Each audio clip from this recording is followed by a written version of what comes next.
to establish his commitment to this call, a call that is for all Ghanaians to rally behind the president to ensure that we achieve this.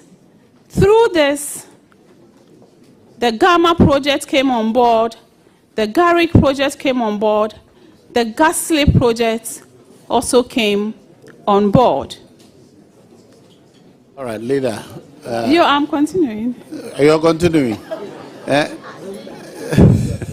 Thank you. Leader, we have decided to treat you differently. So we won't let you talk too much, okay? All right, because you are our leader. I have a message from the woman. All right, the women caucus want to say something. Thank you very much, Mr. Chairman. On behalf of the Women Caucus, and I think we met, that we extend a hearty congratulations to you. We know that you can perform and make us proud, so we give you our best wishes and hope for the best for you. Congratulations once again. Thank you very much. Yes, another member Thank of the you, Women my Caucus. Women Caucus. I appreciate the love and the support. Congratulations once again, leader. Once a leader, always a leader. We, the women in Parliament, have had the opportunity to enjoy your leadership. We know what you can do. We know what you have done for us as a Women Caucus. And so we are sure that you go to the Ministry of Sanitation and make women proud. This is the only time we don't do partisan politics. We don't have too many women in leadership position. So as a practice, anytime a woman is elevated, we all rally behind that woman. And we are lucky that a great one like you has been elevated. We wish you all the best, and you continue to get our support in whatever you do. Well done. I am grateful and thankful, my dear women. Another Women Caucus member. Thank you, Honorable Chair. Honorable nominee and a sister, going through your CV, we have no doubt you will deliver. So I want to say congratulations on behalf of all women in Parliament and also in Ghana, especially the market women. We say congratulations. Thank you very much. Thank you, my dear sis. Are you a member of the committee? No, we have decided not to allow non-members because if we start, we can't stop. So, the Committee on Works and Housing, how many people are representing the committee? No, there have to be two from each side. So I'll allow one each from the committee members. Your ranking member, are you? Deputy ranking, who's the ranking? Okay, the two of you decide who will talk. Let me go to the lady first, and I'll come to you. Yes. Thank you very much, Honorable Chairman. As we all affectionately call you, Ma Lydia, we're so proud of you, so proud. And on behalf of all women in Parliament, I'll also add my voice to say congratulations on the nomination. We believe that you're going to excel. There's no doubt about it. And I'm also particularly happy about the ministry that you've been assigned to, which is sanitation and water resources. We know that women love beautiful things.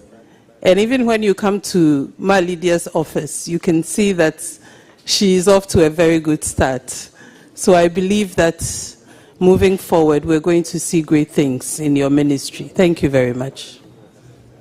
Yes, committee members, which of you will speak? Yes, Vincent. Thank you, Chairman. Let me congratulate you, a nominee.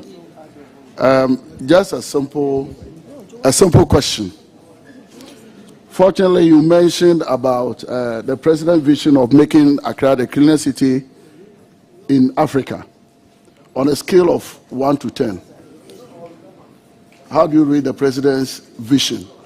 Because 4 years I think this was even mentioned, that was 2017. So just rate the president on the scale of 1 to 10.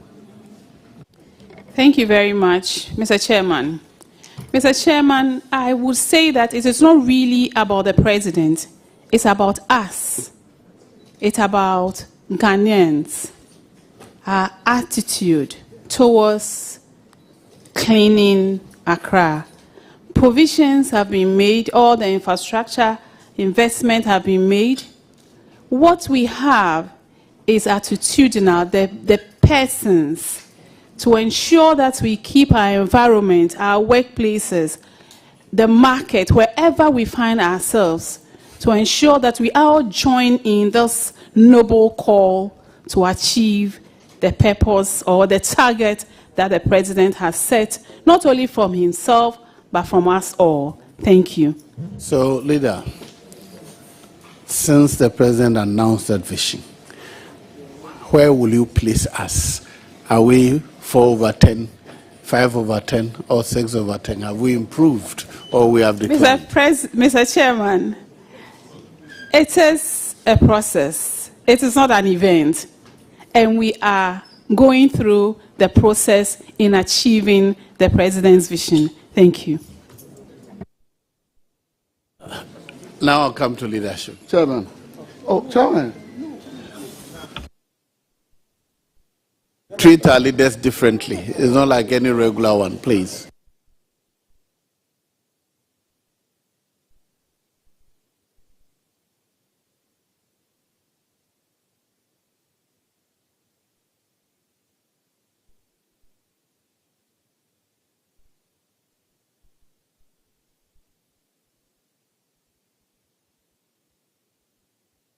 Why, you want to ask one question?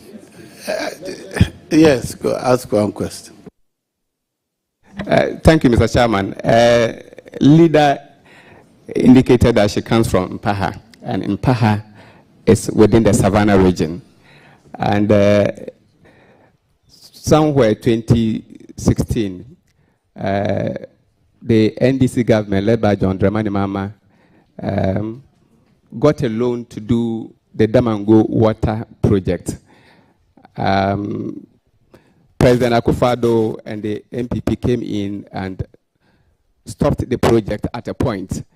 At the moment, the government is working at getting some funding for the water system in Damango.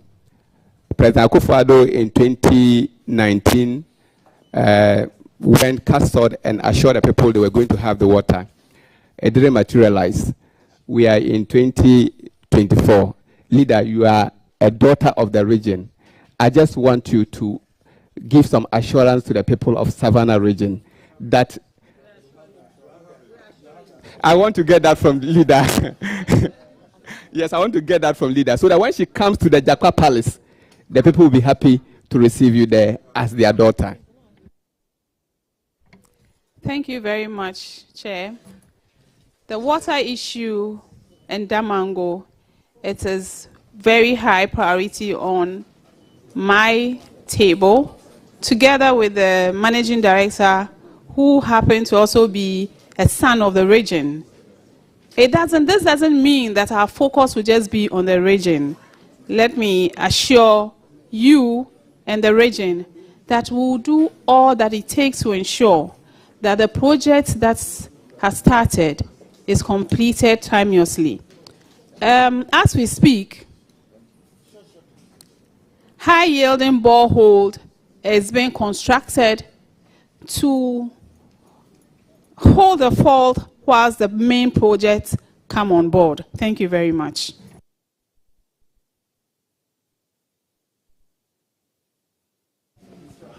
Very well. Do the leadership want to ask any questions? Mr. Speaker, you have almost gagged us from saying anything. And congratulations, David Lydia. Onwe wodo. Akpe kaka mone yao. Afi ava obe elvovombe yematonwa wo vetian. Nuka vonele.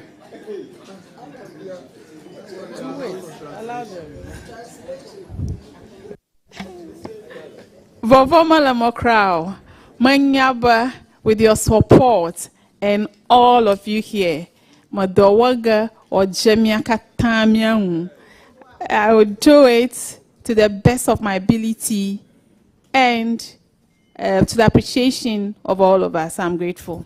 Mauna no clue. Honorable Chief Whip, ask for Akbekakaka, I understand it.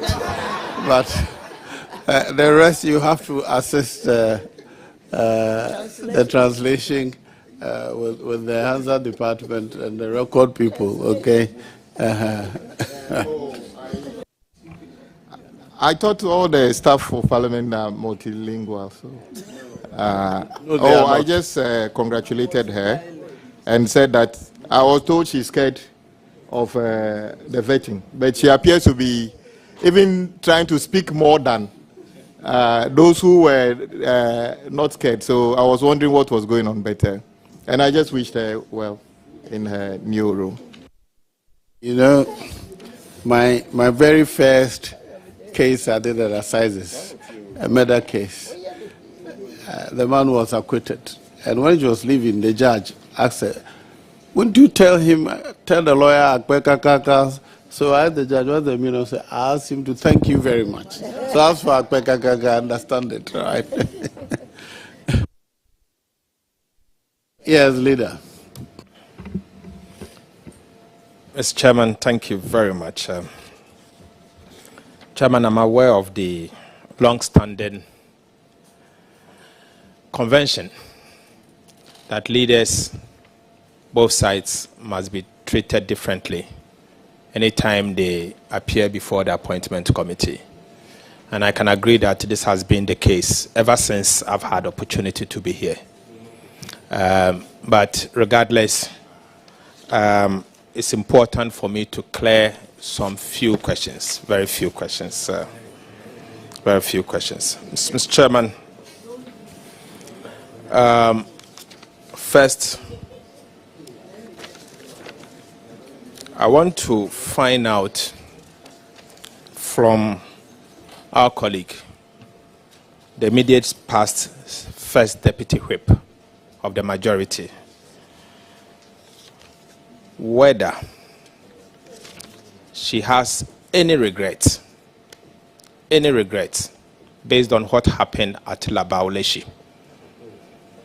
And if so, what measures are we putting in place that this matter does not happen again? Speaker, I ask this because this is a matter that borders on the future of our democracy. And as the MP, I think it is only fair that she makes a comment on the matter. Thank you very much, Mr. Chairman. Mr. Chairman, the incident that happened on 31st January 2019 is unfortunate.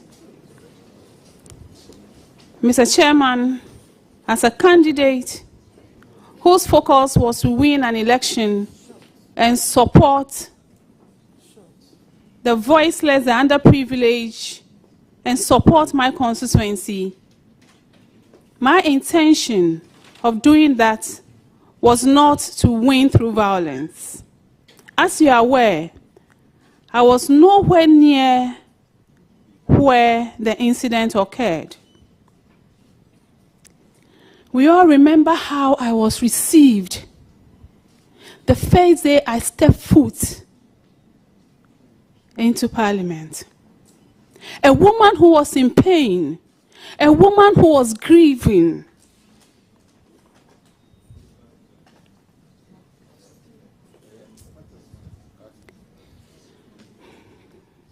It's okay. Take it cool. Take it cool. Eh? These are emotional matters, so take it cool. That's right.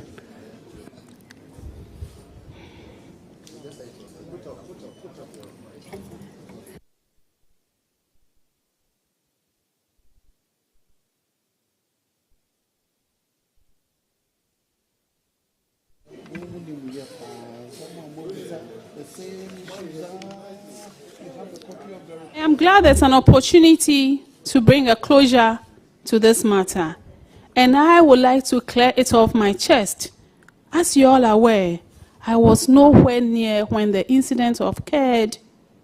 But as a woman, I was so touched by it.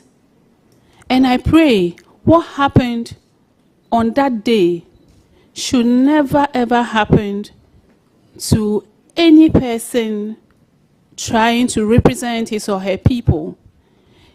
I pray that it should never ever happen again in the history of our quest to lead this country in our democracy. It should never, issue of violence should be thrown into, it should never happen in our elections ever again. But as a woman and as a mother, I have done my bit. Thank you, Mr. Chairman. Yeah.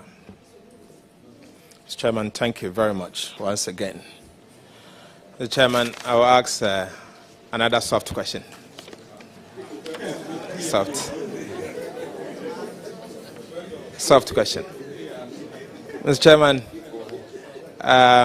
the Community Water and Sanitation Agency, CWSA, will be under the ministry that you have been designated to. If you are lucky enough and this committee approves you, you'll be serving under. It has been reported that this agency has 2 CEOs, all taking salary at the same rate. One has been asked to proceed on leave, yet drawing down on salary, and another one has been appointed to act in that position. So in principle, there are 2 CEOs. Given the opportunity, how will you resolve this matter to save the taxpayer some money? Thank you very much, Mr. Chairman. It is a sole prerogative of a president to appoint people, and I, if given the nod as a Minister for Sanitation and Water Resources, cannot question the president's decision. However, I cannot question the president's decision. It's a decision of the president, and it is not in my place to question the president's decision. Thank you very much. Chairman, one last question. Maybe the ladies are looking at me. No, the ladies are looking at me, and when it comes to ladies, they don't joke. They always want to make sure they are protected. So my last question. Your predecessor, not the immediate one, the one before, the Honorable Cecilia Dapa,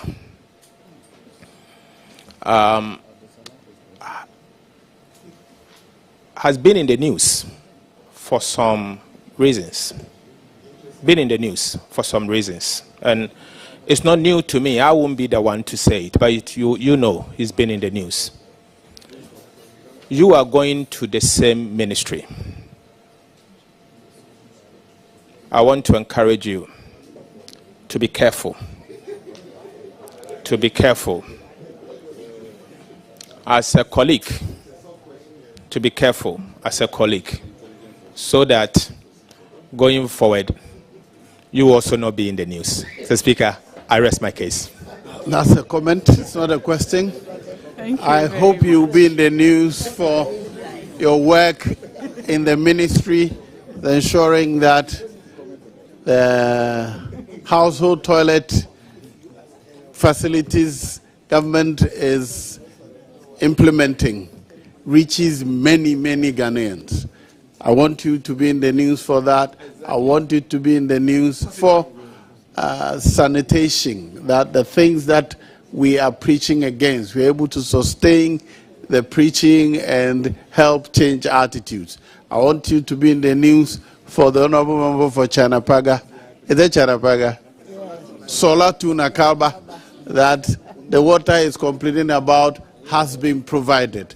I want you to be in the news that the water project, which was commissioned at Anyuan Kwanta and Dominance in my constituency, have been completed. Okay? So I want you to be in the news, but for the purpose for which you're being appointed by the minister. On that note, we thank you for attending upon the House to answer questions. As we know, you're a leader, we have worked with you, we know you. You qualify under the Constitution because you're a member of Parliament. Nothing stops you from being a minister, and we do not have any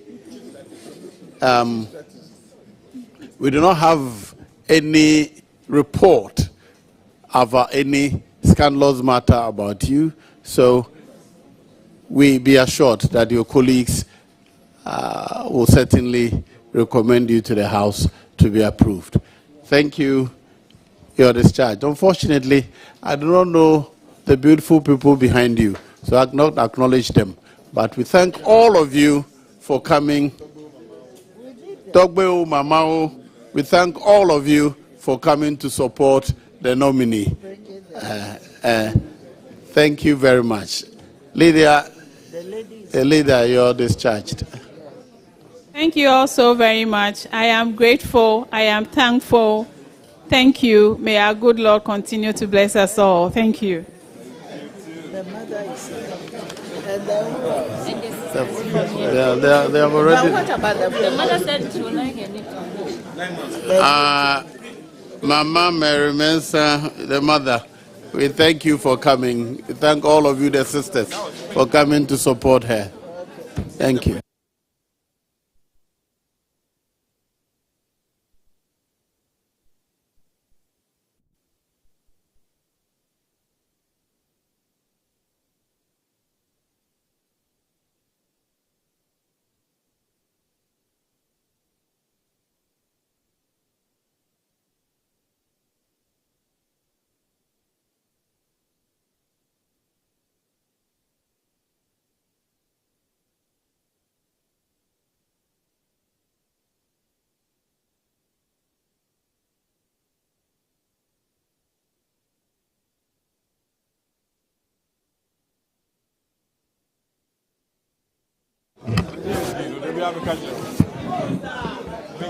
Senior, what's your mic?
Kindly administer the oath.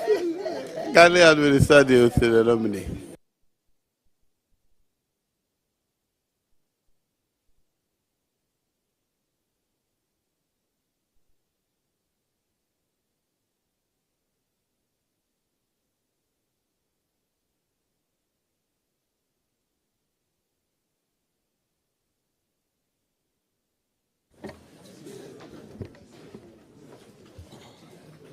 I, Martin Kweku Ejemin Sakosa, swear by the Almighty God swear by the Almighty God that the evidence I shall give before this committee that the evidence I shall give before this committee touching the matter in issue shall be the truth, the whole truth, and nothing but the truth. So help me God. So help me God.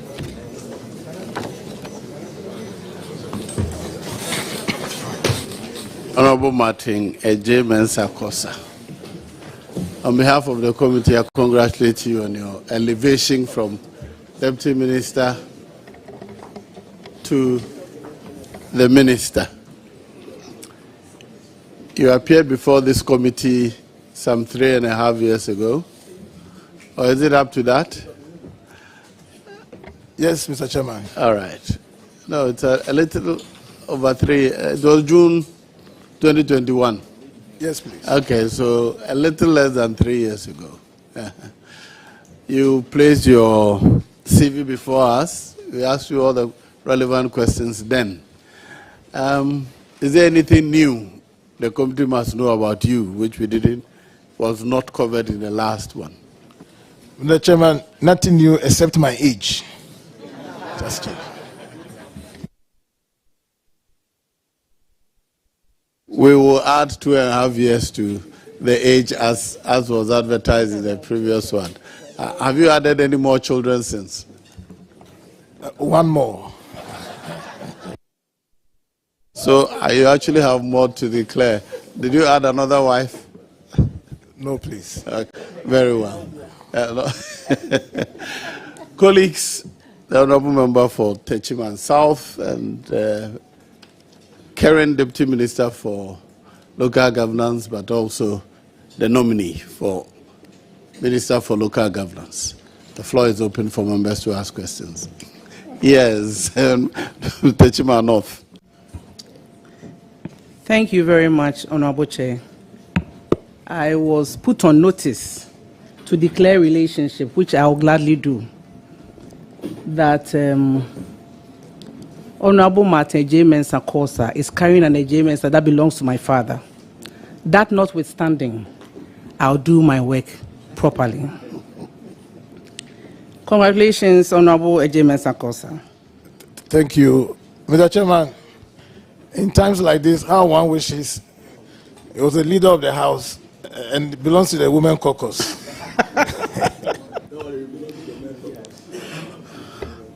Unfortunately, there are many women in leadership, so when you come, we treat you very well. Honorable nominee, Section 6.4 of the Presidential Transition Act, 2012, Act 845, enjoins the President to hand over to the Administrator General a month before election. So what it means is that from March to November, how many months? In addition to the fact that the Electoral Commissioner has brought out the timetable, you don't have that much time to be a minister for local government as you have been nominated.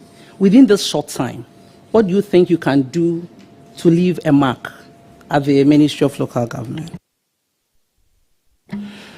Thank you very much, Mr. Chairman. Thank you for the question. 9-10 months, yes, but I come from the background that these are governance issues. And Mr. Chairman, a day, a week, a month's involvement in governance means so much, because a decision can have a lot of impact on the lives of our people. And so 9 months in the life of a government, I think it's long enough to make some changes. My minister, the Honorable Dambotri, has done a lot of wonderful work that remains unfinished. And so there's a lot to do to bring to finality most of the wonderful initiatives he started.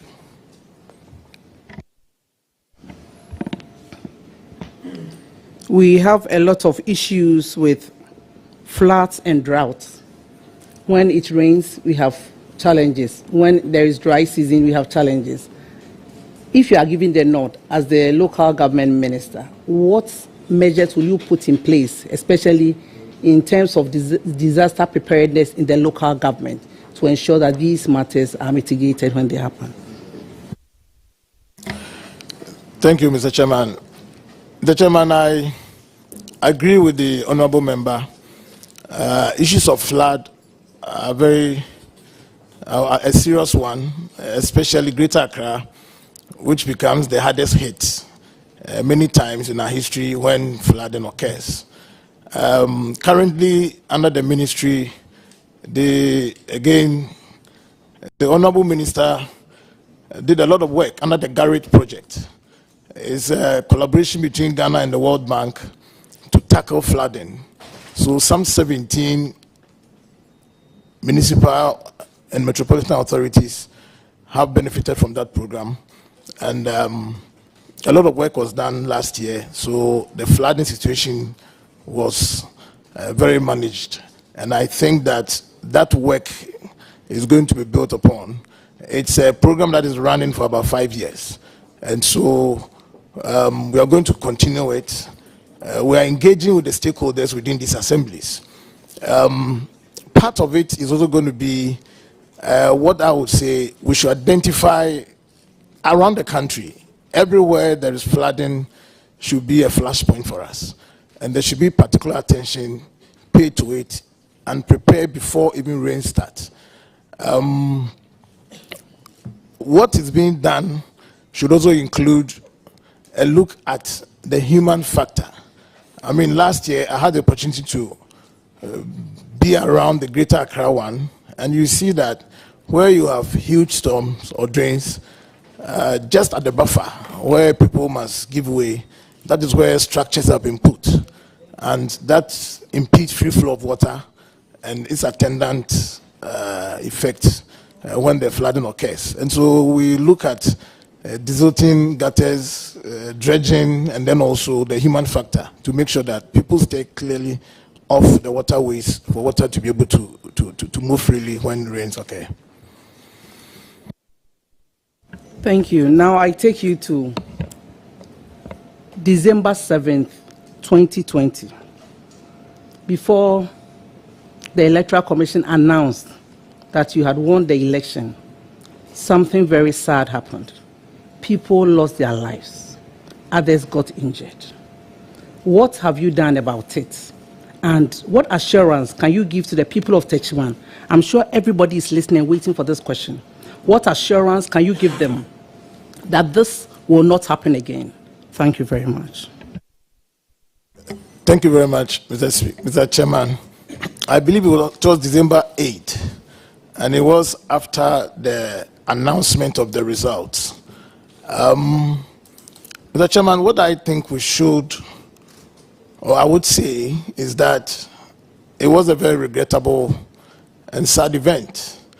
The honorable member who just posed the question would attest to the fact that in the run-up to the elections in Techiman South, we had relative peace.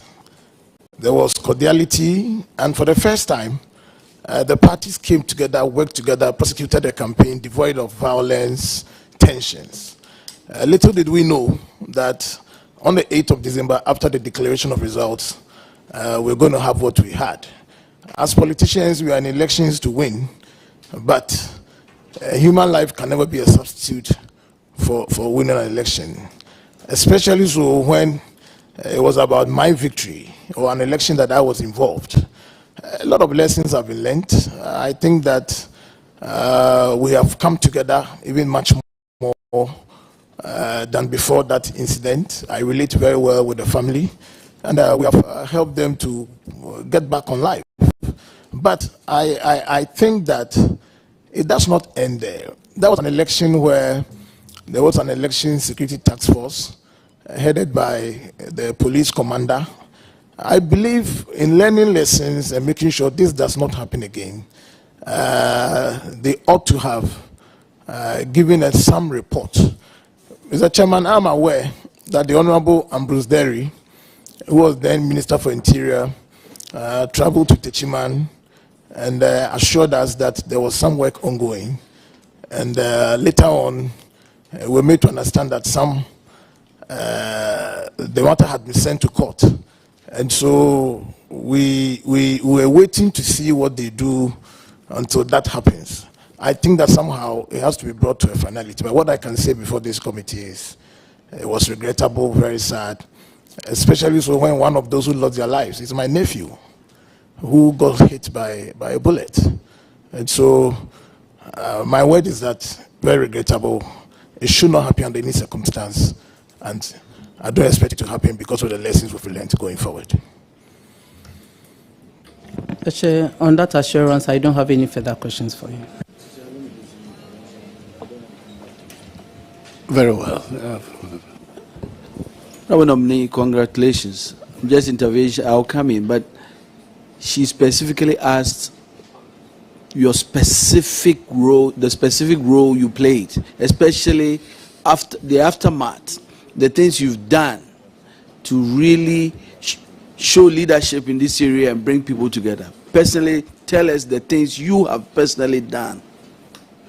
Mr. Chairman, personally, I undertook to support the families. So together with some friends, there was a request made of us from one of them.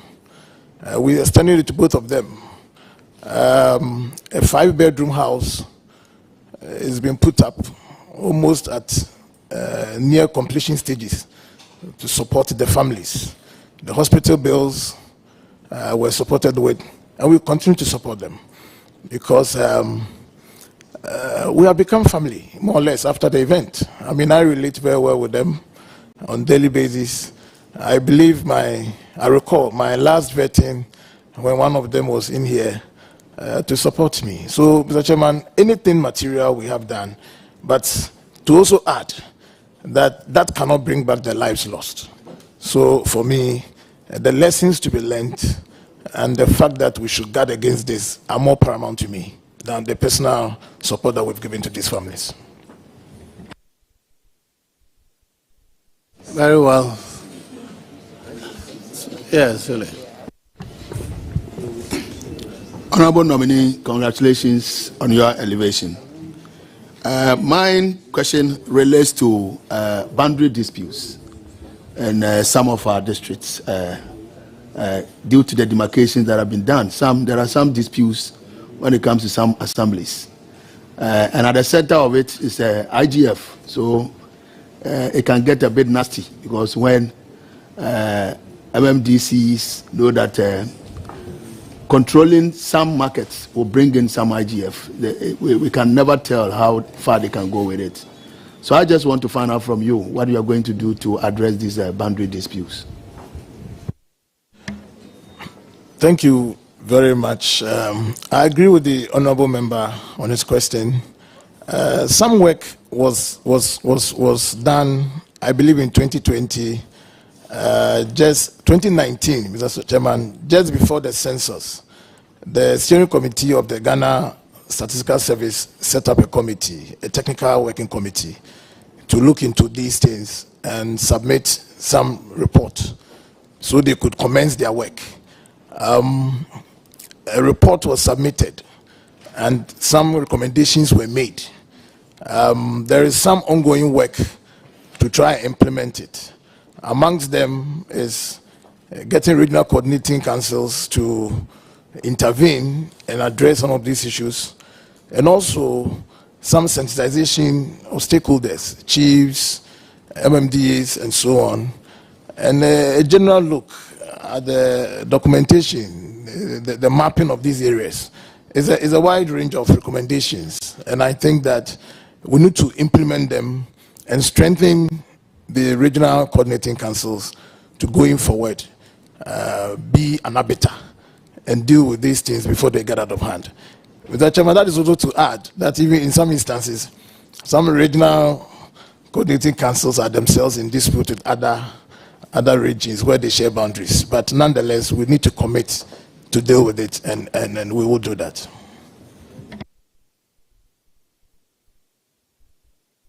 Go ahead. Yeah, Honorable Member, I want to find out what you intend doing to increase IGF in the various assemblies, because it's been a serious issue. I think the assemblies are always waiting for a common fund to come in before they can make important projects. So I just want to find out what you intend doing to increase IGF. He will increase the IGS for Tepa North Assembly, or No, what he will do to assist them, yes, or exactly. facilitate Yes, very exactly. well. Yes, Honorable. Thank you very much, Mr. Chairman. I would support the local government service to deepen this work. Just to add that some districts also are less endowed. The potential to generate IGF is very, very negligible or non-existent. But I'll support the service to embark on this vigorously. Very well. Yes, Honorable Bodo. Thank you, Chairman. Honorable colleague, congratulations. Thank you on your appointment. I just want to quickly follow up on what our chairman has just asked you. In our constitution, the 1992 constitution, Article 245 lays it upon the assemblies to collect all property rates, levies, and fees. But somewhere along the line, the Ministry of Local Government and the Ministry of Finance, should I use the word connived, to take away that job from the assemblies last year. Indeed, when we went round, we saw the Minister of State for Local Government signing contracts with a third party to collect property rates on behalf of the assemblies. Minister of State at the local government. Yes, I saw his signature. So I want to find out what will be your posture to this particular issue, collection of property Honorable rates. Obiamwa, are you raising an issue relating to your name being mentioned? Thank you. Minister of State is Obiamwa. Yes. Thank you. Thank you, Mr. Can you Chairman. put your mic? I want to be sure of what is the problem. Yes, please, Mr. Chairman. I know he's referring to me. Can they address me, please? Yes, I know he's referring to me. He said Minister of State publicly signing contract of third parties.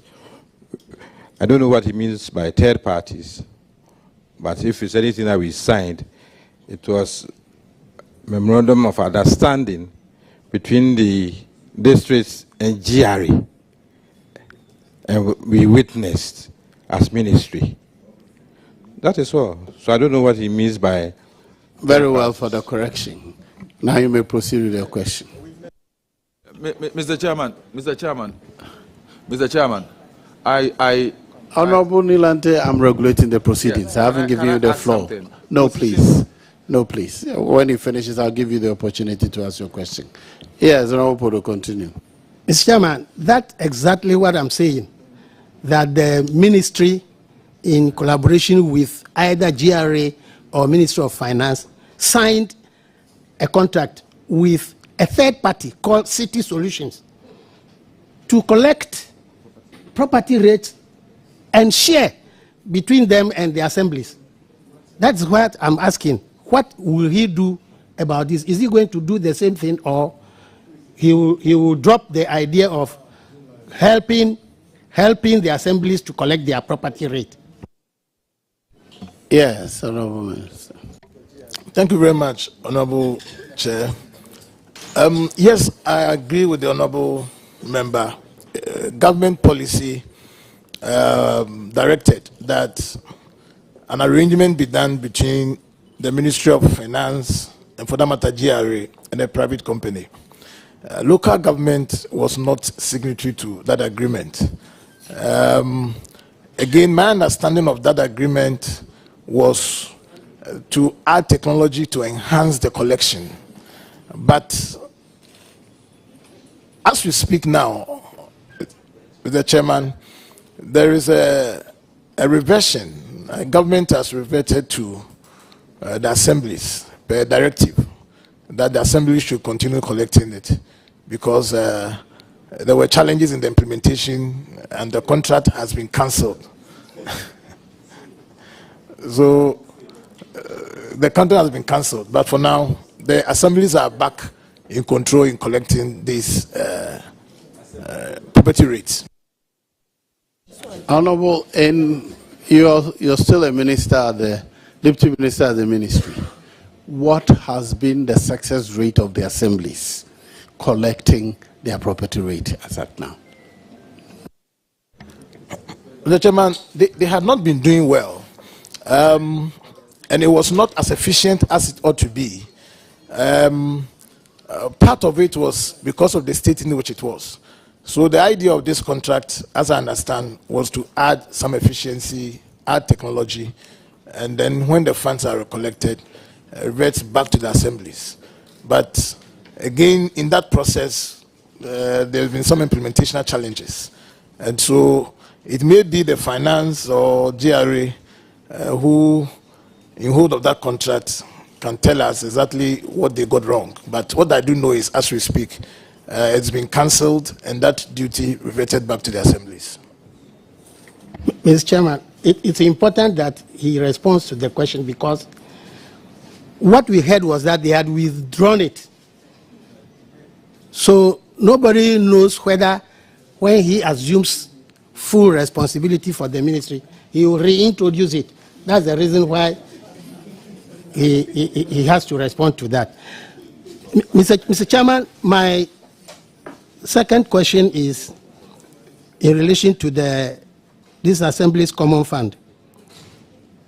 In Act 455, which first established the DACF, there was a mixed responsibility of the administrator to the minister and then to the president. But in Act 936, emphasis is on the president.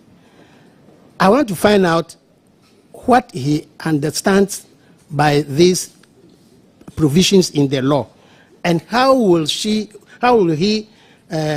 relate to the Common Fund Administrator for things to move properly. Thank you very much. Mr. Chairman, to the best of my knowledge, Act 455 has been repealed and replaced by 936. And the duties of the DACF administrator is quite clear in that act.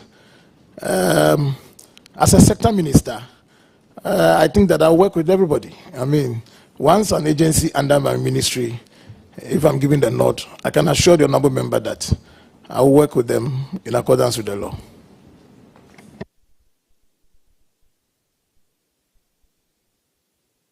Oh, you can have one more if you wish. Okay, thank you, Chairman. I think in the reorganization of ministries and agencies, the local government is one that suffered most dismemberment.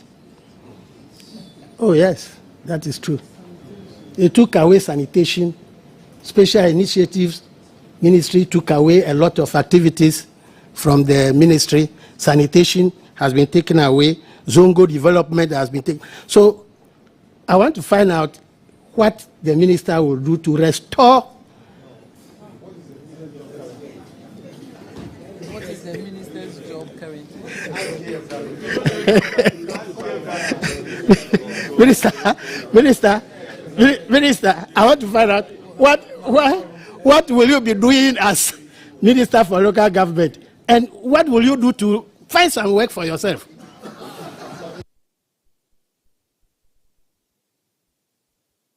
Yes. Thank you, Honorable Chair. Our country, Ghana, runs on two spheres of governance, national and local governance.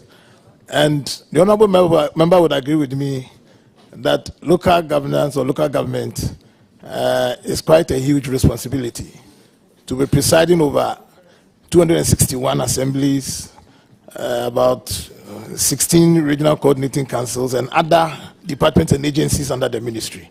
So there's certainly a lot to do. Yes, anybody for yes? Thank you, Chairman, and congratulations to Honorable Martin on your elevation.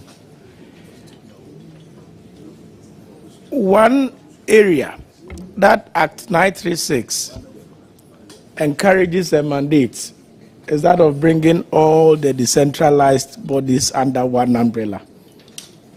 But in our visits to most of the districts, particularly health, education, we find that they are kind of semi-autonomous. What are you going to do to ensure that they all come under one leadership for the betterment of the district? Thank you very much, Mr. Chairman.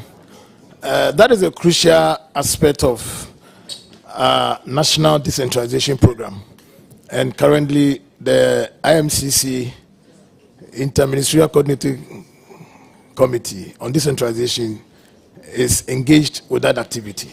And so I believe we'll push it through.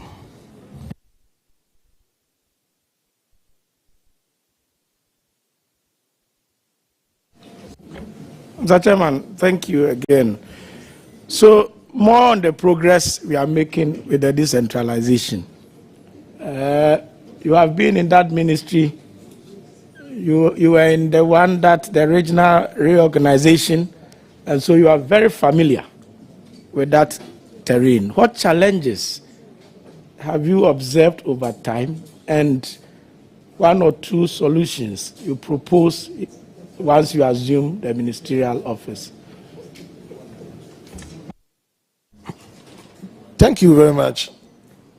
Honorable Chair, I believe there's a lot of similarity between the work of the Regional Reorganization Ministry then and local government now, especially stressing on the decentralization component, bringing governance closer to the people, deepening inclusion and involvement in decision making, and also making sure that development is accelerated.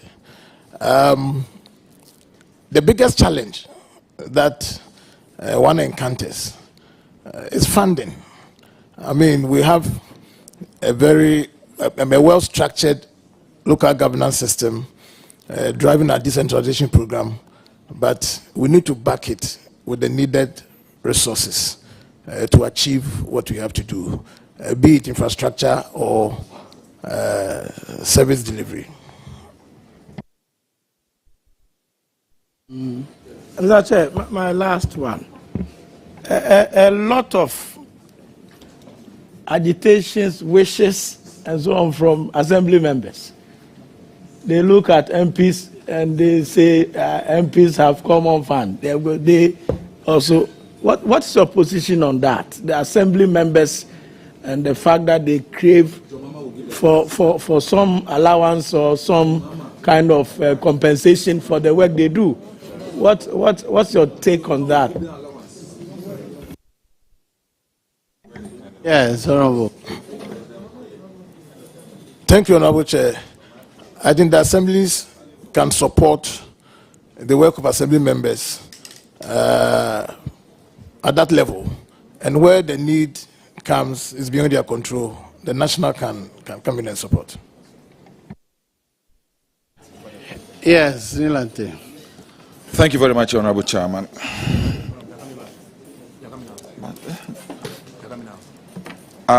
My very good friend Martin, 1970. You were born in 1978. Mr. Chairman. When I was in Form 1 in Bechim Secondary School. Ah, so a small boy, sir. Oh, a small boy. I was chasing your sister. My first question will take you to your own National Decentralization Policy document, which was launched by your minister. In your estimation, what has been your success rate? Thank you, Mr. Chairman. There's been a lot of progress from the end of the Interministerial Coordinating Committee on Decentralization, and again, some work within the assemblies. The focus has been on local economic development, and immediately some programs and policies from government, i.e. one district, one factory, the planting for food and jobs, planning for export, gives the opportunity for you to engage at that level in pushing and deepening decentralization. So yes, it's been a lot of work in progress. The blueprint ends this year, and I'm aware that there is some work currently ongoing by the Interministerial Coordinating Committee to review and launch a new one. But my interactions indicate a good success, a good progress, which can be built on going forward. My next question goes to the Local Government Institute. It's a specialized institution set up to train human resource and build their capacity within the local governance system.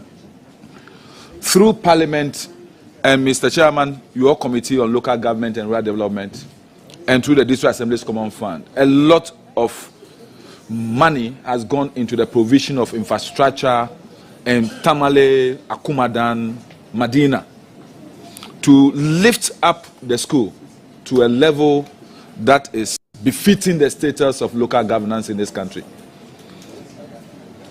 There has been some challenges. What will you do to make sure that that aspiration, that dream, to make the Local Government Institute the most preferred institute as far as the human resource capacity in the governance system is concerned? Thank you very well, Mr. Chairman. I agree very well with the honorable member, and it's a very important question. It remains an institute where we have that specialization in training and building on human capacity, just not within the sector, but beyond. They are engaged now in all kinds of training and enhancing human capacity and so on. I think that we need to look at a number of proposals on the table. Given their work, the Honorable Minister Danbotre had been working on a request by them to be given a university accredited status, which will enhance their work. Again, as you rightly said, a lot of infrastructural improvements have been done and continue to be done. So we will give them the needed support in terms of resources to reach that appreciable state of improvement, so they can continue to serve well and enhance our human resource capacity within the sector. Mr. Chairman, my second question. Oh, the first one was just a remark. I'm the chairman of a committee. Chairman of which committee?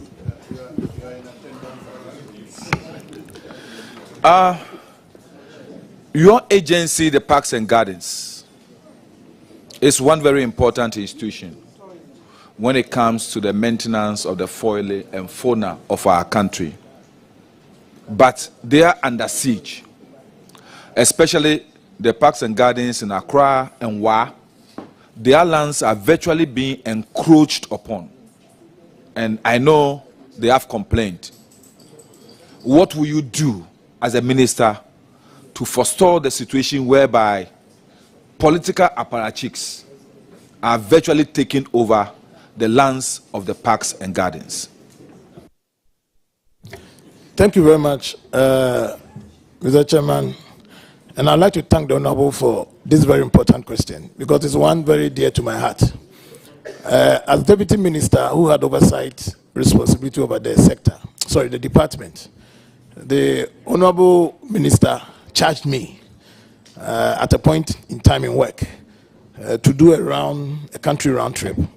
And I cannot agree more with you. In fact, just yesterday, I had a concerned citizen send me a WhatsApp message of a filling station being developed on the Wa. Yes.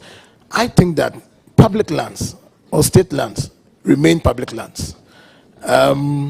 Once there's been no decision by government to relinquish its interest, it remains state lands. And we need to reclaim them back. Until we act, the impunity will not end. If you go to the Western region, if you go to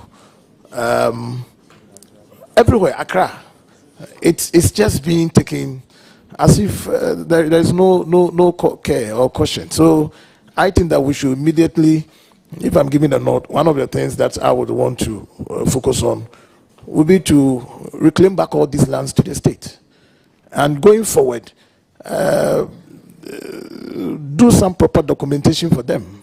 My challenge is, Honorable, these lands, for all the years that they've been there, you don't find proper documentations on them. And in some instances, it is the chiefs who give them out.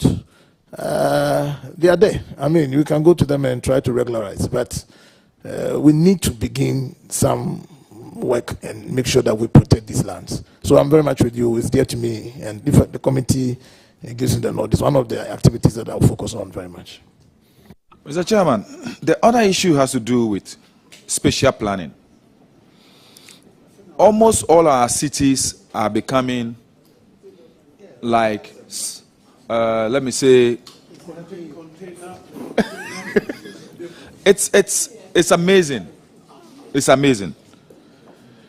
Urbanization is also churning out sprawling cities, and the level of control as far as development is concerned is lacking. So, and I want to use my own city, Sunyani, as an example.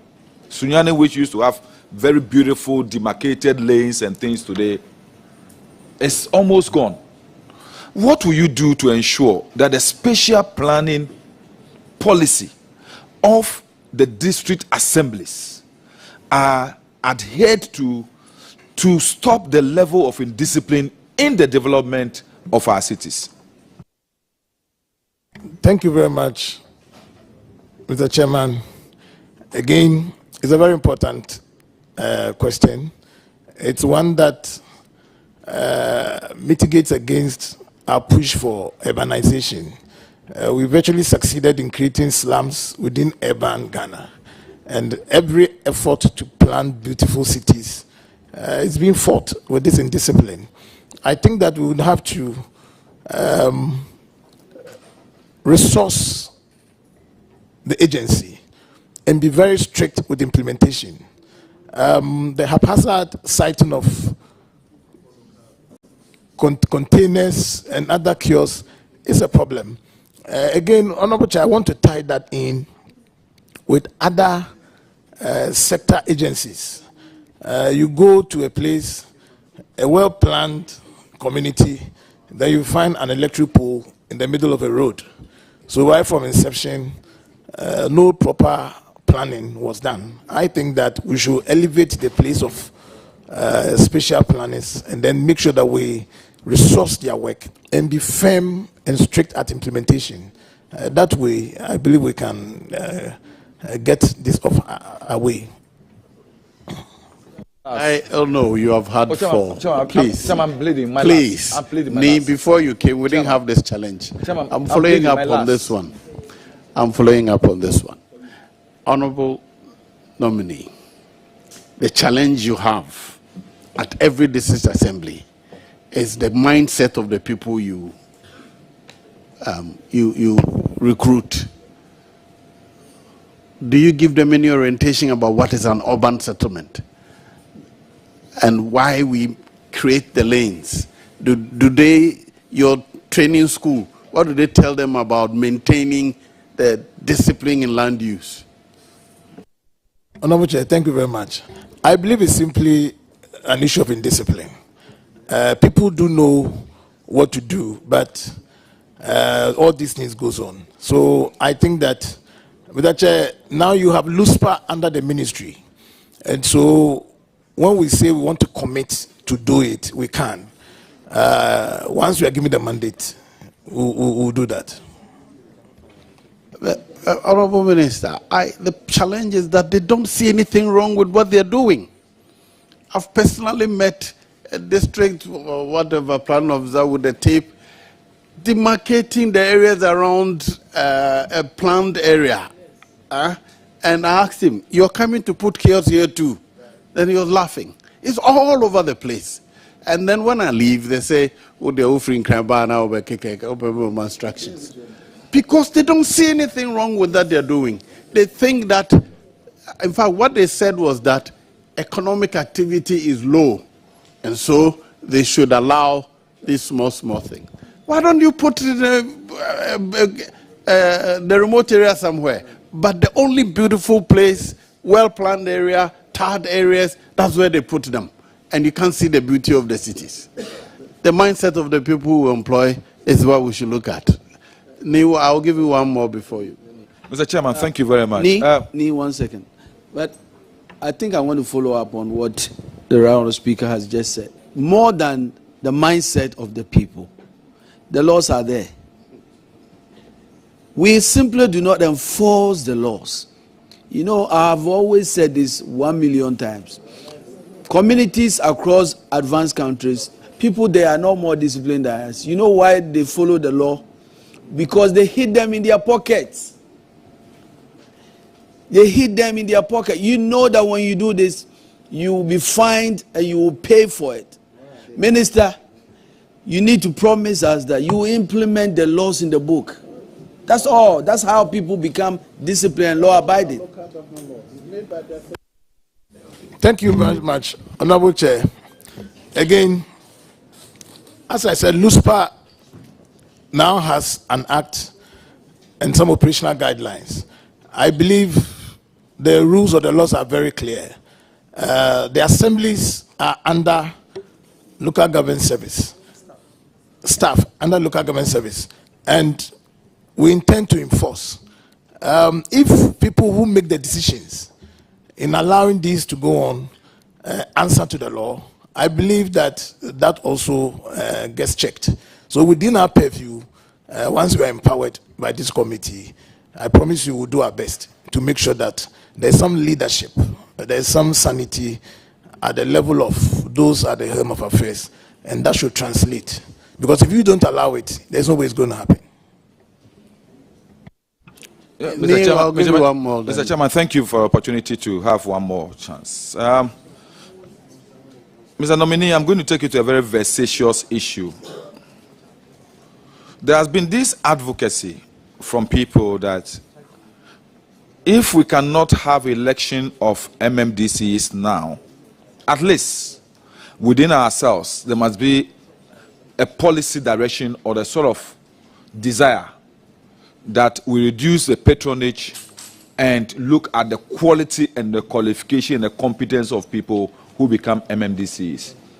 So people have been advocating for their lists. People to be appointed have a minimum level of qualification. Do you share this view? That at least we must look at least people with a minimum level of qualification desirable of the office of a chief executive, instead of just appointing people because their fathers were party chairmen or they were secretaries of constituencies and things to be DCs. Thank you very much, Mr. Chairman. I do agree with the honorable member that to assure efficiency, the quality of people who get appointed should be there. But it's another matter deciding at what level do you look at it. To even stretch it further, there are those who have said that we should tie in some responsibility.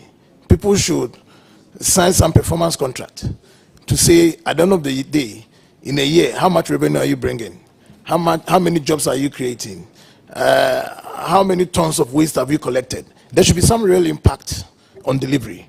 And so I agree with you to enhance efficiency, the quality should be there, but again, there's a decision to be made how we go about it. But Honorable, I want to say that maybe as a country, we should also bite the bullet and decide for ourselves the way forward on the election of MMDCs.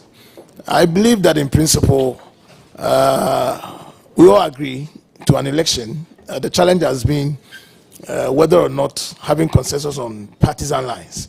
And we need to bring this matter to a finality so we can enhance our local governance program. Otherwise, it becomes a problem. Yes, leadership. Yes, Chief Whip first. Honorable, congratulations. Thank you.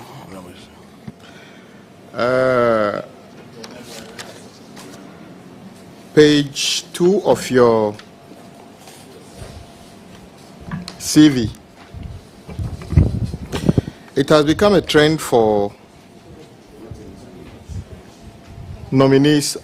So far, this morning, you are the third person to highlight the summary of travels they have embarked on. And I keep asking, what exactly are you trying to put across to the committee? If you keep, I've had conferences, I've attended conferences, they have traveled to this. What exactly are you trying to put across? Thank you very much, Honorable Chair. Honorable Chair, is a requirement for the CV build-up. Requirement by who? There's a format that you accept from the Secretariat to provide your CV on. So this is the guidelines that you have to build your CV on. Okay, so the conferences you have attended on page 2, though you didn't label your CV in terms of pages, what exactly have you done with these conferences that would help you in your new role if you are confirmed? Thank you very much. Honorable Chair, if you look carefully at the CV, you realize that there's been only one of such travels in my time as a minister or a public servant, which is the UN Second Session Assembly in Kenya. So there's only one.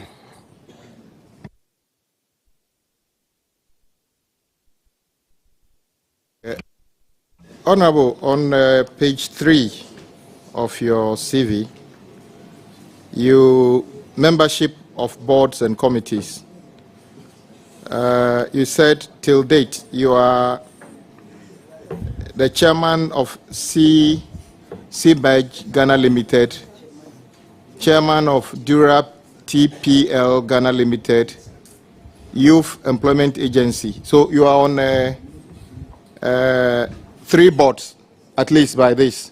How are you going to be able to cope with these roles in addition to being a local government minister?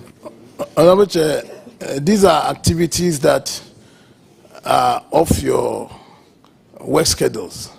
I'm being invited by private company, to serve on their board or to be a chairman.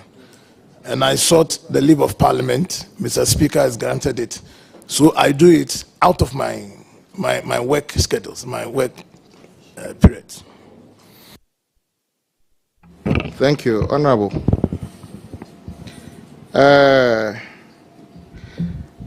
Exactly what does a local government minister do from Monday to Friday? Can you tell us, briefly, when you go to the office, what do you do? Thank you very much, Honorable Chairman. You do the work of a minister. And the local government ministry is a very huge ministry. You are talking about the entire local governance structure of the country under your control with these attendant agencies and departments. So with this huge scope that you have described, what do you do with them when you get to the office on Monday? you attend to work. And you have, for the staff of the ministry, virtually all directors are reporting to you, from chief director to everybody. Decisions have to be made. Government policy has to be achieved. I mean, the life of a minister. You are aware we have minister who is also responsible for local government, but with a different title, who is our colleague, Honorable Obi Amwa. So which part of the work do you do and which part of the work does he do? Thank you very, very much, Honorable Chair. I just alluded to the fact that the local government ministry is a very huge one. So the Honorable Minister of State, as it existed in the time of Honorable Dambotwe, he works up to the minister in achieving the ministry's work. You have you mentioned a number of things in terms of sanitation and others, which I'm happy about. I'll come back to now. But you see, so far, I'm not sure whether Ghanaians actually pay any minister to go to the office, because there's, as you described, so much work, but it's not able to tell exactly what work. Maybe if you are a lawyer, you go to the office, you say you are writing briefs or you are getting brief from somebody. So what does, I want to just understand, because as a member of parliament, as the times come and go, we've noticed something. For instance, the Common Fund Administration appears to be doing many of the works. Today, there are courts being built, there are schools being built, there are so many things being done, and it's all supposed to be things that are local issues, which you don't do. So it is difficult for me to understand that you are only acting, as you said, as a minister, because chief directors need to report to you. And I ask myself, if my DC, does my DC in Adaklu need you to perform her duties as a district chief executive in Adaklu? If yes, tell me why she needs the Minister of Local Government to do her job as a district chief executive in Adaklu. Thank you very much, Honorable Chair. The minister, or as minister, you are in charge of driving government's policies and programs. And so you, being the chief representative of the president in the ministry, see to it that his vision is achieved within the sector. And all that happens within the sector, it starts and stops with you. I mean, every district chief executive within the country, 261, reports to you, of course, through the LCC, but you are the final arbiter. And then all the other agencies, as I've said, including departments and so on. The real work of governance, administration, is under your purview. You talked about waste disposal, which I believe we are all passionate about. You are aware, you are my colleague in the House, we recently passed the sanitation and pollution tax into law. Do you have any idea how much has been collected so far and what that money has been applied to? Thank you very much, Honorable Chair. I believe that is under Environment, Ministry of Environment, so I may have to check on that. So how does sanitation, money collected for sanitation, become an issue of environment? Whose job is it to get Accra clean? Honorable Chair, that is a work in collaboration with Ministry of Environment and the Sanitation Ministry. Okay. Does Ministry of Sanitation actually sponsor or monitor how towns, cities are clean? Honorable Chair, the Ministry of Sanitation has the mandate of our sanitation issues in this country. It used to be under local government, but no more. What happens is that in the course of their work, some implementation happens within the assemblies, but the mandate, the decision, is driven at Sanitation Ministry and not local government. I can see you have experience in private enterprise, which I think is good. If you were running Ghana as your private business, will you create a sanitation ministry different from Ministry of Local Government, where you know that cleanliness of a city is a factor of local governance? Will you do that? Thank you very much. Honorable Chair, for fear of not wanting to think for the president, but I will say that some issues are important, especially the health of a country. Sanitation issues are about the health of a country. If you want to give it focused attention and situate it within the context of being taken seriously and delivering the results that you desire, you may want to. I believe that may have been part of the decision by His Excellency to have it as a standalone ministry out of local government. But that is not to decide for him. But I think that yes, if it's an important issue that deserves that focus and specific attention, you may want to do that. Okay, so if I drive by the beach road in Tema and I see people dumping refuse into the Ramsey site, who should I go to? I should go to Minister of Sanitation, or I should go to the local assembly?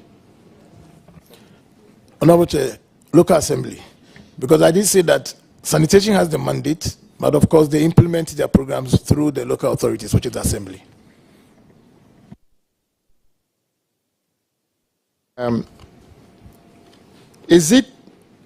Would it be too difficult if I suggest to you that you should appeal to the president to bring back the issue of sanitation under your purview, so that you can actually be responsible for those things? Because you see, Ministry of Sanitation does not have direct staff at Adaklu District Assembly. The staff there are more or less people who, as you said, you are oversighting. So if you have we have created a fund in 2022. We are told they collected 196 million Ghana cedi, and that money is rather disbursed through an agency which you don't have control over. I feel you should encourage you to appeal to the president to bring back sanitation under your purview. Not because you are looking for more job. I'll be happier to know that when we have problem of sanitation in Adaklu, I can call you, or I can call upon an agency under you who is responsible for that, rather than sanitation. Will you consider that? Thank you very much, Honorable Chair. Given that in this enterprise you must be open to suggestions, I'll indulge you on this one. Thank you. My final question, Chairman. Some of us have become very concerned about the law that we have passed in Parliament, which defines what common fund should be, or how it should be administered, and what to do. You have served as a deputy minister for a few years now. Do you see any challenge in the way common fund is administered versus the programs and policies of your ministry? Thank you very much, Honorable Chair. Yes, I mean, I've given the backdrop that some assemblies have virtually no capacity to raise funds, virtually no endowment, no potential. So the only source of sustenance becomes the common fund. So in times where its releases are not forthcoming, it gets very frustrating, and it grinds the local government system to a halt. I mean, imagine the life of an assembly without any other means of support except the common fund. If it doesn't come, then it's a problem. But oftentimes, yeah, that is it. I mean, I agree with you. Chairman, I'm done. Yes, Chair, we have no question. Yes, the leader.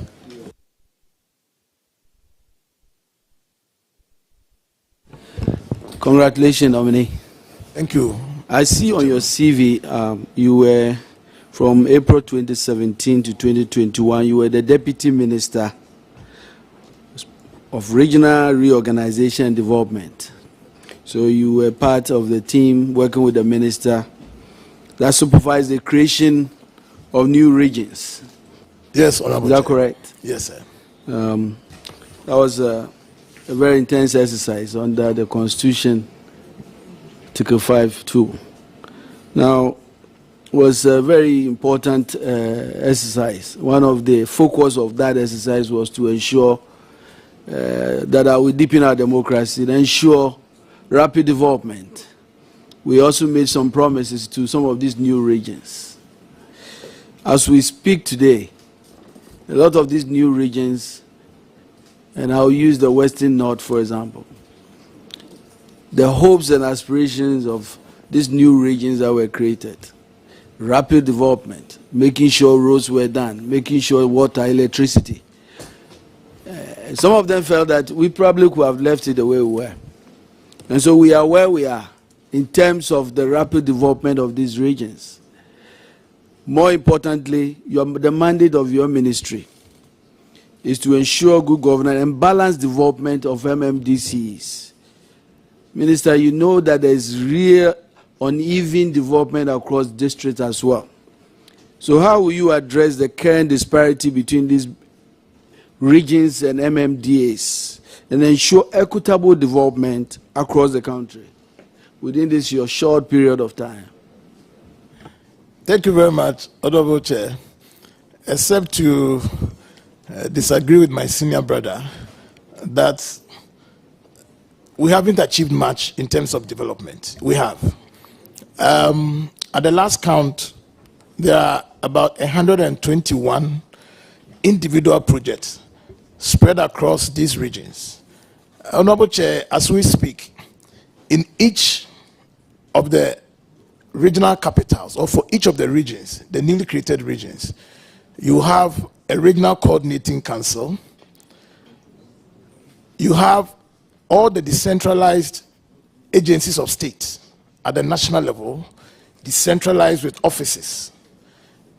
You have various edifices, police command with about 12 flats. And this is happening in all the places being built. In fact, as I speak, Honorable Chair, about 85% of these 121 projects have been completed and it's been occupied. And I mentioned Savannah, I mentioned Western North, and I believe Northeast, whilst the rest are at various stages of completion. I want to interrupt you. You are talking about the means to the end. These structures are meant to get these regions to see the water, the electricity, the roads, the schools. I want you to address those. In fact, while you are at it, the promise of 1 million per constituency, which really we have translated into this development, has not happened. So address the regional structures, the new jobs for coordinating officers are great, but how has that translated into development? Well, Honorable Chair, I was just going to link it to where you have just landed and try to amplify the benefits. Of course, development is a process. It cannot be an event. But these structures are there, coupled with the inclusion of people in our governance process. If you go to any of these regions, the same landmass, it has not increased, but the representation from there to the National House of Chiefs is doubled. I mean, if you take, for example, Bono Ahafo, it used to be 5 representations to the National House of Chiefs. Now you have 15, with the inclusion of Bono East and Ahafo. So for all the other areas. Now the Council of State representation, there is one from each region. Again, the offices that have been set up in these areas has created jobs for people. Roads, yes, it's also happening, but I believe, Honorable Chair, I understand your apprehension that maybe it has to go faster, but we are good off with what is started, and I believe that as we go, we will get there. It's a process. Well, thanks for your honesty. Obviously, we could do better. Let me take you to something that I'm very concerned about, and it has to do with citizen participation at the local level, the governance level at the local level, and ensuring greater accountability to the populace. That was the real original reason for decentralization, our whole focus of trying to make sure we create these assemblies and all of that. Because this has implication of how excited our citizens will be, how they will even be ready to participate in local elections. The numbers keep going down. Our recent election, we had to get the Minister of Local Government to come to Parliament to appeal for people to, and gave us some very worrisome numbers, which is really not what the Constitution envisaged. It means that our democracy, which is really at the local government level, unit committees level, we are really not participating. And the reasons are clear. The benefits are not coming. Exactly what are the things you will do to really get citizens to be very interested in local governance, and then ensure that the assemblies will be accountable to the people? I was asking a question of a district assembly, for example. When was the last time? He's getting my questions. The last time a DC, I know that in the past it was happening. DCU kept meeting communities on every quarter, for example, to answer questions in different communities. So exactly what will you do to really ensure local participation and accountability at the local level? Thank you very much, Honorable Chair. And I may want to answer the question in two parts. The first part, as I understand, decentralization is a reform. And in its practical terms, you are giving away power, functions, responsibilities, and so on. You need to back it with the needed resources. I don't think that that challenge has been overcome by us in our decentralization efforts. And that's something that we need to continue to work at. But the second part of your question, I see as one of advocacy. Again, it brings to the fore the issue of whether or not we should engage in partisan elections at the local level. This country electorally has shown a character that we are awakened by politics. Partisanship drives us more than non-partisanship. And that, for me, has a lot to account for what is happening at the local level. We have to continue to engage. We need to shape our people's interest and get people involved. But I think that it's a process. I mean, you will not achieve it in a day. It's quite disappointing, the numbers that we record consistently over local level elections. Is dwindling, but maybe that is one reason why we may have to make a partisan election so that we can reverse the trend. Thank you. One of the worrisome trends is also the irregularities, financial irregularities at the assembly levels. Let me give you some numbers here. The report of the Auditor General on the accounts of the district assemblies for the year that ended December 2022 indicated total irregularities over 20 billion, amounting to about 48%. This number was really higher than the previous years, and it continues. In fact, I don't have the 2023 numbers, but obviously that number continues. So financial irregularities is a very serious issue at the district assembly levels. Can you address the strategies you put in place to reduce that drastically? Thank you very much, Honorable Chair. Two strategies. One, let's continue to deepen and tighten the protocols or the controls that leads to leakages. And two, we should punish offenders. I mean, I just underscore the fact that our local governance system or decentralization is highly under-resourced. Once we have a challenge with resources, and under no circumstance should anybody working for or within the system decide to engage in irregularities that would paint the picture that we are talking about. But when those are established by the laws, I think that we need to punish people to serve as a deterrent. That is something that, if I'm given the nod, I want to take a very serious view of.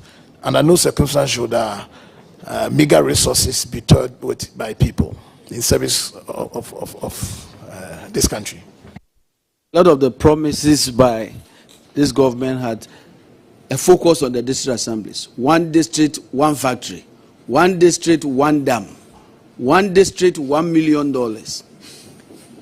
In each of these calls, if I take you through the process, I take you to the one district, one factory. The government later came and revised it and said, you know what?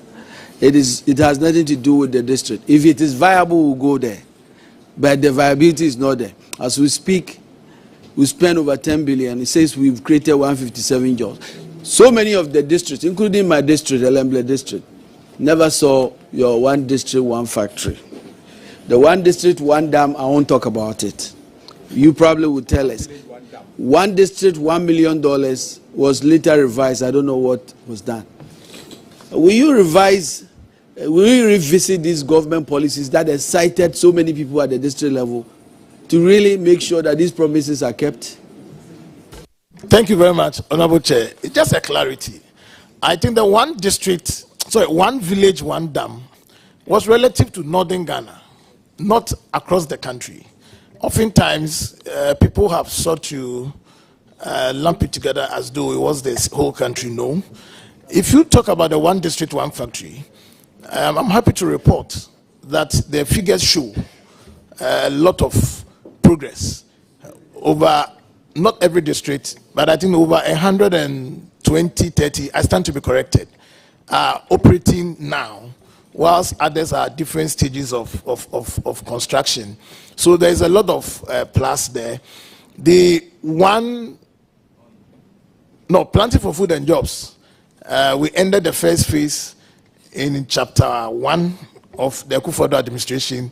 Chapter 2 has just commenced. And I think if you put it to test, it's really having an impact on people's lives. I have said, Mr. Chairman, we could use that as a basis to deepen our local economic development effort so that we can transform the lives of our people at the grassroots. Once people find it attractive and engage in it, we can use that to transform their lives. So I would urge a deepening of that policy. One district, one factory, Planting for Food and Jobs, and then Planting for Exports. It could be a very good way of deepening our local economic development model under the decentralization program. My last one, in light of growing concerns about environmental degradation and climate change issues, how do you factor that? Oh, I'm done. Four. Oh, 4. You can ask anything. But, oh, please. So, this issue is very important. Environmental issue, environmental degradation. As we speak, it is really a problem when you go to some of these streets. And if we factor in the issue of Galamsey and the destruction of our forests and our water bodies, exactly what steps are you going to take?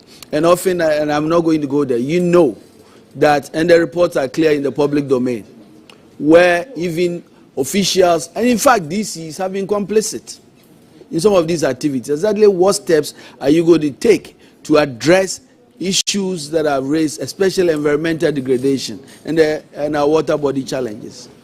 Thank you very much, Honorable Chair. I believe all these concerns that you have beautifully stated, I share in them, but it boils down to one thing: making our laws work.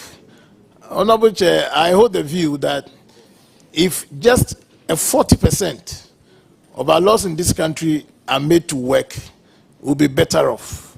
Enforcement is the key.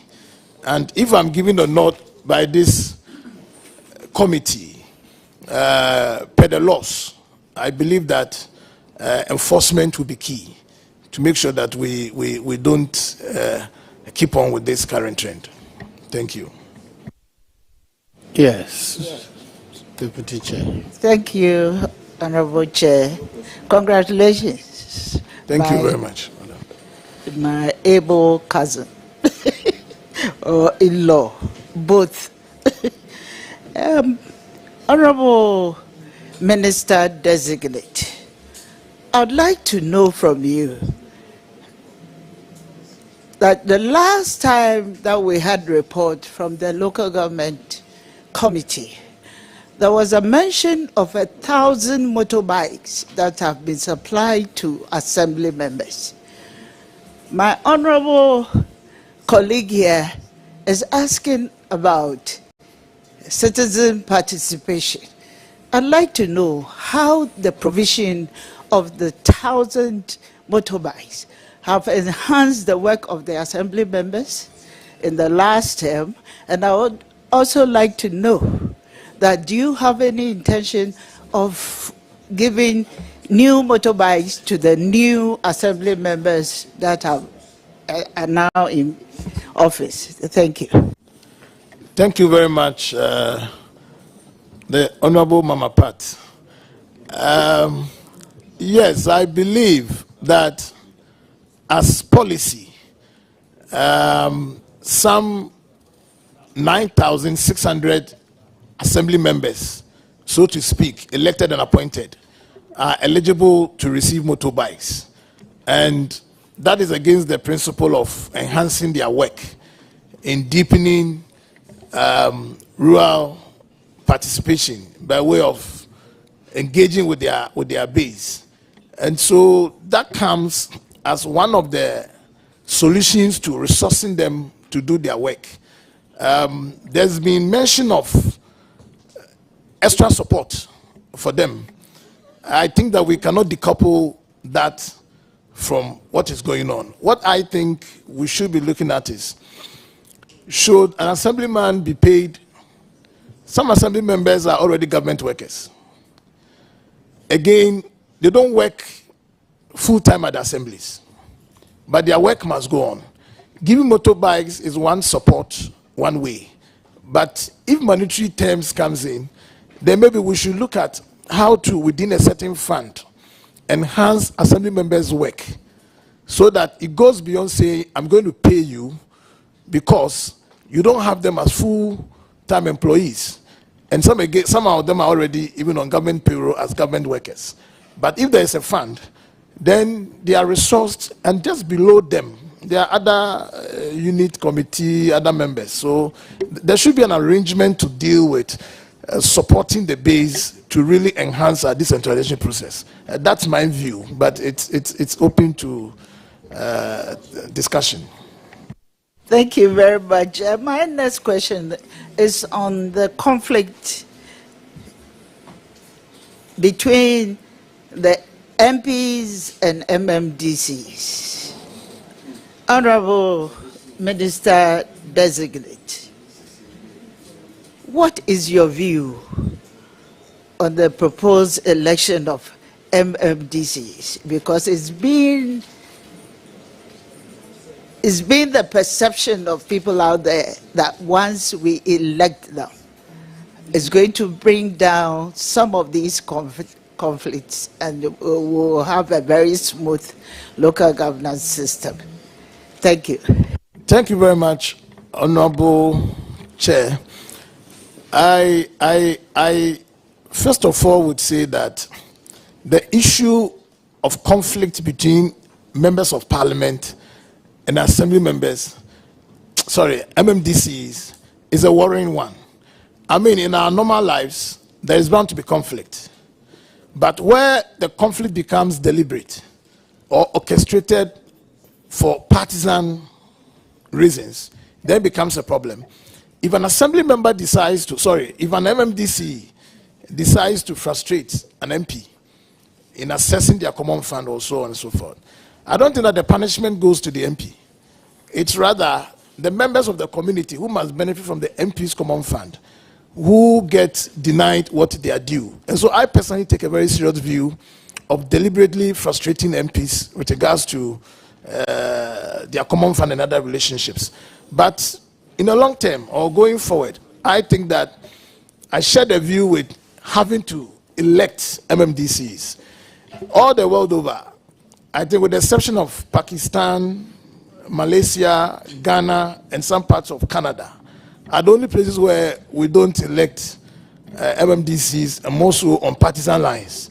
So I think that we have to make it happen. It brings some accountability and responsibleness on the part of the chief executive.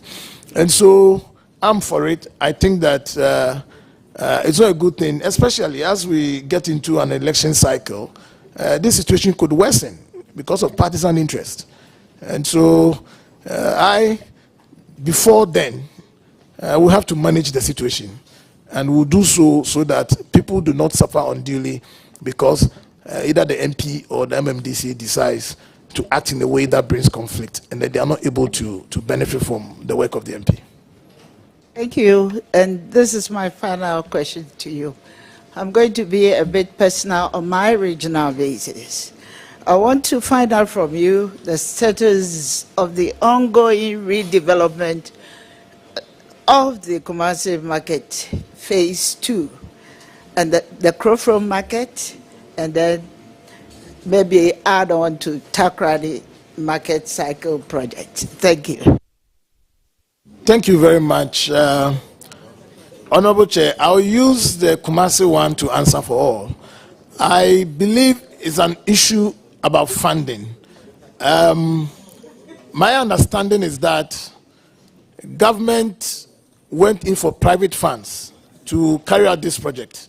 So the first phase of the Kumasi KJTR market has been completed and the management team is in place managing it at the moment. The second phase, which is the central market one, is stalled. But it's due to our IMF situation, lenders or people who hold the money have held back a bit. That it's the same situation with Takrady and so on. I believe as we inch forward, there will be a turnaround, the situation will improve, and then we can complete those projects. Thank you. I wish you the best of luck. Thank you. Thank you very much. Ranking. Okay.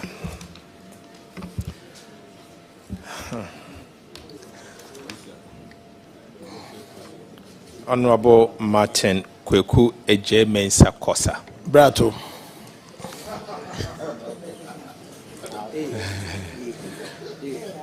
Good afternoon. Thank you. Good afternoon. Honorable Minister, do you know of a software called DREV? DREV, yes, Honorable Chair. And what has happened to that software?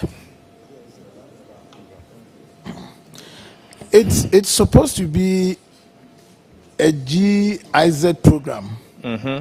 And the last time I checked, there were some discussions about it.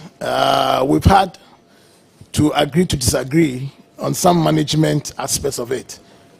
I think I may have to check, but there's been some disagreements. And it was just before the introduction of the property rate that we just talked about. So I just may have to check with the state of it between we and the partners. Okay, so you are aware that that software was supposed to be used by the ministry or by the MMDAs to collect the revenues at the district assembly levels? Yes, Honorable Chair. And for some reason, government has departed from the use of the software and have awarded a contract to a private company to collect this tax revenue, this property rates. Honorable Chair, at the last count, nearly 80 districts were enrolled on the system and were using it. But as I mentioned, due to the disagreements that came, they opted out of the program or its use.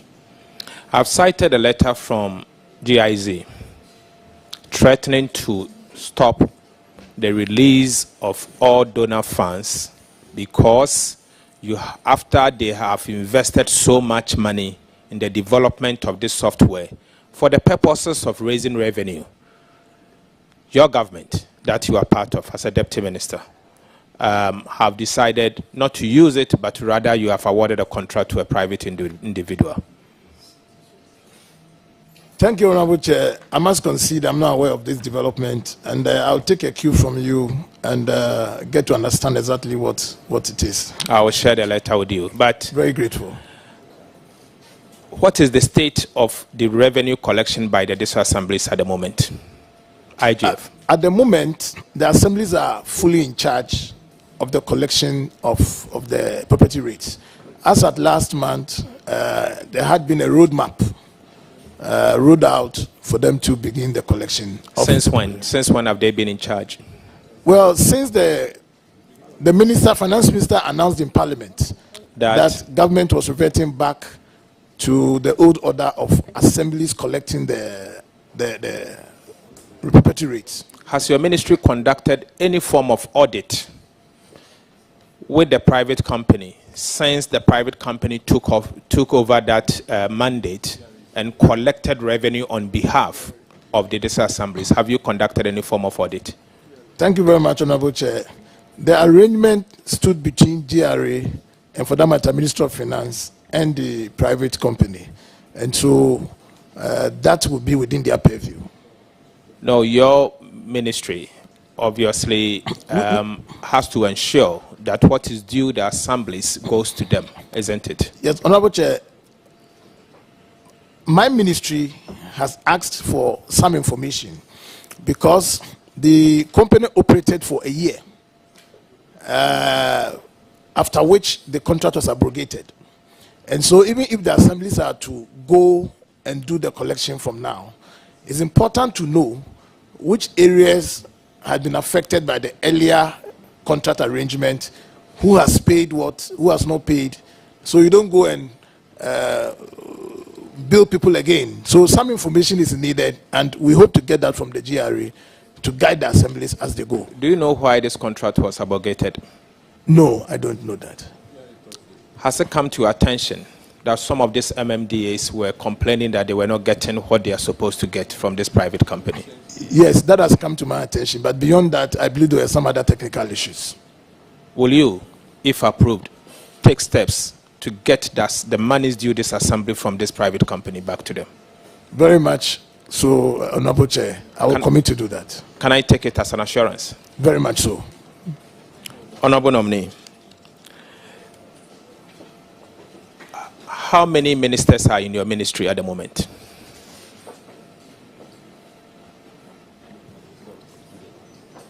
Per your kind approval, if I'm approved, I'll be a minister of state, and 2 deputies.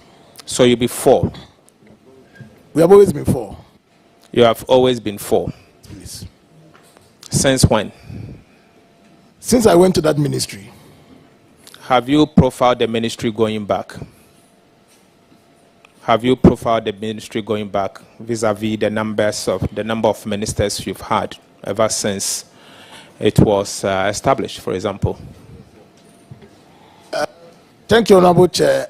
I may be able to do up to the minister before the Honorable Danboche, but beyond that, I have not. Are you aware that previously, under the previous administration, under President Mahama, we used to have a minister and 2 deputies? So there were 3? Yes. As against 4? As against 4. Well, I thank for the information, but I haven't checked that. Do you share in the vision of His Excellency the Vice President? Yes, I do. And have you heard him say that he wants to reduce the ministers to 50?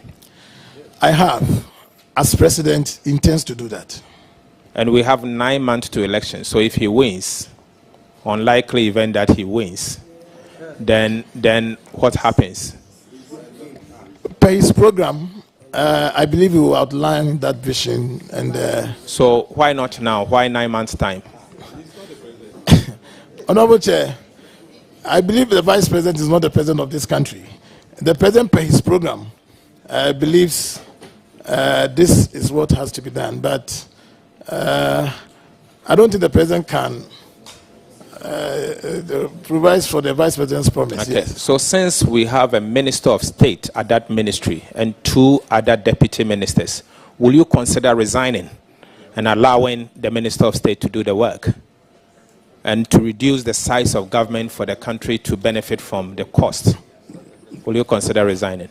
Thank you very much. Honorable Chair, I think the work at the ministry, as I stated earlier, is enormous, huge. Every minister is assigned a particular scope of work to do. You have some parts of the country out of the 261 districts to administer or to supervise, whilst again some departments and agencies. And so it's well covered under the current number. So can you briefly, since you've worked at that ministry for years, can you tell us how many agencies under the ministry you have under the ministry? Well, we have the DACF, you have the LUSPA. Which one? You have the Local Government Service, then you have ILGS, Institute of Local Government. These are the agencies. Then the departments, you have BEP and DED, you have Parks and Gardens, and then of course community development. Have you compared this to the Ministry of Education? In terms of the number of, how many ministers do we have at the Ministry of Education, for example?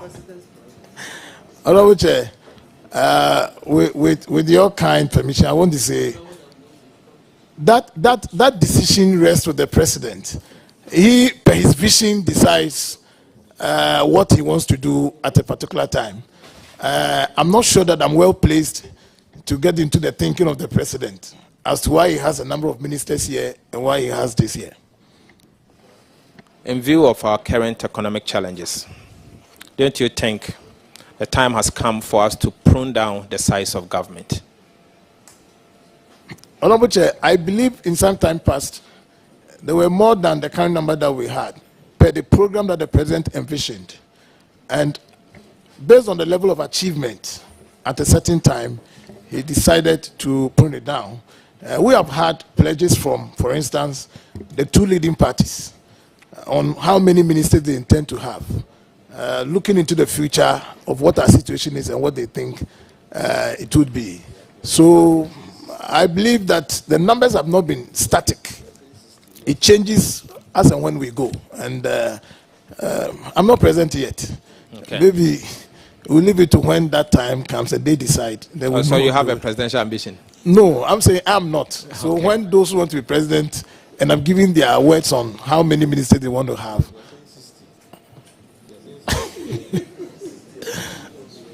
Okay.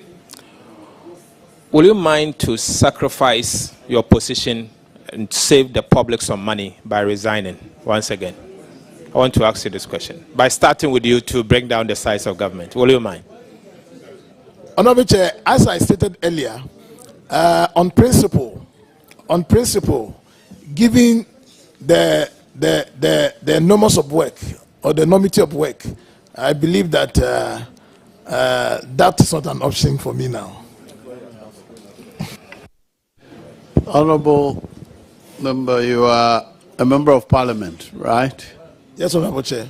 If you resigned as a minister, how much money will Ghana save?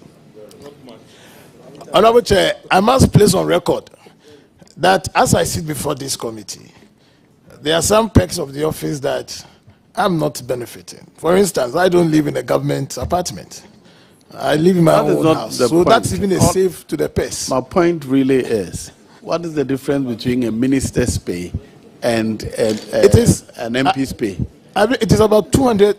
It's a little under 500 cedis. So how much will the government save if you resigned as a minister? But Honorable Chair, let me just place on record again that under this administration, no minister of state who doubles as an MP takes salary as a minister. If you're an MP and double as a minister, you take a salary as MP and not as minister. So how much will government save? None. Mr. Chairman, for the record, let me place it on record that you may be taking MP's salary, But at the end of your term, they will calculate the top up and you will accordingly be paid. So it is not money you've given back to the state for free. Yes, it will be paid back to you because you have not written and said that you don't want that salary. Number two, you may not be staying in the government's accommodation, but they have calculated a percentage being a rent advance that you will get, that you are due. As an MP and as a minister, the percentage will be calculated and you will get it back. No, it's always been the case. Honorable Podo is here. We've done that calculation so many times. And then, Mr. Chairman, yes, as an MP and as a minister, you get salary as an MP and you get top up. But there are other perks of office. Other perks of office. Very well. Like, whilst you get a car loan here, when you are at the ministry, you get an official car, an official saloon car. So all of that are parts. And so impression should not be created that if you are an MP, you are getting the same salary as a minister and the perks are the same. They are not the same. They are costs. Maybe in future, we will have to do the calculations. Let's go on. Thank you very much. Leaders of Parliament get the same thing as so I need to find out from you.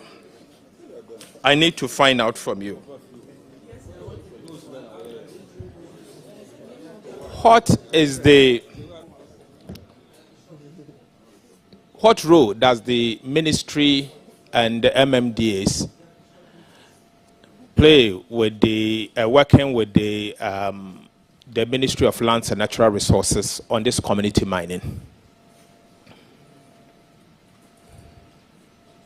Well, thank you very much, Honorable Chair. I believe that in line with government policy to check mining, the MMDCs as heads of security within their localities have had to lend support to making sure that the situation is checked.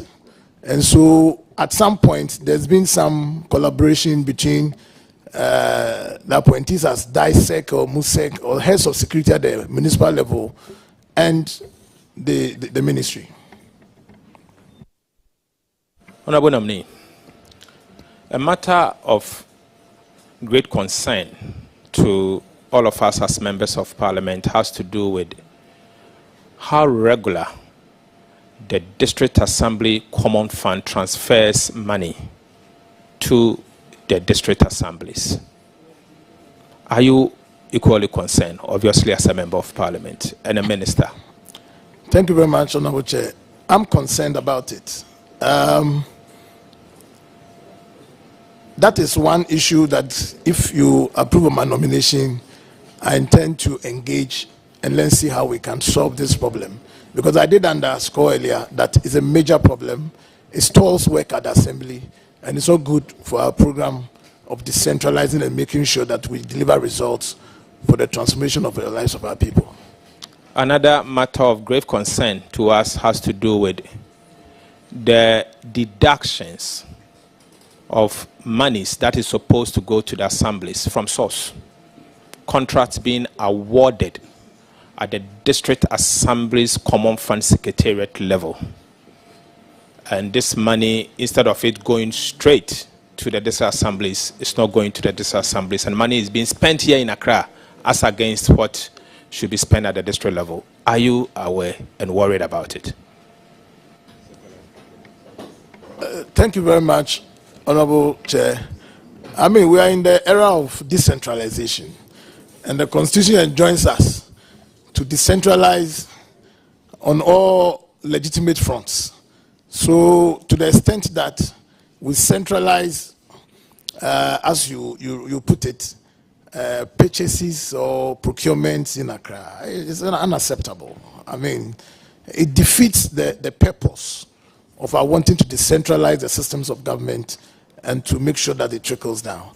If I'm giving the nod, that is one area that I think we have to look at if that is the way to go. What will you be able to do differently? Because your immediate boss tried and was not very successful. What will you do differently to be successful this time?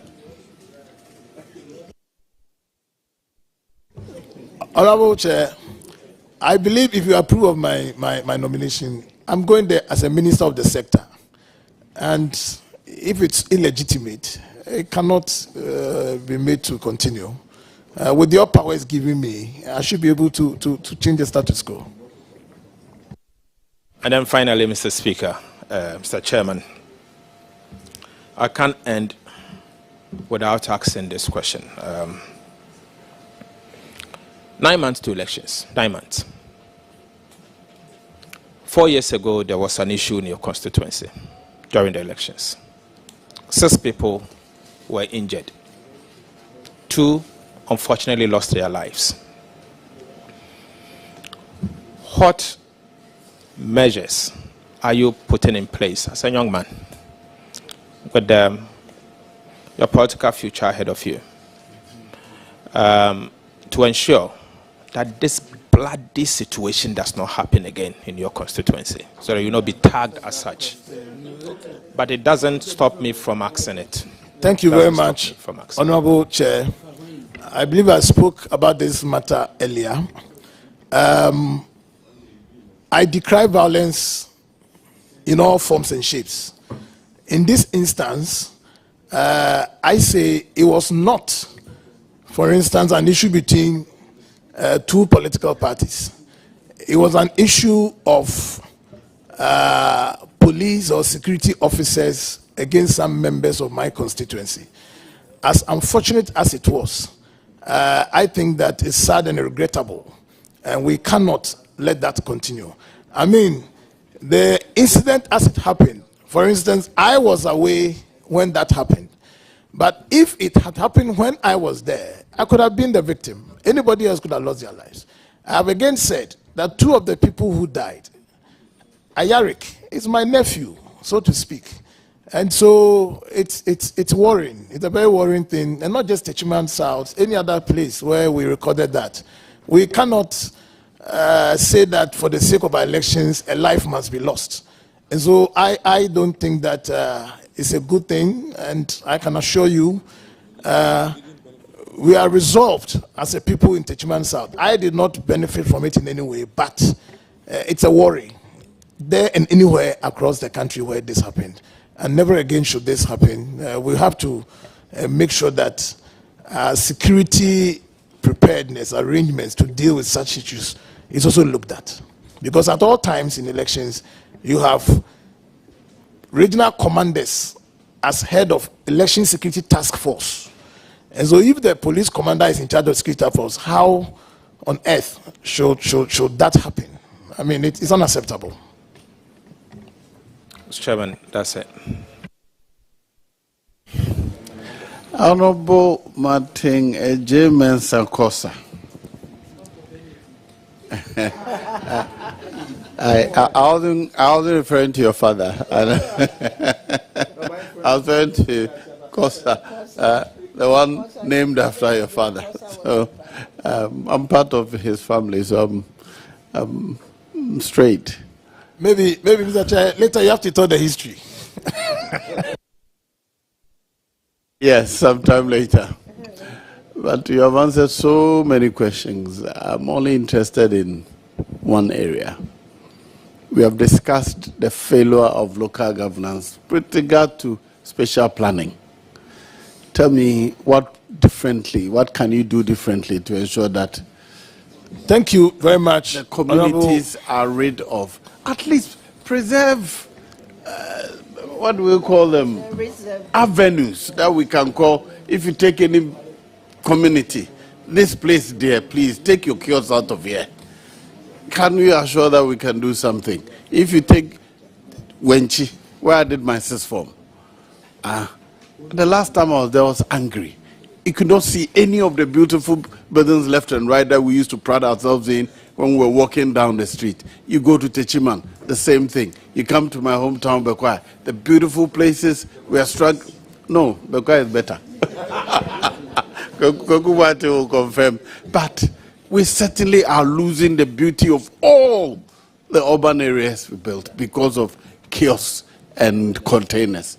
Tell me what you can do differently to ensure that we return to where we were before our insanity started. Thank you very much, Honorable Chair.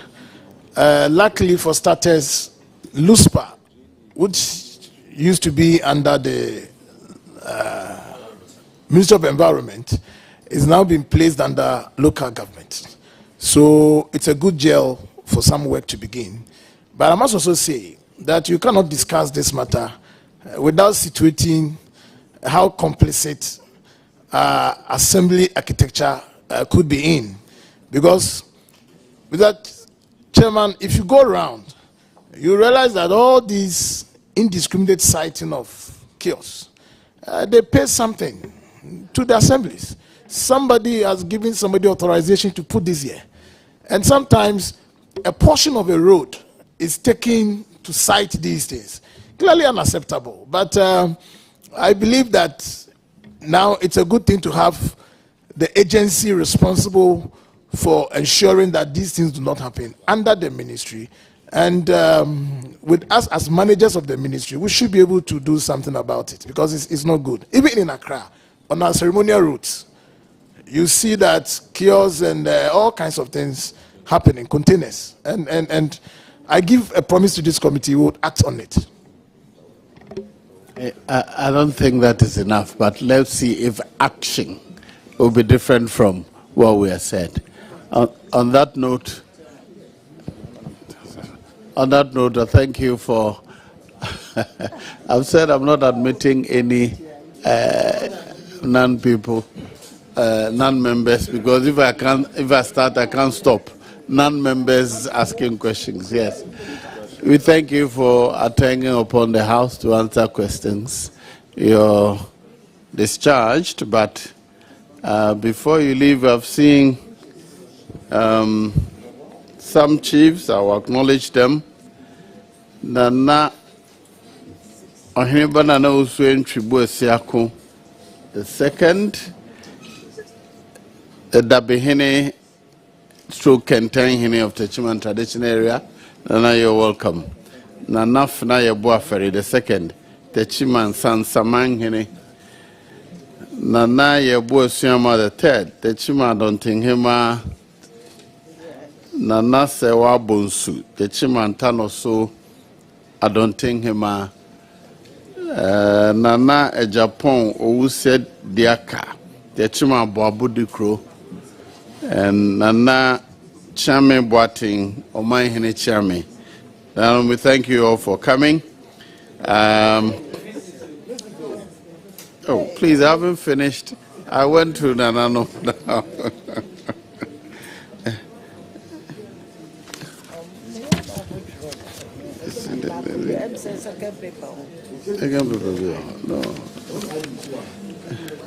Mrs.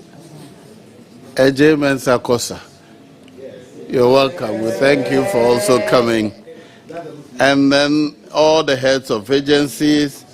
Did I see the Bono East Regional Minister somewhere there? Very well. Honorable Regional Minister, we thank you for coming. Professor Mayor Kumfi, Honorable former Member of Parliament, and then Honorable former Bono East Regional Minister Govi. Govi Amakuhine, you're welcome. MC Techiman, you're here, you're welcome. And then... No, my regional chairman is here. Wait. Honorable Regional Chairman, you're coming. We thank you all for coming. Did I see Nana Atuata here? Yes, Nana, you're welcome. And all the heads of agencies that came to support the minister, we thank you for coming. Now, you're discharged. You hear from us. Thank you. Thank you very much.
Very well. Kindly administer the oath to the nominee.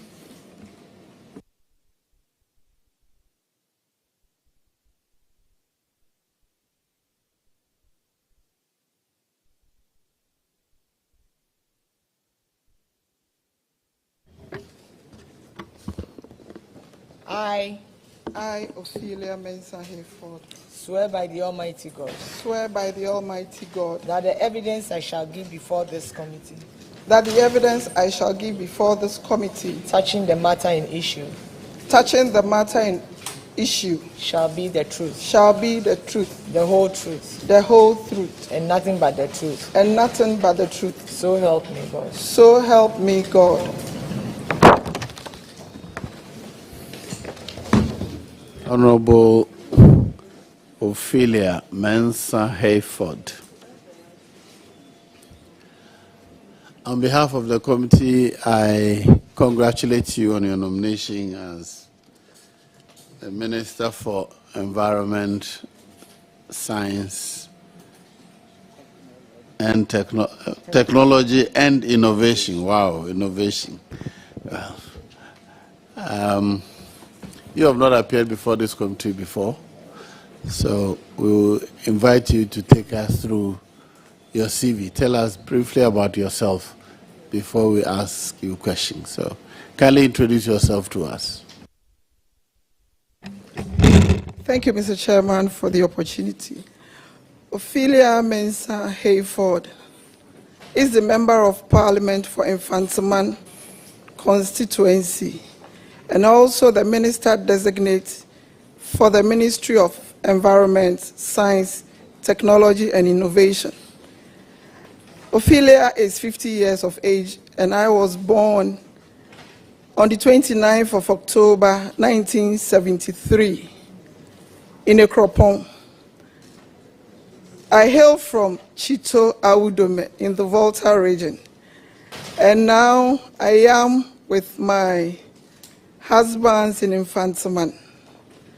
I attended St. John's Grammar School, Achimota, and also further my education at the University of Ghana, Legon, and Gempa.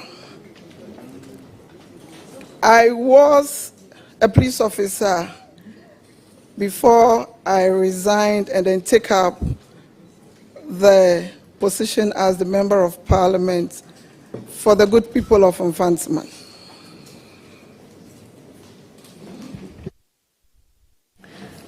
Very well. As a Member of Parliament, what committees have you served on? Thank you, Mr. Chair. Mr. Chair, I am on the Defense and Interior Committee, and I'm the Vice Chair for the committee, and also on the House Committee. Have you had anything to do with the Parliament, Ghana's delegation to the Pan-African Parliament? Yes, Mr. Chairman. What did you have to do with that delegation?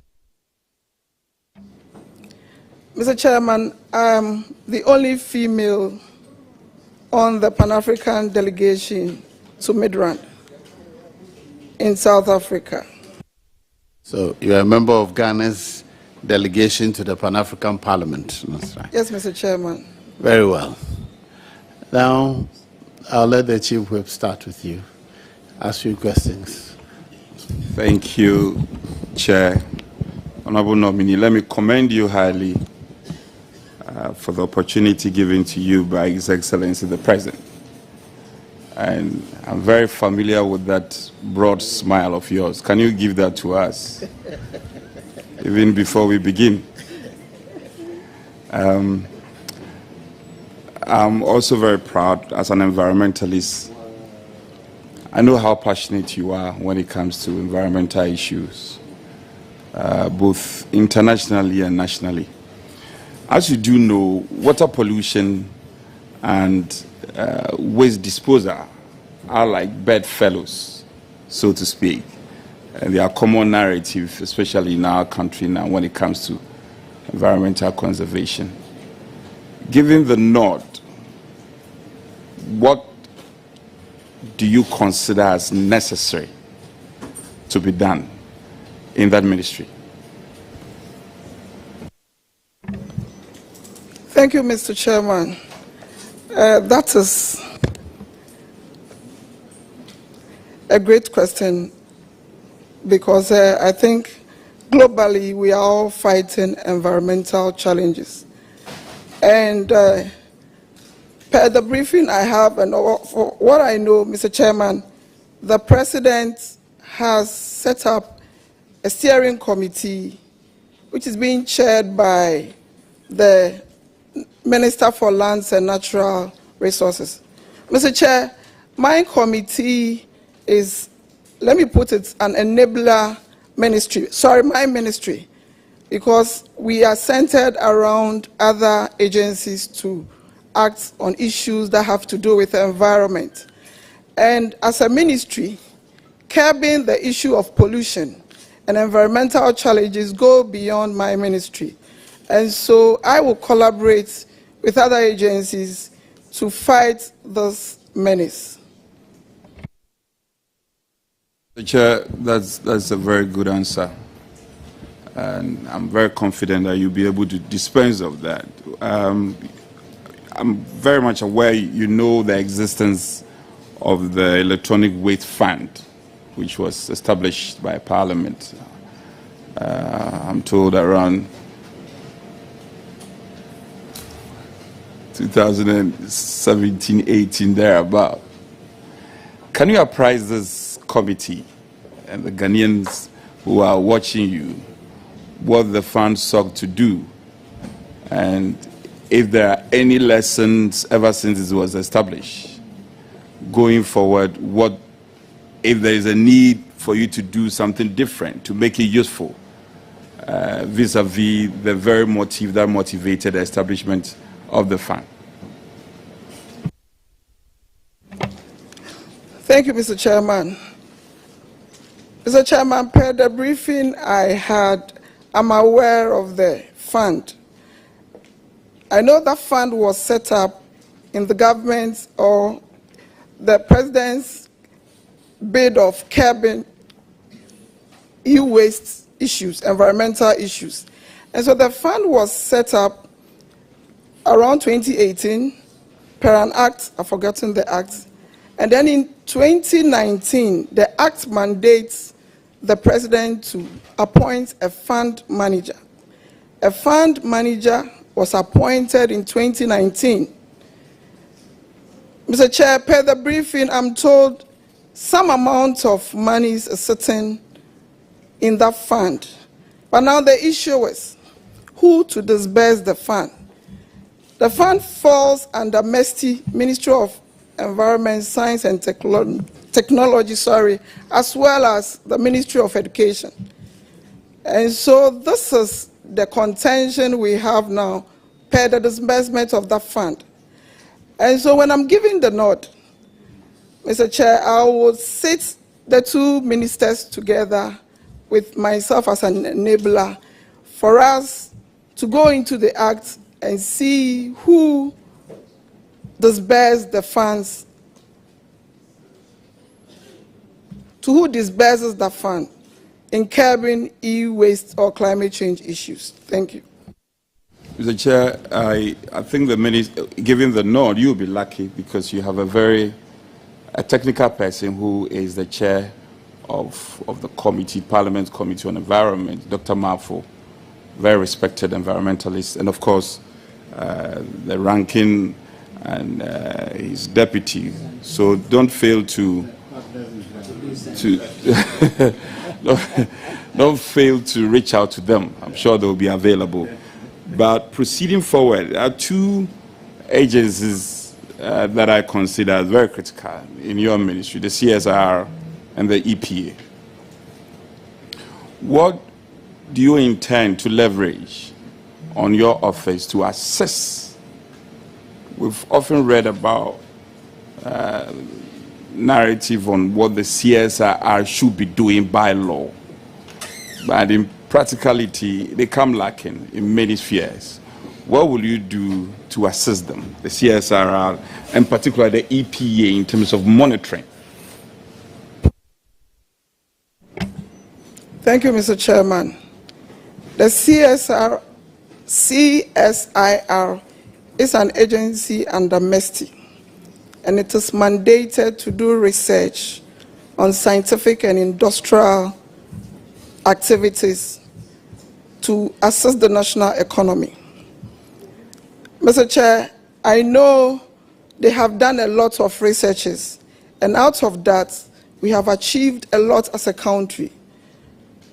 I know planting for food and jobs is as a result of the seeds and the products that CSIR developed. Some of their products or some of the researches they do is to get products that will stand the test of time as pertains to climate change. And so some of the seeds that they came up with, that is what was disbursed to the Agric Ministry or given out to the Agric Ministry. As I said, my ministry is an enabler. And so we work or we hover around other agencies. And so out of that came the food, planting for food and jobs. And Mr. Chair, you will attest to the fact that we had a lot of harvest, bumper.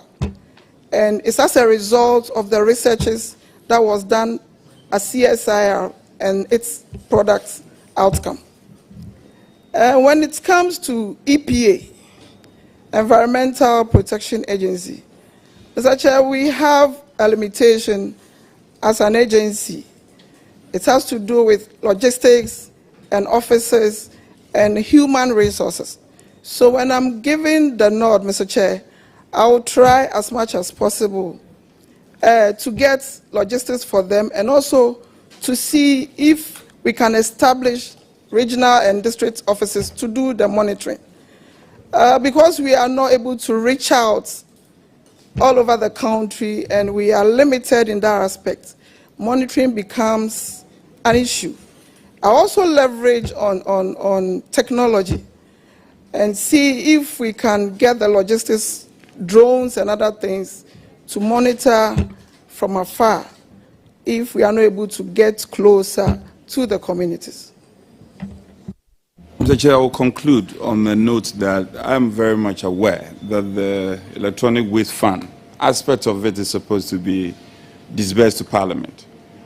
So I will urge you, as you have earlier indicated, that you will do the needful to Parliament committee. So reach out to the two friends, the ranking and the chair, so that for a long time the matter has not been dealt with, it's not been dispensed of efficiently. And as a member of Parliament, please don't let this matter lie. Do all you can in your capacity. It is not just for Parliament, it is also for the committee to be efficient. And the job is so broad that you need Dr. Mafo and Honorable Telabi and Co. to bring their resources and for them to share their knowledge to make it to your disposal. So I'll urge you to follow suit to its logical conclusion. On that note, I want to wish you well and to commend you highly. Very well. Yes. All right. Thank you very much, Mr. Chair, Honorable Chair.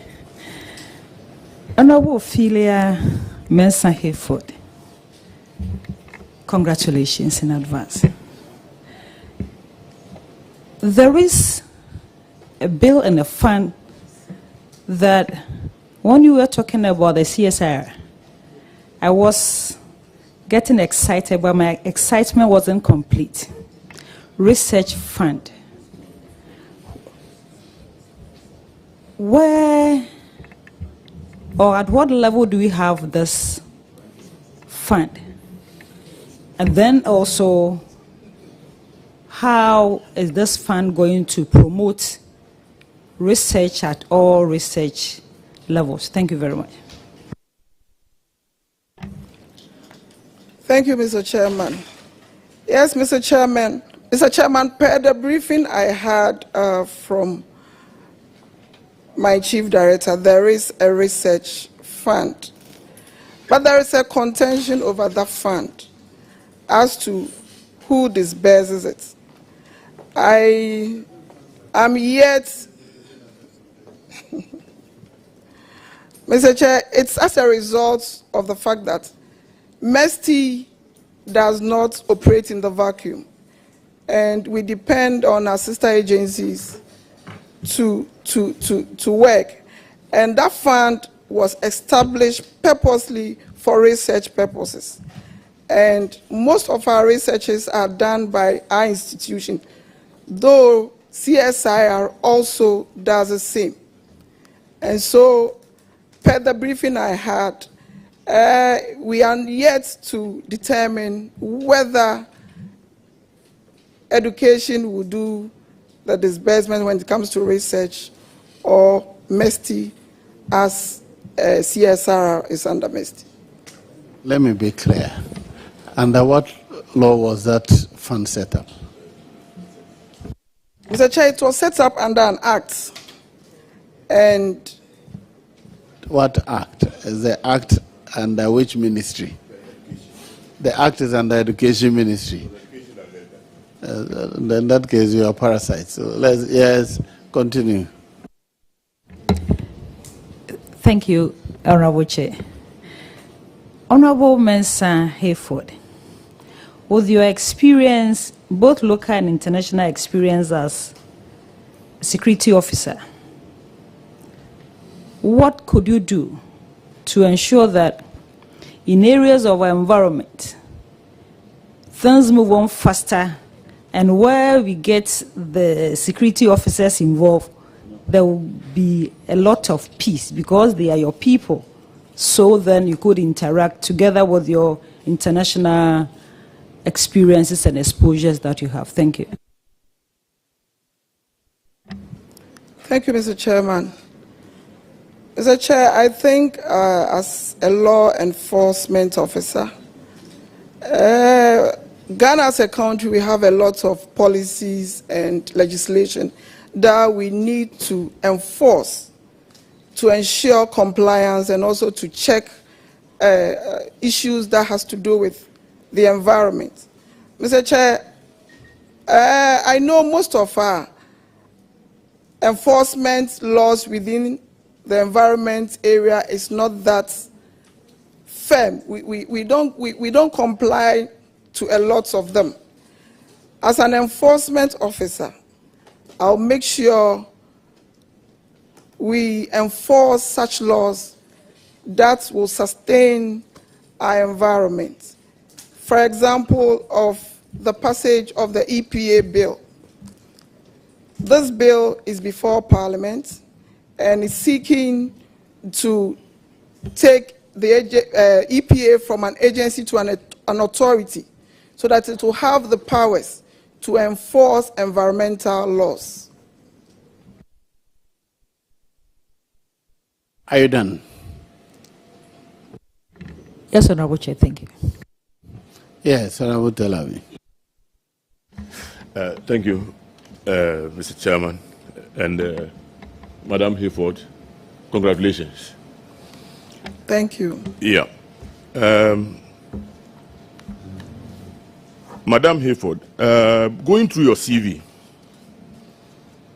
one would see that a lot of your experience is in the security service, police, and your operations, Interpol, whatever.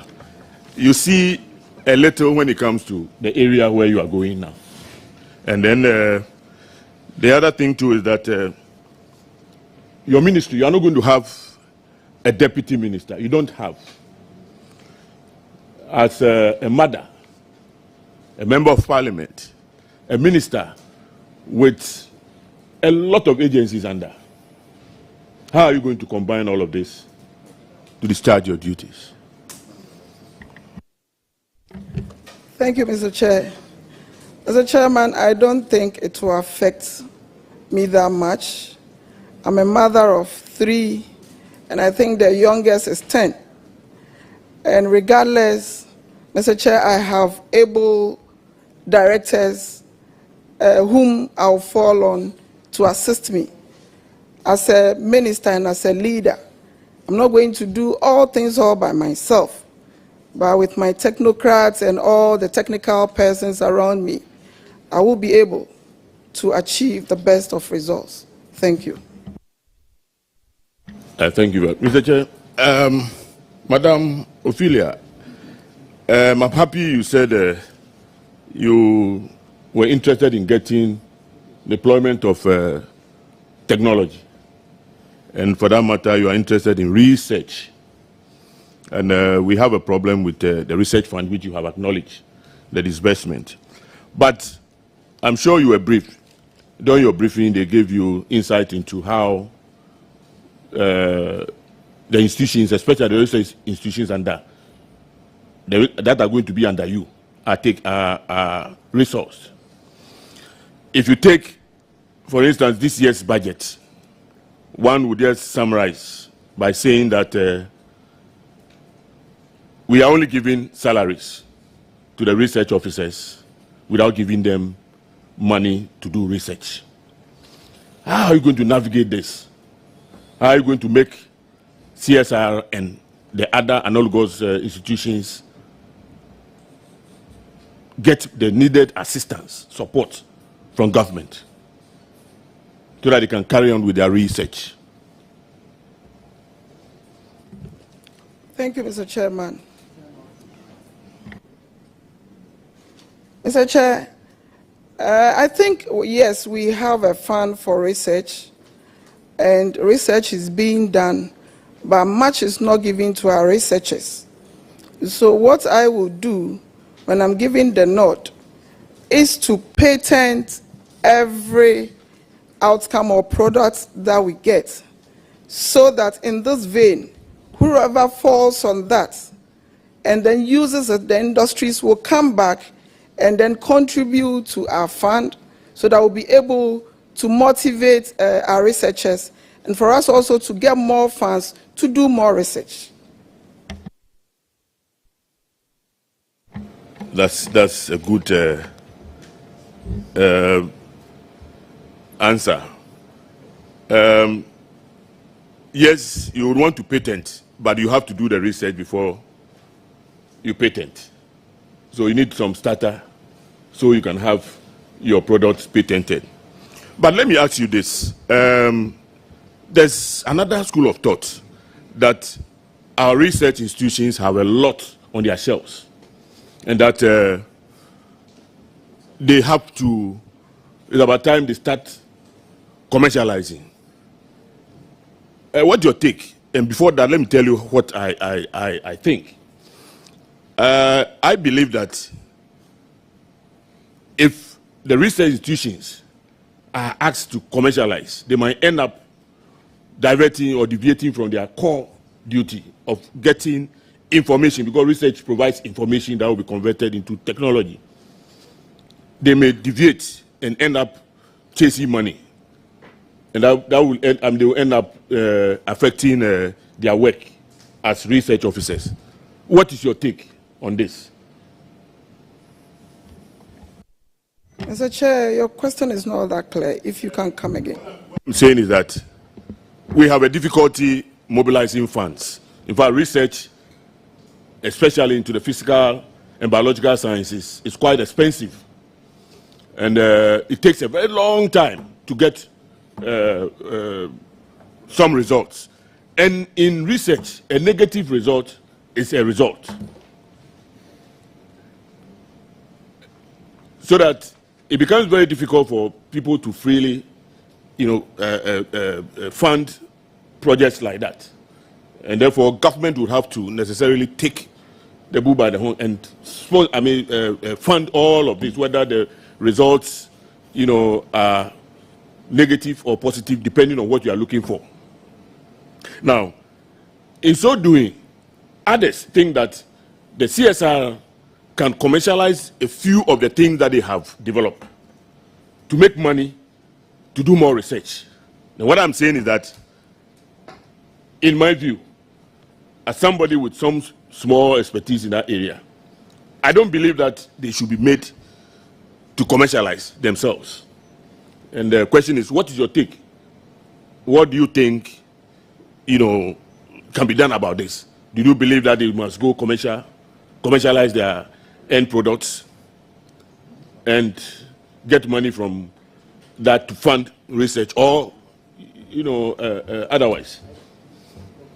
Yeah. Mr. Chair, I do agree with his view, but I think there's a fund and we have money sitting in the fund. And so we'll see to it that we are able to disburse that fund to assist the researchers. And then out of that, the research that they do, we can give to the industries. And then they can in turn also sell and then come and then support us in research. Okay, so do you think that it should be given to the industries for free, or they should pay something for it? No, Mr. Chairman, I think they have to pay something for that research. But in that case, it's commercialization, or because the result came to government, the ministry is the one that should sell it and not CSR itself. What is your suggestion? Mr. Chair, CSIR is under MESTI. And so the ministry will control the sale of whatever products CSIR produces. Very well. Yes, Damango. Okay, very well. You can continue. Thank you very much. I think that you earlier on mentioned patenting of products. I think it's another way to go. But the issue is, how do we fund research? Because you are funding research minus expecting anything commercial immediately. And in fact, it is a burden. It's a burden. It's a huge burden. And CSR was established to solve local problems. CSR was established to solve local problems. How would you get the government to really relook at funding, CSR? Because as we speak, the picture is a little bit gloomy, and we are touting STEM. We want to promote science, technology, innovation, whatever. But then science doesn't exist in a vacuum. If you want to promote science, seeing is believing. We want to go to CSR and see something happening with science. If it is engineering, you want to go there. But we go there right now, they don't have what it takes, even electricity bill. They are unable to pay. These days that they can come to Parliament and even turn off our lights. You need to keep incubators on. If you put it off, your whole... the scientists can create their electricity on their own. But we need money to do that. We need money. That is what I describe as the starter. Somebody must give you that money so you can start making money. But you see, Mr. Chairman, the fact is that at the end of the day, we rejoice when the results, when we get the results, and it affects us positively.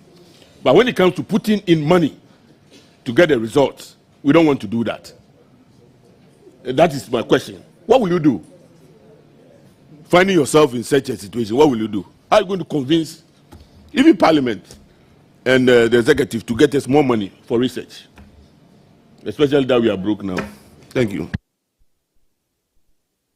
Mr. Chair, I think the honorable member wants me to say I will impress on the Ministry of Finance to help us with that aspect. And then also, when we patent, I think whoever who can make money out of it, Per the briefing I overheard, even Neat Fufu is a product of CSIR. But because we did not have that policy, someone leaked it out and today it's on the shelves and we are making money. But the money goes to an individual. But when we patent, before you can use that product, we know where it is coming from. And as an agency, we also benefit as well as the ministry. Very well. Mafo or your deputy, which one? Yes, deputy. Congratulations, my big sister, Madam Hayford. Thank you, my name. We're all here to help. Mine is a follow-up on what Rankin was saying with regards to bringing research and technology that are developed indigenously to market. How do we bring research that is developed by CSIR and the Ghana Atomic Agency? Because there's a lot on their shelves. How do we bring that to market or make it commercial? And that's number one. And then also how we adequately fund research in Ghana, because that is the bane of your ministry, the difficulty of finding funding for our research institutions.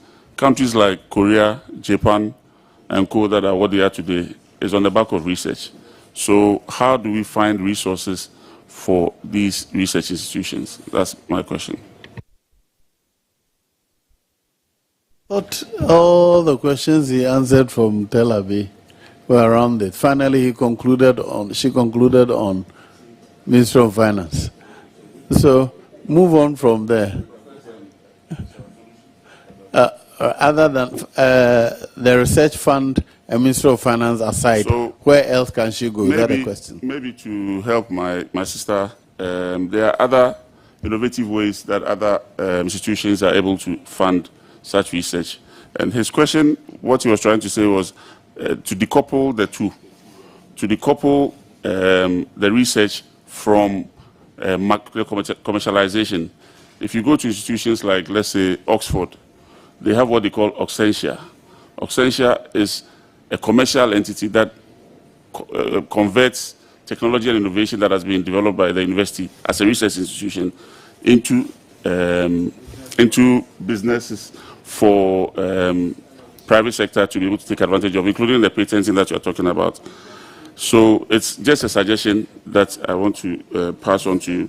Lastly, maybe with the advent of AI, artificial intelligence, and the new technologies that are coming up, how do you intend to integrate these new technologies into the lives of Ghanaians? Because we know that new technologies come with both positives and negatives. We are seeing fake advertisements of some of our well-known media brands being done using AI. So how do you intend to mitigate that or manage that, especially with the new advent of technology that is popping up? Thank you. Thank you, Mr. Chairman. Mr. Chairman, I think with the introduction of AI and technology, I think Ghana, we are doing well. The introduction of STEM in our schools. And so I will collaborate with the Ministry of Education to ensure that we get enough funds to build a lot of schools to improve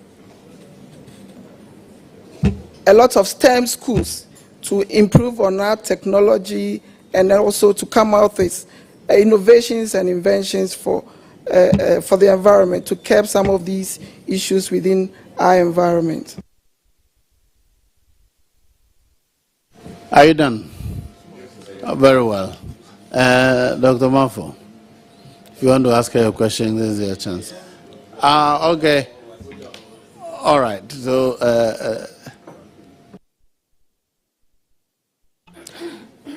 thank you, Mr. Chair. Congratulations, my dear sister. Maybe you don't know that you have a lot of secret admirers in Parliament. I'm just telling you today. Honorable Minister Nominee, I want to find out, you are going into a ministry with a lot of technical men, have the professors, the PhDs, and then some other technical men. How do you intend to leverage on their expertise in order to realize your dream as the minister? Thank you, Mr. Chairman. Mr. Chairman, as I said, I'm the leader and the policy head. And so when it comes to technical issues, Mr. Chair, I will fall on my technical men who have the expertise and the technical know-how to educate me very well on some of the decisions that I would have to take. Thank you for the answer. I also want to find out from you, we have a huge challenge at hand so far as plastic pollution is concerned in Ghana. When you get the nod, how do you intend to deal with the menace of plastic waste in this country?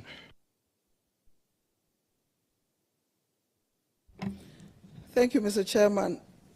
Mr. Chairman, when it comes to the menace of e-waste, I know it's a challenge for us as a country. But regardless, I know Ghana has signed or has submitted a comprehensive report to the United Nations that will carry us to 2030. I know Ghana has also signed some treaties with Switzerland and yet to sign that of bilateral treaties with countries like Sweden and Singapore for us to also get funds to help in checking our e-waste. So when I'm giving the nod, Mr. Chair, I will fast-track the ratification of some of these bilateral treaties that are yet to be signed on as a country. And through that, we'll be able to secure funds from our donor countries, some of these countries, to support us in checking the menace of e-waste. Thank you. Thank you. Mr. Chair, I also want to find out the CSIR, as already exposed by previous speakers, they are going through a lot of challenges. Science research is not in its rightful place in Ghana. We need to do something about it. If you go to CSR institutes and visit it today, in fact, the place is very appalling, and you wouldn't probably want your daughter or your son to go and do science. We need to do something about it. If you look at the quantum of money that is paid out annually, and Rankin talked about it briefly. In 2023, for example, the compensation for the CSIR was around 200 million. Meanwhile, they were giving less than 200,000 Ghana cedi to work, all the 13 institutes. How are they going to be able to do that? It's a very serious challenge. And some of the scientists are leaving CSIR. We need to protect that institution. If you get a note, what steps are you going to take in order to improve upon the conditions of the scientists so that we can keep our scientists in Ghana to do what they have been trained to do? Thank you, Mr. Chair. Mr. Chair, I'm yet to take over or to go into the ministry to know some of the challenges and issues. And I'm of the view that if it is for the lack of human resource, capacity building, or any other thing, Mr. Chairman, we'll channel whatever resources we get there for us to ensure that CSIR stands on its feet to achieve the mandated purpose for which it was set up. All right, thank you, Mr. Chair. Probably my last question. I want to find out from you, Professor Frimpong Barton.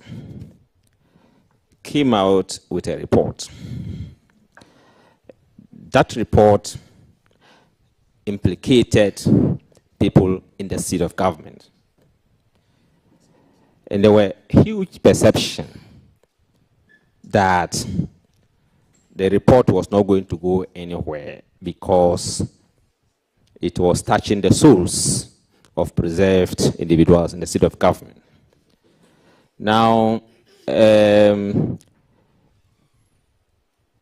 I should say the failure to be able to make use of that report is a huge blow to us as a country in terms of the fight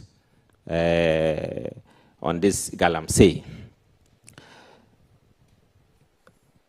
What do you intend to do differently on the issue of galamsey?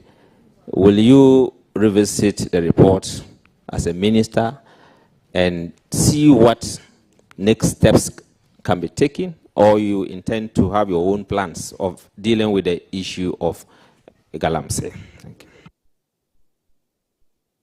Honorable, are you aware of the existence of any such report in fact? No, Mr. Chair, I've not chanced on that report.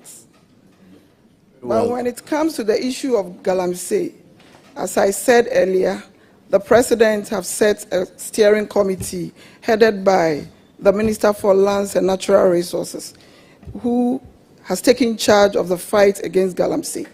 And as a ministry super steering over the environment, I think I'll collaborate with him and then see how we can fight this menace.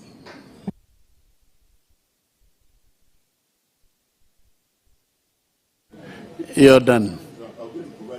Yes, before Chairman comes in, you're done.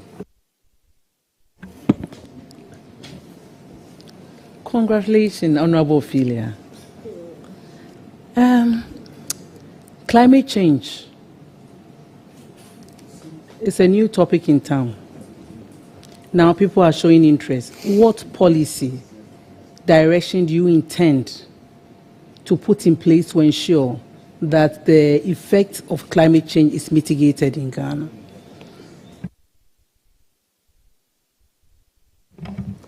Thank you, Mr. Chairman. When it comes to the issue of climate change, I'm ably informed. Ghana as a country, we have submitted a comprehensive report to the United Nations. And we are trying our best to create awareness and also to enter into treaties and bilateral treaties to curb this money. So when I'm given the nod, I'll also help in the awareness creation and also collaborate with sister agencies, lands and natural resources, local governments, and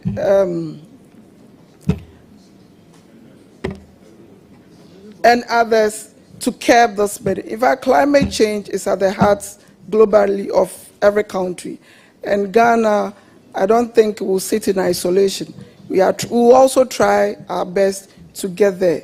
And as a minister, when I'm given the nod to pretend over the ministry, I'll ensure that we fight the menace, if not to the barest minimum, at least to get to that point. Honorable Ofilia, all put together, you have less than a year to be the Minister for Environment. What do you want to be remembered for after you've left the ministry? If in the likely event that you are approved.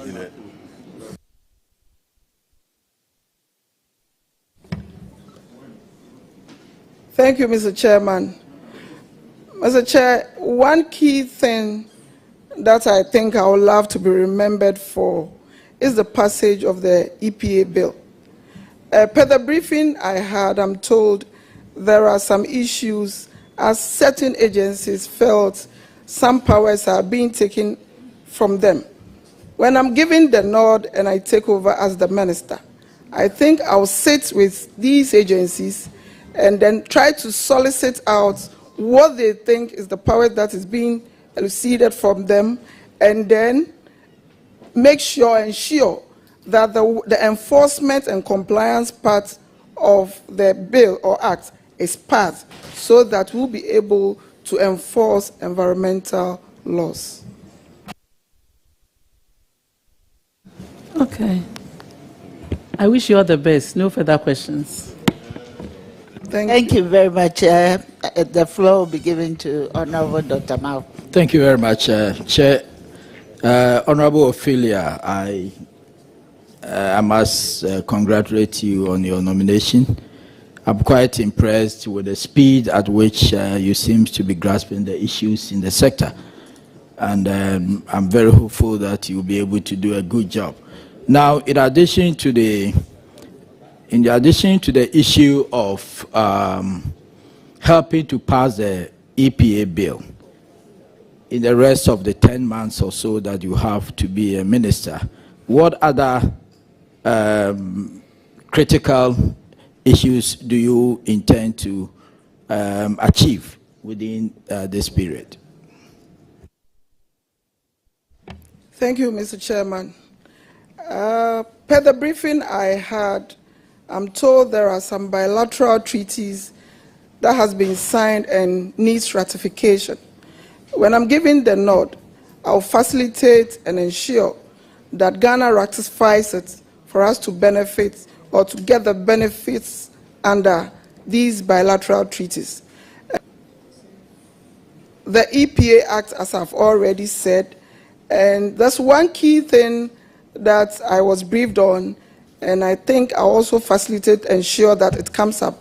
That is the CFV headquarters that is being built in Ghana, and CVF,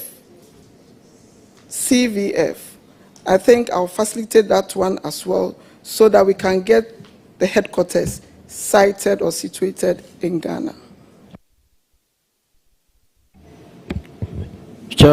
Chair, that's a very good one, especially with the CVF. As we speak today, the host agreement has been laid in Parliament, and Ghana is expected to approve that so that the Climate Vulnerable Forum Secretariat, International Secretariat, will be set up in Ghana.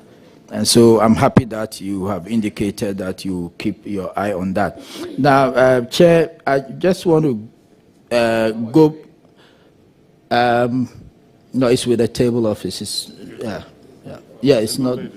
Yeah, but it's at the table office. I'm aware. Yes, it's not been laid. You are right. You're right. It's in Parliament. Okay. Now, Chair, I just want us to go back to the issue of research fund, the Ghana National Research Fund Act, and the confusion that you mentioned about the research fund is in respect of the designation of a minister to be responsible for the fund. And indeed, in that act, there's a provision that the president will assign or designate a minister to be responsible for the fund.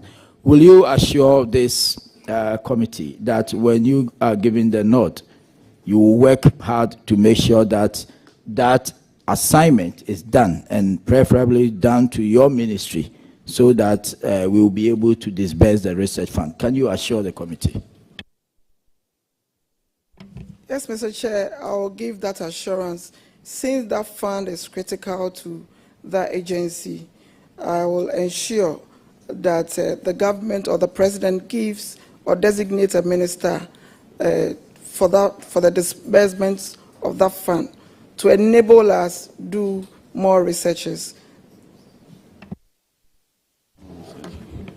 Very well. My last comment will be to thank you and also to assure you of the support of the committee and my good self and my colleagues here in the discharge of your duty when you are approved by Parliament. Thank you, Chair. Thank you, Dr. Mafo. We now move on to leadership. Thank you. Congratulations. Thank you. Honorable Ofilia, I know that in most of your answers you say, I'll be at the ministry and when I go there. So I won't go in that direction. can you share your vision for the Ministry of Environment, Science and Technology and Innovation in the next 8 months? What top 3 specific priorities will you set to achieve the vision considering the short time you have?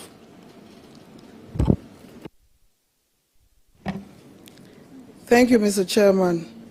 Mr. Chair, I think I don't have the long months to stay in the ministry, but when given the nod, I'll sit with all the directors of the agencies under my ministry and then try to identify some of the issues, and then the ones that we can fast track or facilitate for its passage or for anything to enhance the work of my ministry or to enhance the work of MESTI, I will do it. For example, as some of the treaties I mentioned earlier, the passage of the EPA Act, and then also the disbursement for the government to appoint a minister for the disbursement of the research fund.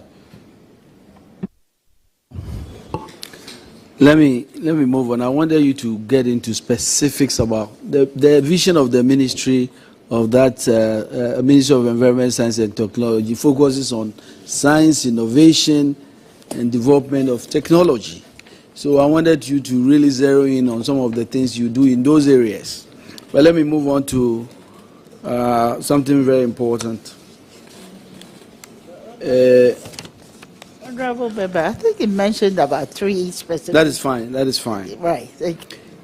Honorable Nominee, Ghana ranks 113 globally in the 2022 Global Innovation Index, with strengths in human capital and creation, but weaknesses in infrastructure and market sophistication.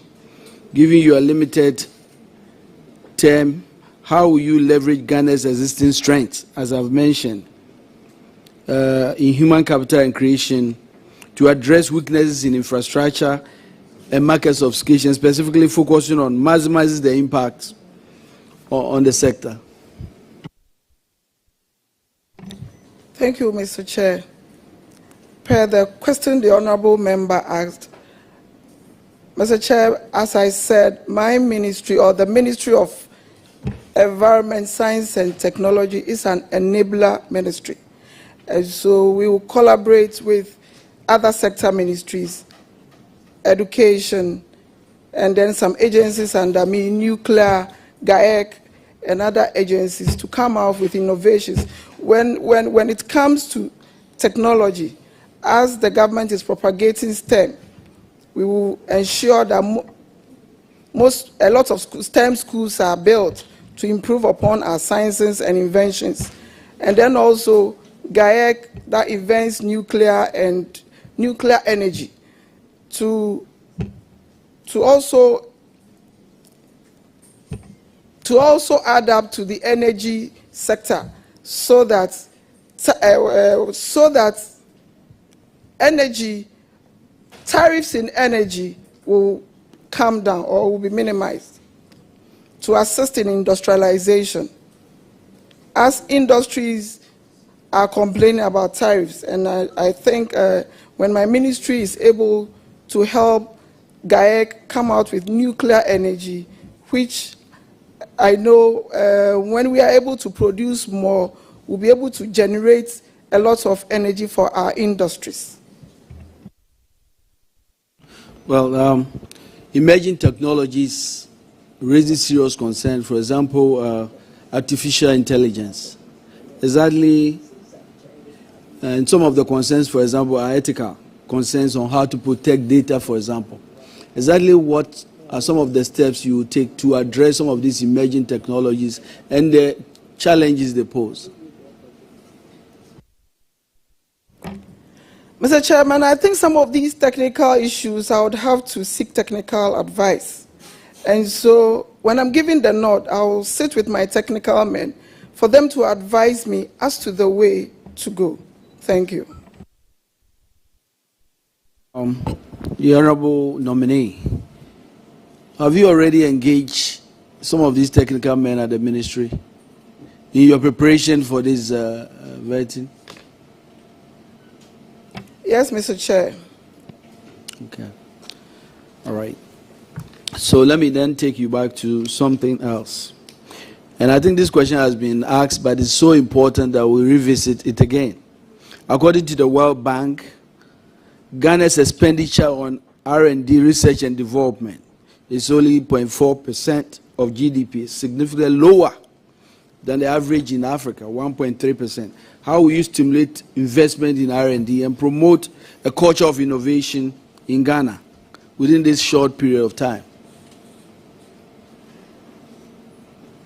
Mr. Chair, can you come up with the question? I am talking about Ghana's expenditure on research and development, which is really below the average of African countries, which is 1.3. There is a need for us to invest more in R&D. And I'm asking you, as a nominee, that if you get a nod, what steps will you take, what collaborative steps will you take to ensure that Ghana really invests in research and development and innovation? Mr. Chairman, I will collaborate with the agencies and then come out with Ministry of Communication is there, data protection, and other sister agencies to come out with innovations that will help. Talked a lot about Galamsey, but if you come from some of the districts, the areas where I come from in the western region, it is a matter of life and death. We know that mining itself is something that can be done if we do the right things.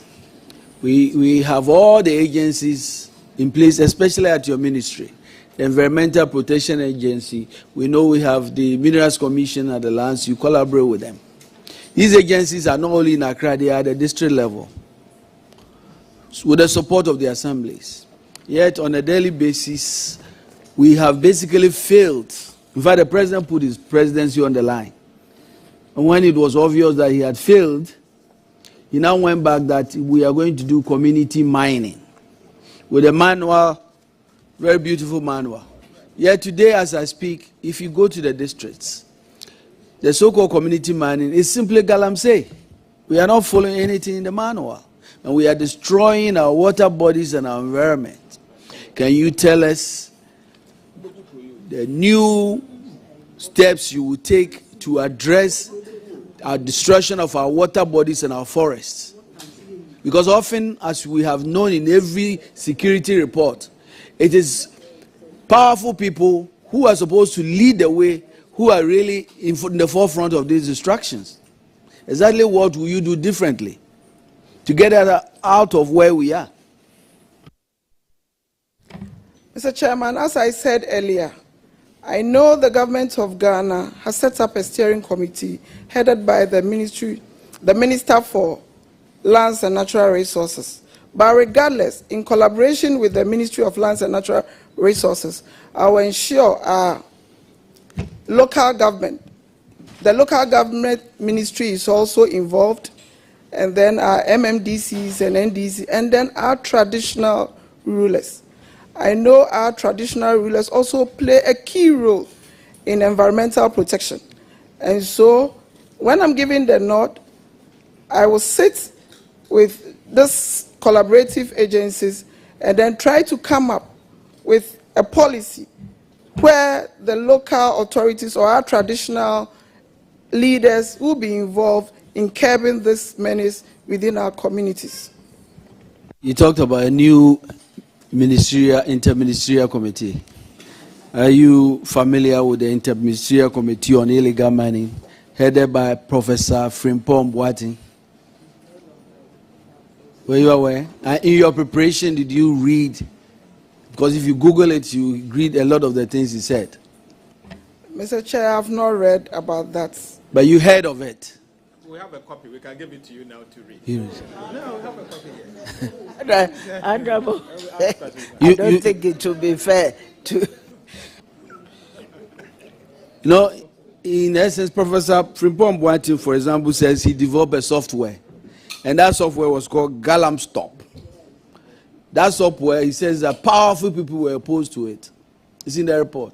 He talked about all sorts of things, and it means that what I'm trying to bring out is that you are entering a minefield where powerful people are going to try to stop you if you're trying to do the right thing. Can you tell us, this committee, whether, and I know that I checked your background, a very courageous woman.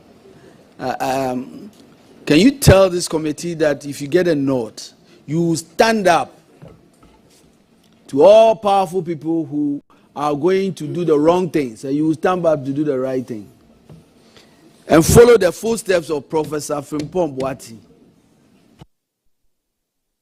Honorable Member, I think what we need to look at is to look at the review of the community mining, how the implementation of that review, and ensure that what has to be done to correct the use or the degradation of the lands will be done appropriately.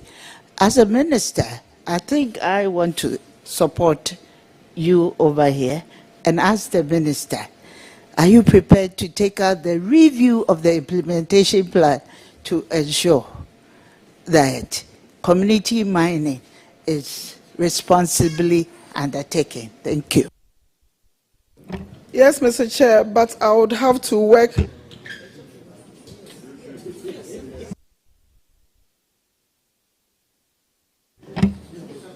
Mr. Chairman, Madam Chairperson, let me come in here. The Honourable Member for Lembele asks his question. In coming in, you have reframed the question, and you've set your own question for her to answer.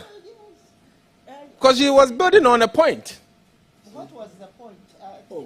No, because now you've changed the question completely. So allow him to ask his question. Yeah, Nominee, the because nominee it's was like ready. a leading question.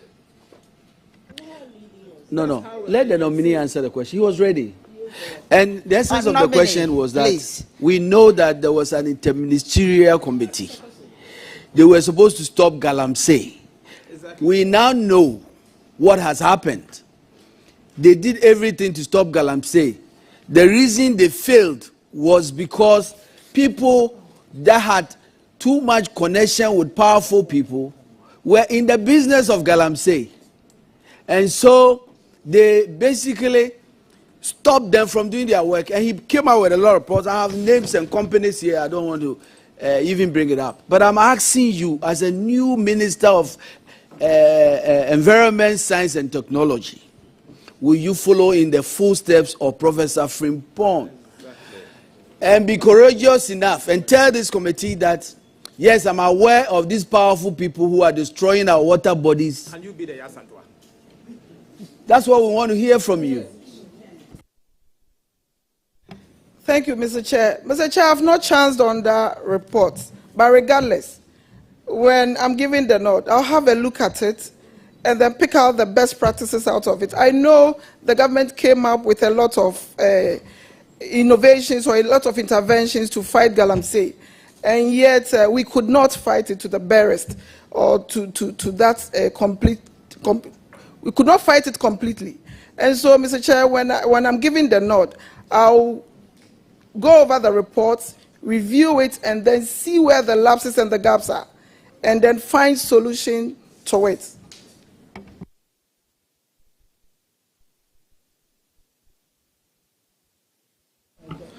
The African Development Bank reports a skills gap in Africa with an estimated 23 million jobs unfilled due to lack of qualified personnel by 2030.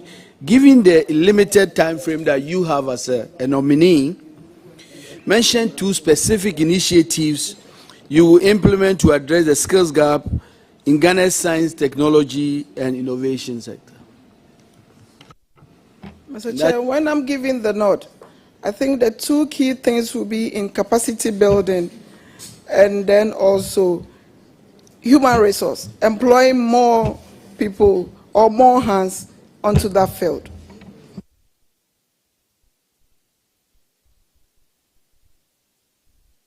All the best. Thank you very much.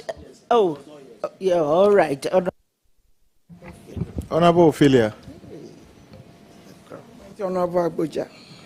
Oh, you don't want me to talk? Are you a Ghanaian? Yes, I am. What document will you use to prove to me you are Ghanaian? Mr. Chair, any document you want me to use to prove? No, which one will you use to prove your citizenship? I have the Ghana card, I have my passport, and my certificate. Okay, the certificate, it could be I'm a foreigner and I came. But the passport can show you are Ghanaian. Yes, and the Ghana card. But your birth certificate, have you got a birth certificate? Yes, I have. Has Ghanaian be written on it? No. Huh? Is there any Ghanaian birth certificate without your nationality written on it? I think there is. Yeah.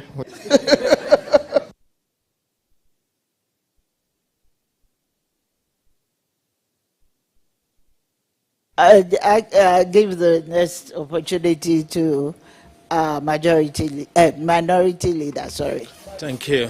Thank you for.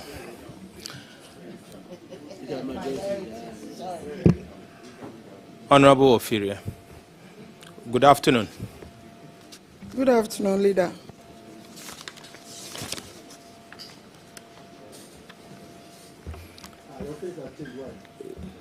Do you know why the president nominated you to be a minister for the Ministry of Environment, Science, Technology and Innovation?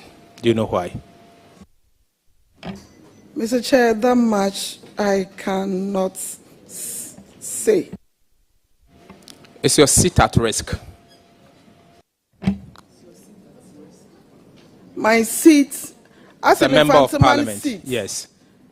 No, please, it's not at risk, not at all. This morning, someone sent me a message saying that the president nominated you so that you can save your seat as a member of parliament. Do you agree to that?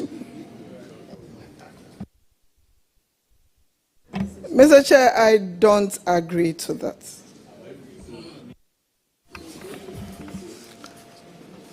You are coming in at the dying minute of the President Akufo-Addo Alhaji Bawumia government.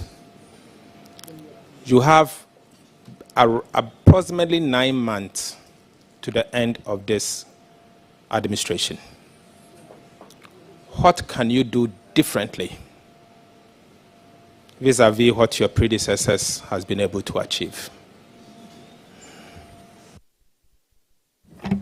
Thank you, Mr. Chairman.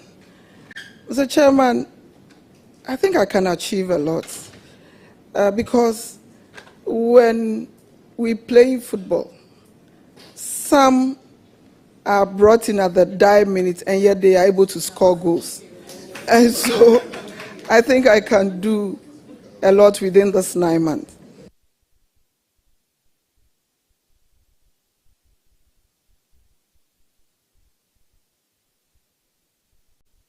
So you think you can be the striker? Yes, Mr. Chairman. However weak she is. I have reviewed your CV, and I note that your background is largely with the police service, and you have virtually no background on environmental issues or in environment and science. What was your last rank before you left the police service? Mr. Chairman, I was a chief inspector and I had written the exams for the promotion of an assistant superintendent of police before my husband passed on and I resigned. And I remember I was given the position as the assistant superintendent of police. You remember? But was that your rank? I asked a simple question. What was your rank? No, Chief Inspector of Police. So your rank was Chief Inspector of Police? Yes, Mr. Chairman. Thank you. Now you are going to the Ministry of Environment, Science and Technology. As a minister, if you are lucky enough for us to approve you, what is your honest assessment of how your government has dealt with the Galamsey issues? Your honest assessment. Mr. Chairman, thank you for the question. I think my government has done a lot, but we have not been able to achieve the required results. And there's more to do. And so I think we can still do more to achieve the required results. Do you think your government is committed to the fight against Galamsey? Yes, Mr. Chairman, I do. Can you prove why you think so?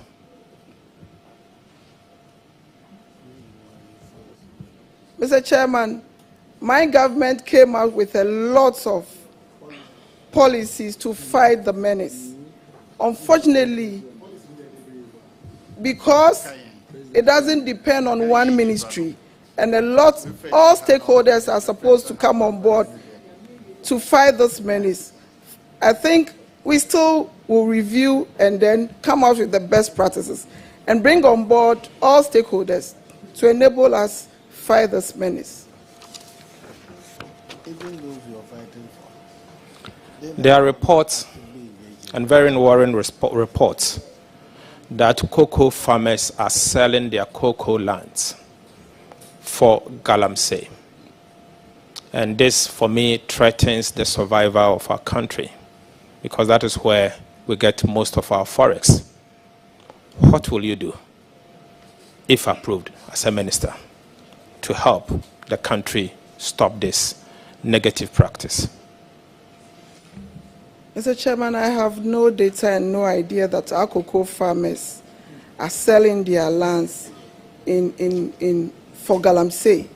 But when I'm given the nod and I go into take over the ministry, Mr. Chair, I will go into it, and if that is so, for the conservation of our forest, I think I would have to review whatever policy or whatever is inuring to the sale of lands for Galamsey purposes, so that we put a stop to it. Another major issue of concern, to me in particular, has to do with the destruction of our forest reserves, our green belts, and our Ramsar sites.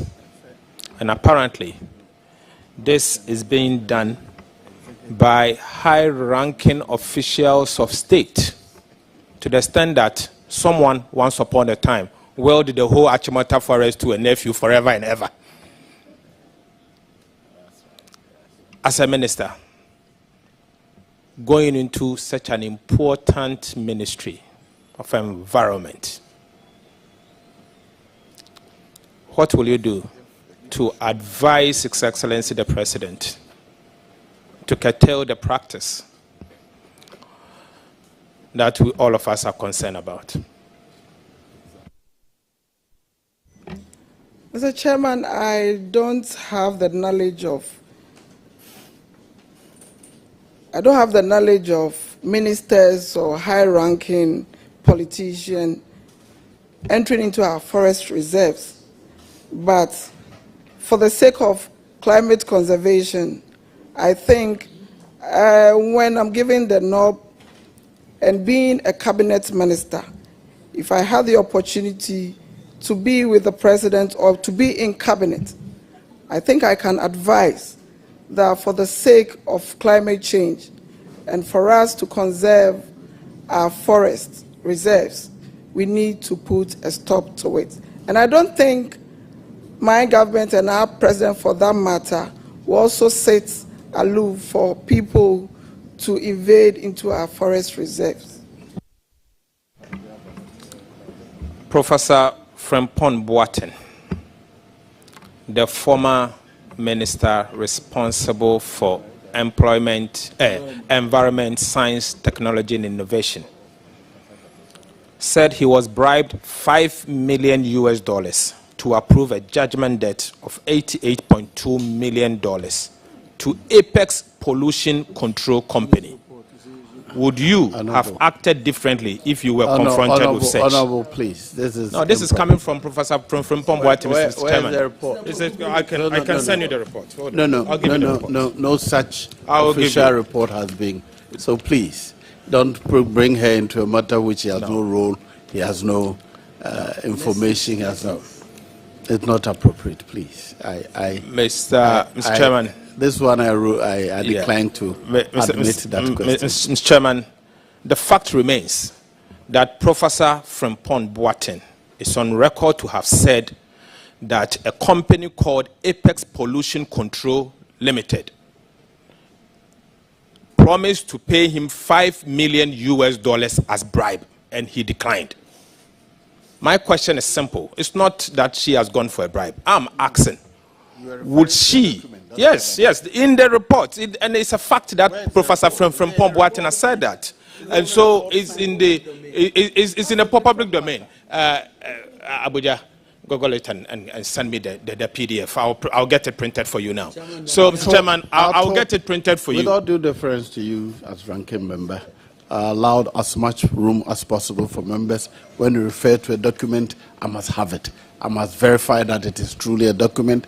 When you say it is in the public domain, that's another matter. It's a totally different matter. If you are asking questions based on what you have heard, it's okay. But once you're mentioning a name and you're saying it's a document, I must verify and confirm that indeed there is. I'll get it for you. Mr. Chairman, it doesn't stop the fact, and the fact is there for everyone else. I mean, I'm sure viewers and listeners are aware that Professor Frimpong Boateng made that statement, but I will move on it. Let me put it this way.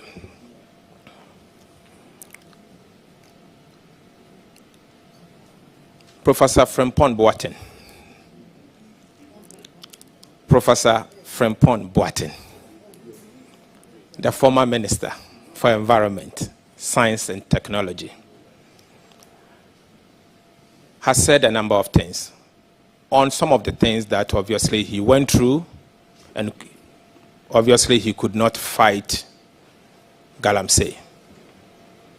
As a minister, what will you do differently to survive or to succeed this time, as against the fact that Professor Frimpong Boateng was unable to succeed in the fight against Galamsey? And you have 9 months to do that. Mr. Chair, as I said earlier, I'll review the reports of Professor Frimpong Boateng. Actually, I've not chanced on it and I've not read anything in there. And so I cannot speak into it. But when I review and there is any best practices to deduce from it, I think I'll go by it. And then also shift away from the things that he did that did not inure to his benefit or to the benefit of the ministry. What is your take on the LGBTQ IPPP plus bill? What is your take about it? Mr. Chair, I think my take is customs and traditions frowns on it. And so as a Christian, I do frown on it. Will you encourage His Excellency the President to sign it, the bill, if it gets to him? Mr. Chair, I'll reserve my comment. That is his prerogative rights. You are a cabinet, you are a minister designate, and we are vetting you to be a minister at the cabinet of the President, if called upon. Now, the minister responsible for environment is a cabinet minister at the moment, and the President has not changed his cabinet list to us. So you are replacing a cabinet minister. Let me put it this way.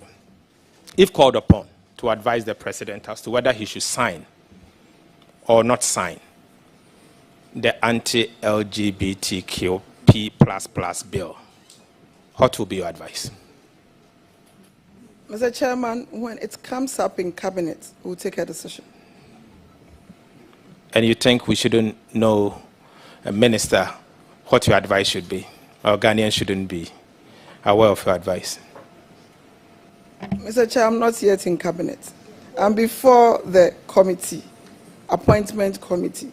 So, Mr. Chair, when we get there, we'll cross. And to the good people of Infantaman listening to you and watching you, you think they shouldn't know? Yes, told them what he thinks.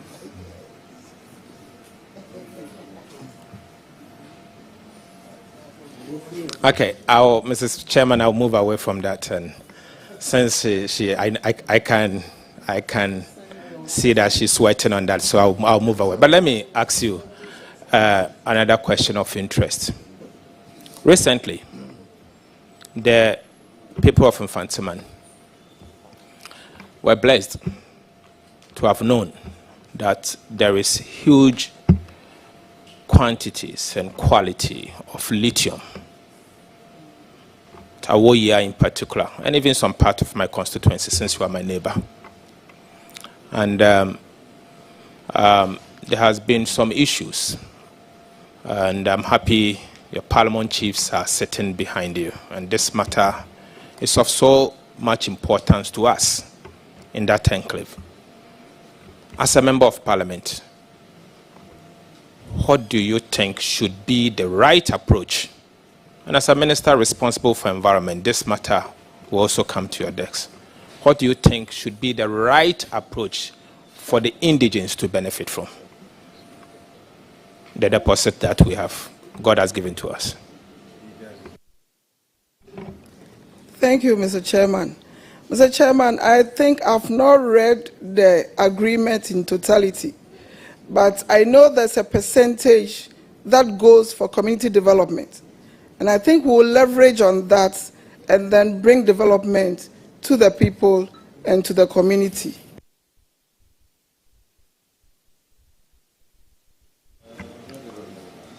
Let's see.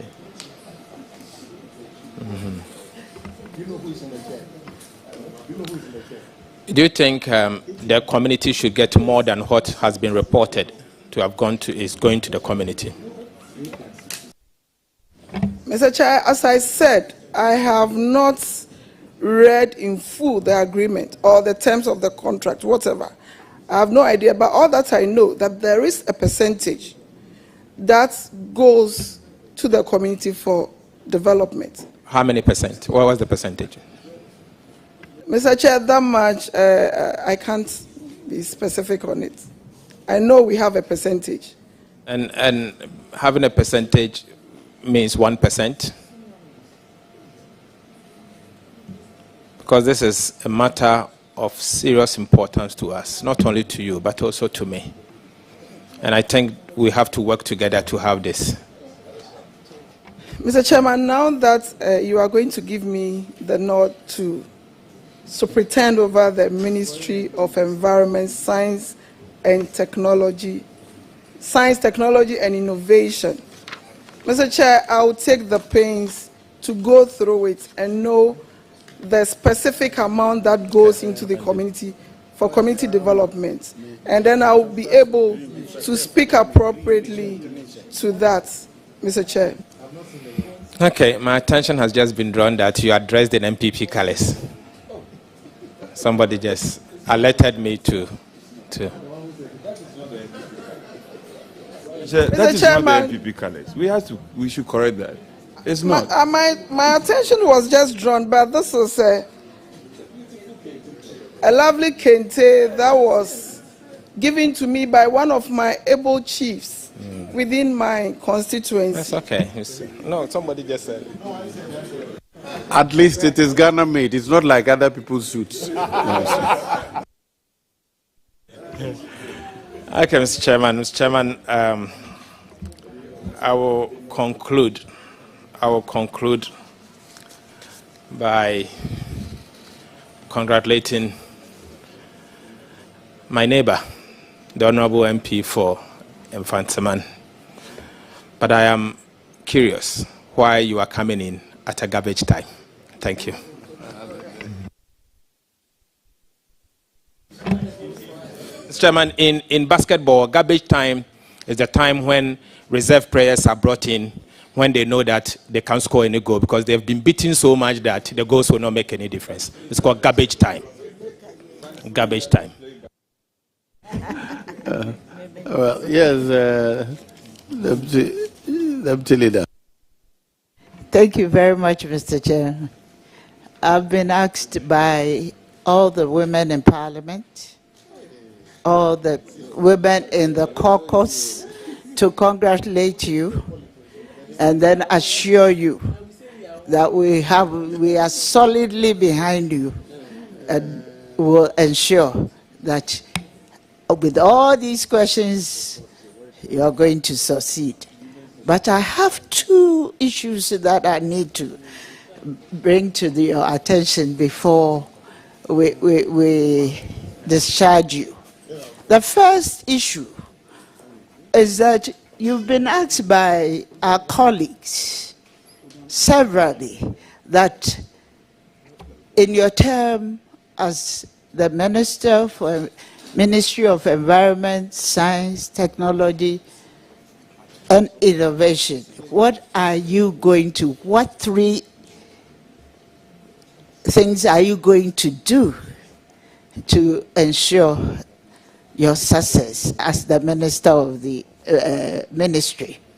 But I see a low-hanging fruit, which you have not mentioned. What am I talking about? I want to know the status of the machine tooling industry that is being set up by the Ministry of Environment, Science, Technology, and Innovation. And what will you do to ensure that you complete the project? Thank you.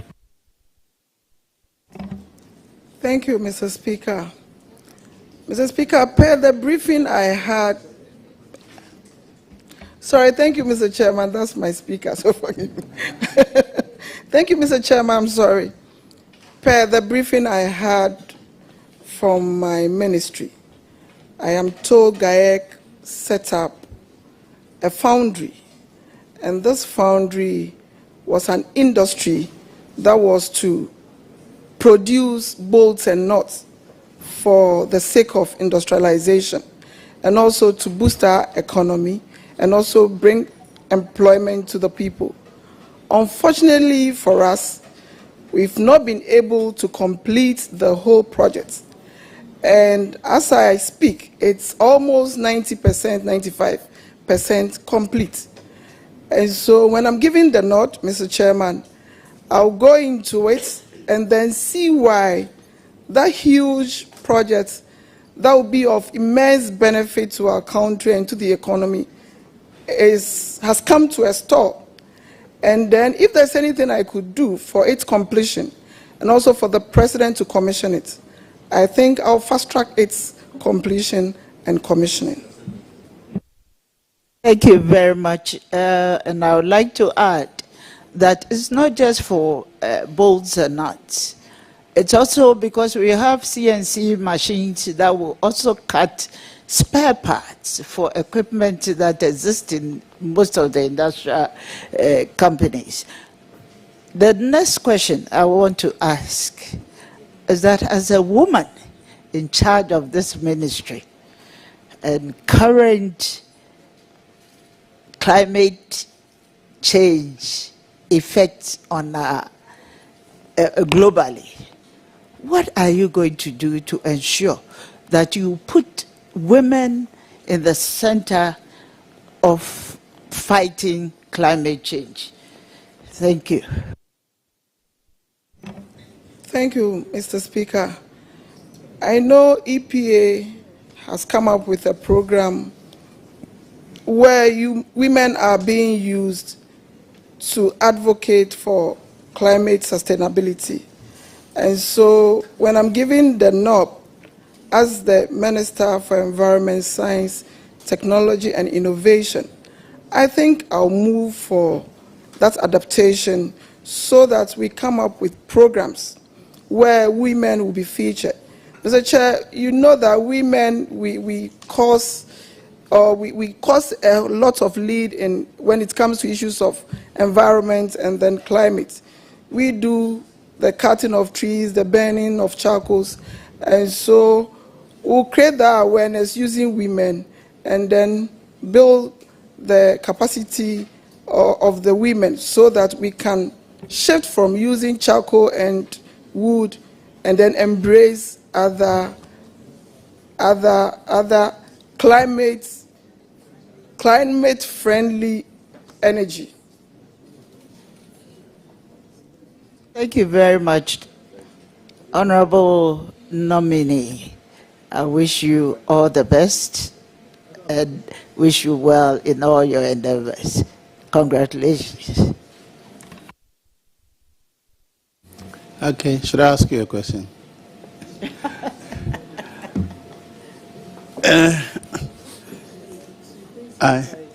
Well, they say I'm tired, so I should not ask you a question. I want to wish you well. I think that you've been given such a huge responsibility coming from your background, but I trust that you can manage that. So I wish you well, and I pray that in the 9-10 months that you'll be in charge, you'll make us proud.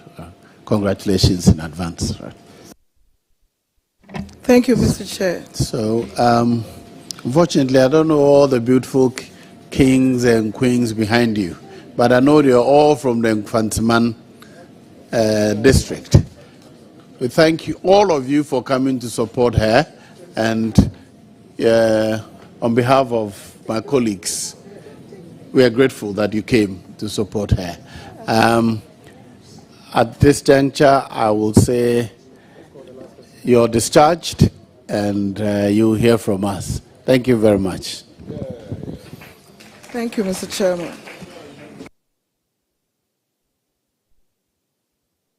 Kindly bring in the last one so that we can wrap up for the day.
Very well.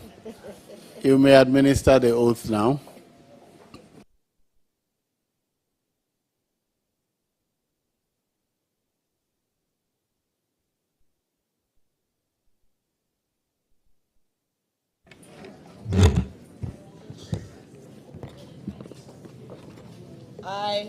I, Dakwa Newman, Swear by the Almighty God swear by the Almighty God that the evidence I shall give before this committee that the evidence I shall give before this committee touching the matter in issue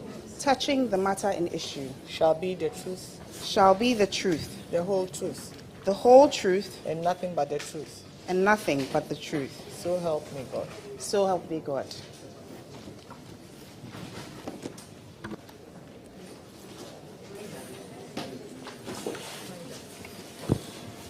Honorable Dakoa Newman, this is the first time you are appearing before this committee.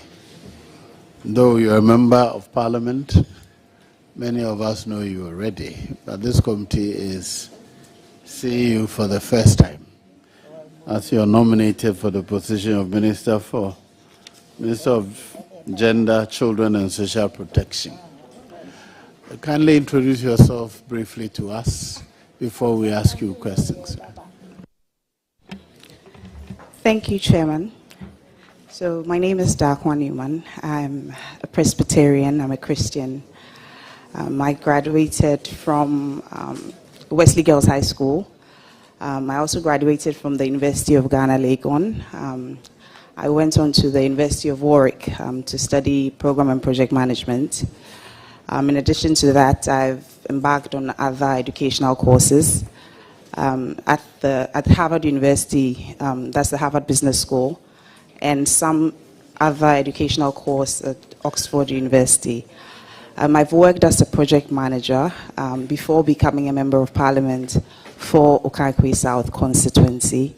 I have been the first female member of Parliament for my constituency, and thanks to the President and God being so good, today I'm here to see the vetting committee as the Minister Designate for Gender, Children and Social Protection. Thank you, Mr. Chairman.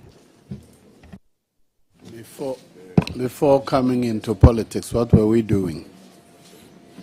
Mr. Chairman, I was a project manager. I worked with GHC Africa, and after that I gave birth, and during campaign, after that, shortly after campaign, I became the parliamentary candidate, then the Member of Parliament. So that's what I was doing. Thank you, Chairman. In Parliament, which committees do you serve on? So I'm a member of the Education Committee, and I'm also a member of the Public Accounts Committee. So this room is familiar, it's just that I've never been sitting at this side. It's always been the other side of the table. So thank you, Chairman. The table can turn very quickly. Oh, Honorable Secretary, some people were looking for you. All right. Good to see you here. Yes. Colleagues, before us is the minister nominate for the nominee for the Ministry of Gender, Women and Social Protection. The floor is open now. Members may ask your question. Yes.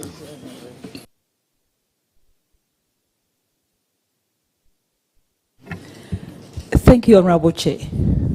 This is the only MP who calls me dearest sister. Dearest sister, you're welcome. Congratulations. Thank you. Going through your CV, your skills summary, one that attracted me most, I want you to explain to us how you're going to use that to turn the gender ministry around. Business strategy and management. Business strategy and management. How are you going to use these skills to turn the gender ministry around, even though it is an NG type? Thank you very much. Thank you, Chairman. So, as you rightfully said, business strategy is a big part of what I did before. At the ministry, once I'm giving the nod, I think a big part of the work there is engaging a lot of people. It's about stakeholder engagement. It's about having a strategy for women, having a strategy for the children of Ghana, and also having a strategy for persons with disability. I believe working as a project manager, a key thing is always stakeholder engagements, which I have done over the past few years. And I believe that once I'm giving the nod, it would not be a Herculean task. It should be something I should be able to do and do to the best of my abilities towards the national development in Ghana. Thank you, Chairman. Thank you very much. Honorable Chair, I wish to ask the nominee,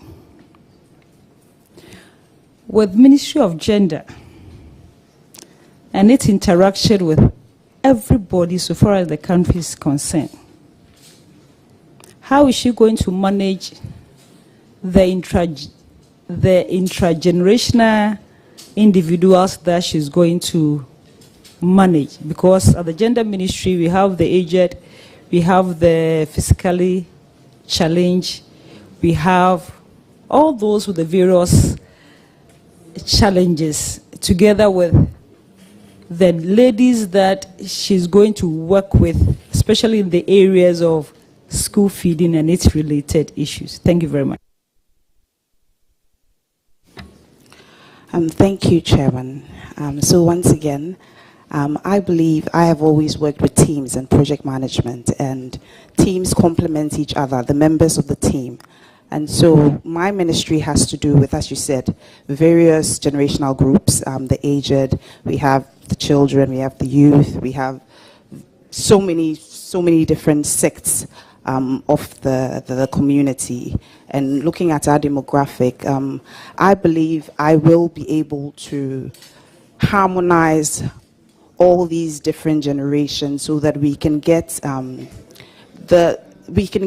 harmonious society. That is what the ministry seeks to promote, a harmonious society for all sects of the community. And so I believe that once I'm giving the nod, I should be able to look at it as a team and manage it well to ensure that together we can all work to promote and ensure that each generation is able to give their quota for us to develop the country. Thank you. Honorable Nominee, I want to assure you that, yes, you are fit. We pray that you'll be given the nod. Congratulations, dear sister. Thank you, Chairman. Thank you, Honorable Chair.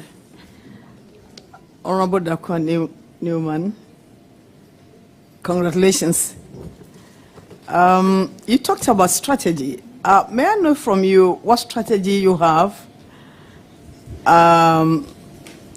in helping the children who are on the streets of Accra or in this country begging for alms? Thank you, Chairman. So a key program which the ministry already embarked on, I think there were two programs that had to do with Operation Get Off the Streets for Better Lives. Okay, the ministry embarked on this some time back. I think they were able to get buy-in from the Ministry of Local Government. They provided some resources, some pickups. They were able to get the children off the streets, from what I know. Some were enrolled in schools, some were reunited with their parents, and I believe they worked with the other embassies to get the foreigners to their embassies so that they were sent back, those the foreign children. And so I believe this worked very well. However, the children are back on the streets as we speak. And so once I'm given the nod, I think further stakeholder consultations need to be had. We can look at revamping those programs that worked. However, it wasn't sustainable due to the fact that they are back on the streets. We can engage in the lessons learned, find out what worked or didn't work, and embark on it again, but this time with the requisite information to ensure that this time, once we get them off the street, they stay off the street, they stay at home or they stay in the schools which they've been enrolled in. Thank you, Chairman. Mr. Chairman, can I have a follow-up question? Yeah. Right. Thank you, Honorable Dakwa. Congratulations. Yes, it's a follow-up to the question my able ranking asked. I want to know, per your answer, do you have adequate budget to address this particular need? Thank you. Thank you very much. And so I made notes that there was buy-in from other ministries who came in to help. A big part of our ministry is engaging with CSOs, engaging with non-profits, engaging with donors who are there to support good causes, to support good initiatives. And I think this is at the disposal of the ministry to work hand in hand with them to ensure that whatever resources needed, we pull it together. We know that it is necessary that these children get off the streets, and we should be willing to enable to be able to do that, to get them off the streets. It can't be business as usual. We can't just state what it is that needs to be done without taking any actions. And once all these measures are there, we should be able to take advantage of it. So thank you, Chairman.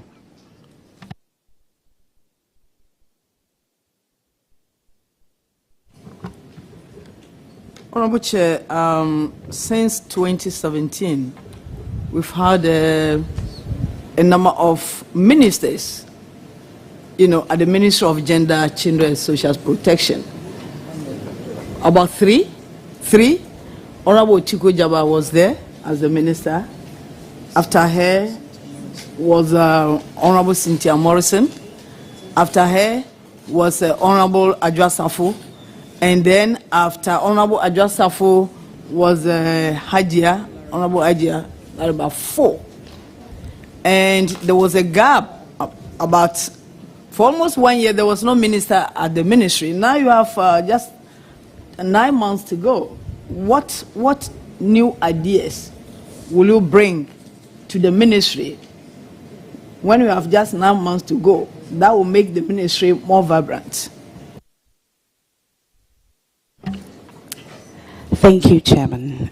As you rightfully said, there's not a lot of time, but we can make judicious use of the time left.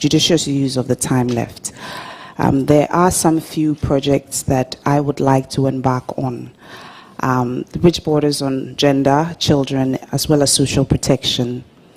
When it comes to the issue of our social welfare system, I believe the family unit is very important to us as Ghanaians, and our entire fabric is built on our cultural values. And so for me, I'm looking at setting up or building a fostering fund. I believe there are a lot of children, some on the streets, and if we have a good foster system, we can get these children off the streets. The fostering parents are acting in the stead of the government, so they have these children. Once we have a fund for this, a lot of parents who aren't able to have children will be open to taking in some children and raising them and nurturing them. This would also cut down a lot of the social vices we see out there. And so for me, I think that is a good thing, that if we can set up and we get buy-in from the donors, once we set it up, it will go a long way to help us as Ghanaians. In addition, when it comes to children growing up, we had the children's park, we had the trade fair that we used to go and play at. These places weren't very expensive. There are lots of play areas for children, but for 2 hours, you find out that they are charging 4-year-olds 200 and 300 cedis, which the average Ghanaian cannot afford.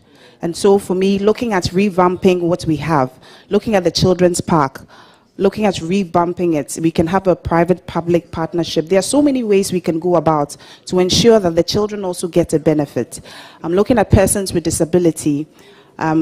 I am a member of the Disability Caucus, and I'm the organizer, and we've had many meetings with the Ghana Federation for Disability, and they have stated what they need.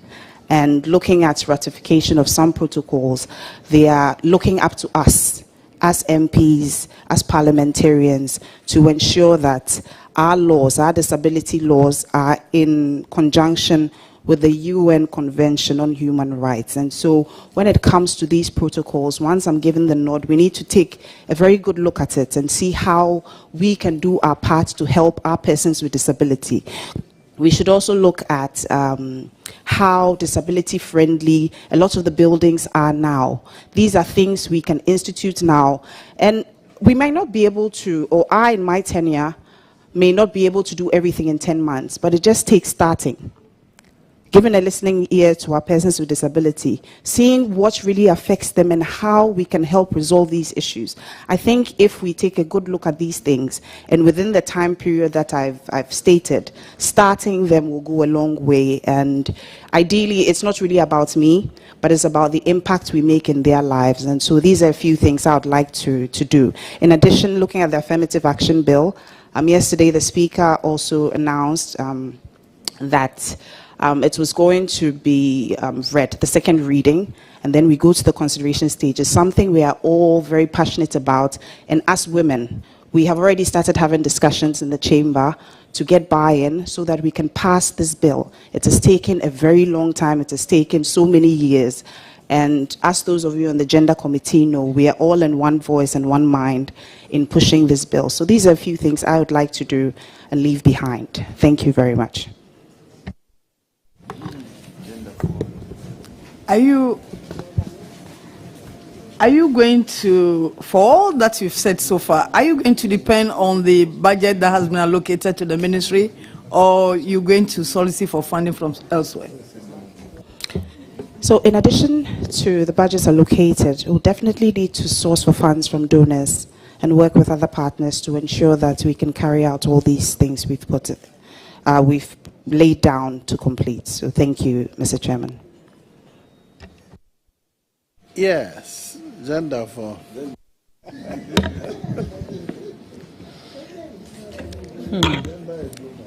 Yes. Congratulations, Honorable Dakwa. Well, in 2020, a woman was beaten to death. Madam Equia Denta. In 2020, 2021, Rukia was also killed because of allegation of witchcraft. In this day and age, 2024, we have a place called Witches Camp. This is so absurd because we all know there is no evidence to prove that somebody is a witch. Interestingly, only women are kept at that camp. But in spirituality, which we don't do here, at least we also have wizards. There are no wizard camps, only witches camp. Women, women, women. What have we done? Our only crime is that we give birth to children, we nurture them. And those who don't listen to us get wayward and blame mothers for being witches. What will you do if you are giving the nod in respect of the people, old people in Gambaga, who are called witches at the witches camp? What will you do about that camp? And again, what will you tell the president about the witchcraft bill, which is the Criminal Offences Amendment Bill 2022? What advice will you give the president in respect of that bill? 2 in 1, thank you. Thank you very much. Thank you, Chairman. So I'm going to answer the one on the witches camp first. We all understand that currently there are still places which have been termed witches camps, and these alleged witches are taken through very inhumane treatment.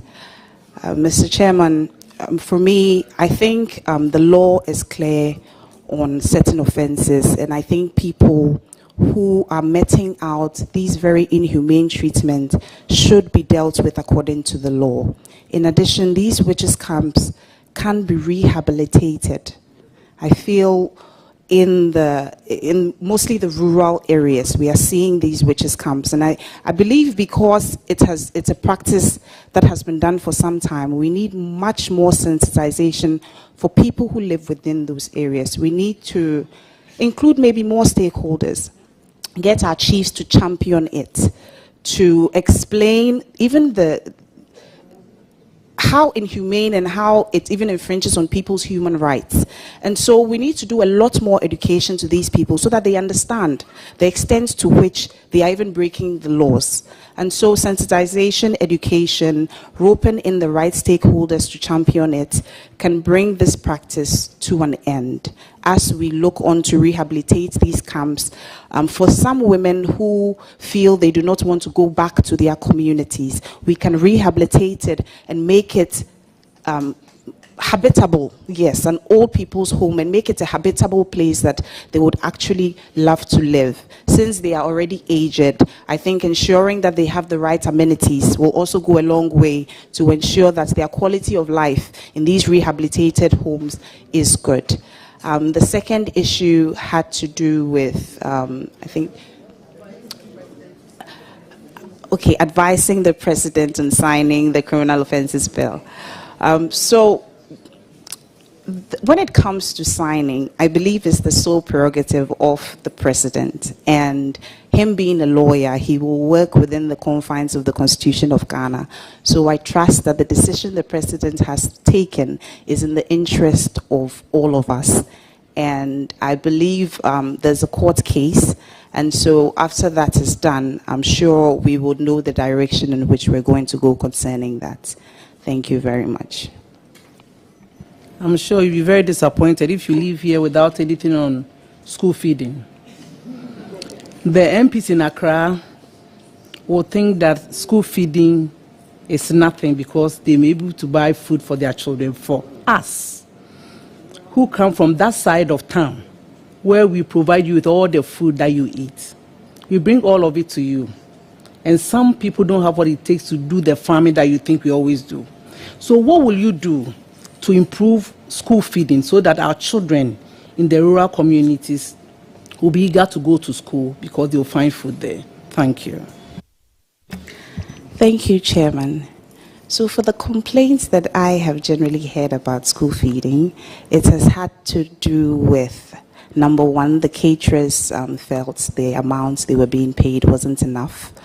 The students also spoke about the quantity of the food they received. And others also questioned as to how nutritious these meals were, or I should say the quality of the food. In the rural areas, as you rightly put, a lot of these communities are farming communities. So actually in Accra, the prices of these goods are actually more expensive than in the rural areas. I believe that one key thing is looking at reviewing the cost or the budget allocation for school feeding. A lot of voices have come in to speak about 1 cedi 50 pesos being below the amount, and the caterers have also talked about the prices of the goods they are buying, and so it makes it difficult for them to increase the quantities. Mr. Chairman, what I can say is, once I'm giving the nod, I will do all I can to lobby and to advocate for an increase, because from the information we are getting, once there's an increase in the budget allocation, the caterers will be able to cook more for the students. And I believe those who are talking about quality would also see some form of a difference. But even as we are advocating for an increase, I'd like to plead with the caterers to the best of their ability. I think it was just increased to 1 cedi 50 pesos, so they should also do their best to ensure that as much as possible they are cooking very nutritious meals for all our children who are under the school feeding program. Thank you. You don't have that much time, but what can you do within this very short period that everybody will remember that Dokwa, Dakwa? What will you do within this short space that people in the ministry, people of Ghana, remember you for after your short tenure at the Ministry of Gender? Well, it's always the low-hanging fruits that we look to. So I'm looking at the Affirmative Action Bill, ensuring that it is passed, and working and doing all I can to ensure that we get the buy-in we need to pass the bill. I also talked about looking at starting something with a fostering fund. I talked about looking at us revamping the children's park. So these are all things I would like to start before elections this year. And so these are things I believe can be done within the shortest possible time. Thank you very much, Mr. Chairman. I wish you all the best. Thank you. Yes. You leader, you wait. Yes. Let me give the... Oh, you want to do a follow-up? No. Uh-huh. No, you... Man, wait. Let me give the space to the gender people first. No, don't worry. I'm just giving it to the gender people. You know the meaning of gender. So gender, please. Thank you very much, Mr. Chairman. Let me use this opportunity to congratulate my dear honorable colleague on her nomination. Now, Mr. Chairman, to my major question. Honorable member, in the year 2022 Auditor General's report, it was indicated that an amount of 15.8 million Ghana cedis was misappropriated in the office of that is LEAP, Livelihood Empowerment Against Poverty. If given the nod, what are you going to do to ensure transparency and accountability in the ministry's operations to battle corruption and misappropriation? Thank you. Thank you, Chairman. So in May, the Ghana Household Registry will begin with the reassessment for the rest of the regions. The reassessments, they go round they have a proxy means test, which they visit homes to find out if there are persons with disability or how very poor the household is. And so I believe once this reassessment is done, we would be able to ensure that the right people are those enrolled on the LEAP system and they are benefiting from this social protection intervention. Thank you very much, Chairman. Yeah, Mr. Speaker, this follow-up question is very dear to my heart. Yes, Mr. Chairman, thank you. Again, in 2019, there was a CNN report of about 20,000 Ghanaian children being enslaved on the Volta Lake. Again, Mr. Chairman, in 2023, the BBC also came up with a report or a documentary that some NGOs in Ghana were rescuing Ghanaian children and using them as organizational targets just to meet their organizational targets. When given the nod, honorable colleague, what are you going to do differently to ensure that the Ghanaian child is protected? Thank you. Thank you, Mr. Chairman. I haven't cited the reports you talked about, but we are all in one mind when it comes to child protection. And so once I'm given the nod, we can investigate these issues that you have brought up, and then we can take the necessary action from there. Thank you, Chairman. You're done. Very well. Now, I'll finish with the gender people. Dr. Mafo. Well, thank you very much. Let me also congratulate you on your nomination. I have no doubt about your passion for issues of gender and children, and also persons living with disability. You are a member of the caucus, and so I'm very much aware of your contribution. And I'm very excited that you have had that opportunity to now get to the seat and make policies work. I can only ask you just a very simple question. First, on the issue of the ratification of the African Protocol on the Rights of Persons with Disability, how much urgency are you going to put on this matter, given that it has been on the table for long and we don't seem to have had any action on that? How are you assuring this committee that you will give it a priority? Thank you, Chairman.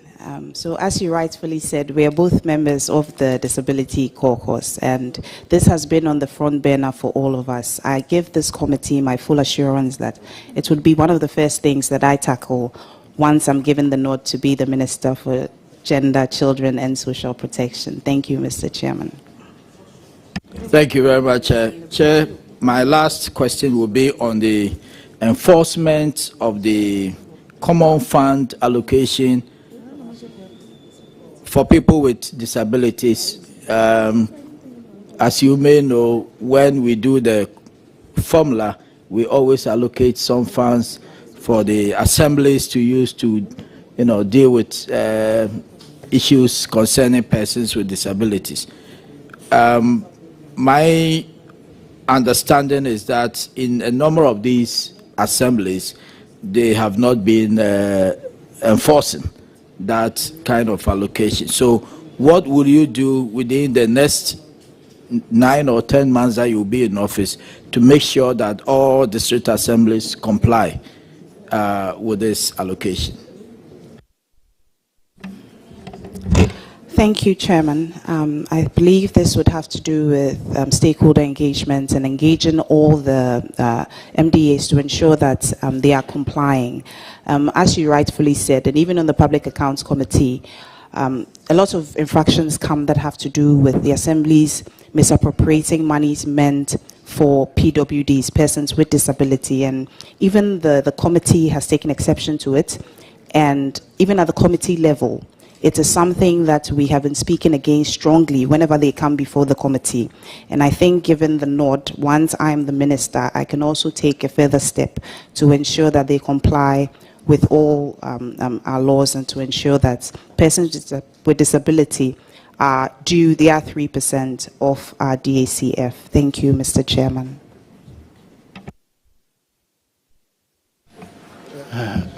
Very well. Chief Whip. Thank you, Honorable. Thank you, Chairman. Honorable, congratulations. Thank you. I was just sharing with my colleagues that, interestingly, I've never seen you cross the divide to meet anybody on the NDC side of the chamber before. Never. Have you ever been there before? Yes, please, I have. Yes, please, I have. Okay. Then maybe you use the dividing room. You didn't actually walk across. No, I don't walk across. To the extent that I was actually, until you sat down, I was mistaking you for our colleague Dukwa. Yes, I always thought I thought she was the one who was going to sit there. Anyway,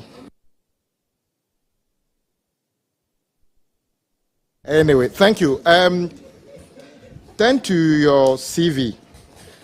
On the first page, University of Warwick, between 2010 and 2011. And then the second page, the time you were working with Project Associates, between 2009 and September 2013, is Build Hub Limited a company in Ghana? Yes, it's a construction company. So I did some internships with them, and then I also did my national service with them before going to study for my master's degree. Okay, but just look at your CV again. You said you were doing the studies between 2010 and 2011. And between 2009 and 2013, you were still working there. So So I just sought leave to go and study. So I didn't resign from the company. So I just had an extended leave to go and study and come back.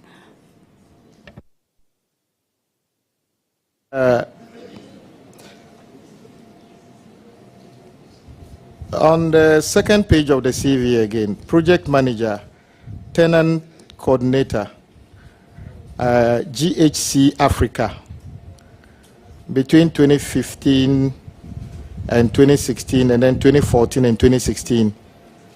What exactly were you doing with GHC Africa? So I was a project manager, and they managed a lot of these multi-million-dollar projects in Ghana. And so because Achimota is a mall, I played the role of a tenant coordinator. So before they move into the shops, there's a lot they have to do.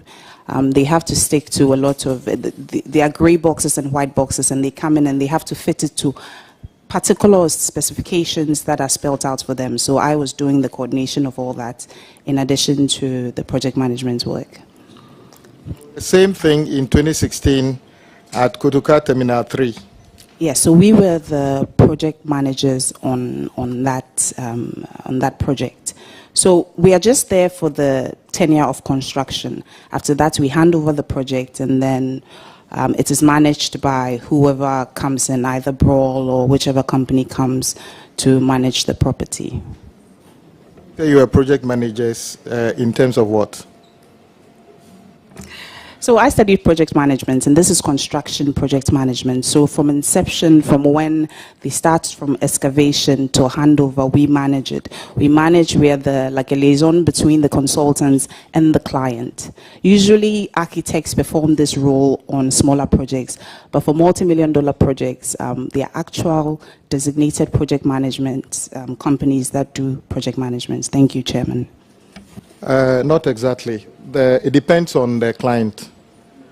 You can still have the architect manage, but you can also hire a dedicated project management company who can also actually be an architect or a cost consultant as well. So I get your point. On your CV again, page 2, DNF Ghana board member 2015 till present. Minerals Commission Board member, 2021 to present. Gaming Commission Board member, 2021 till present. Architectural and Engineering Services Limited Board member, 2021 till present. Audit Service Entity Tender Committee member, 2021 till present. 1, 2, 3, 4, 5. You were on 5 different boards at the same time. How were you able to cope with serving as a board member of all these organizations and be a member of parliament? I'm a project manager by profession, so I manage my time very well. Thank you, Chairman. That if you are a project manager, that doesn't mean that you can control when architectural engineering services schedule their board meetings. Yes, but that is done once in a quarter. And so the whole quarter, they would call a meeting once.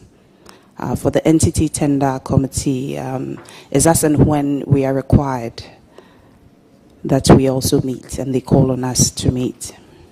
Thank you, Chairman. I noticed majority of our colleagues on your side serve on boards, unlike our side when we're in government. What experience have you gathered?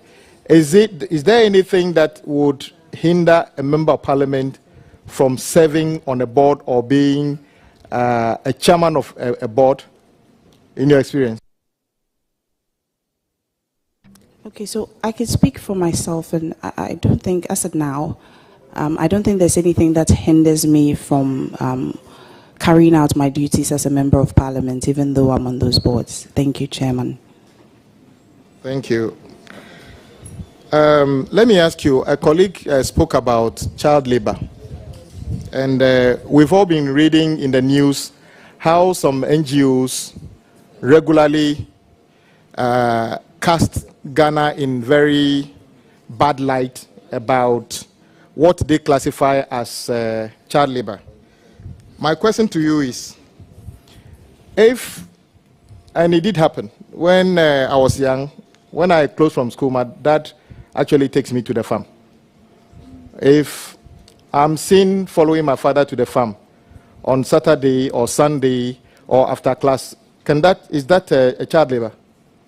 Can that be classified as a child labor?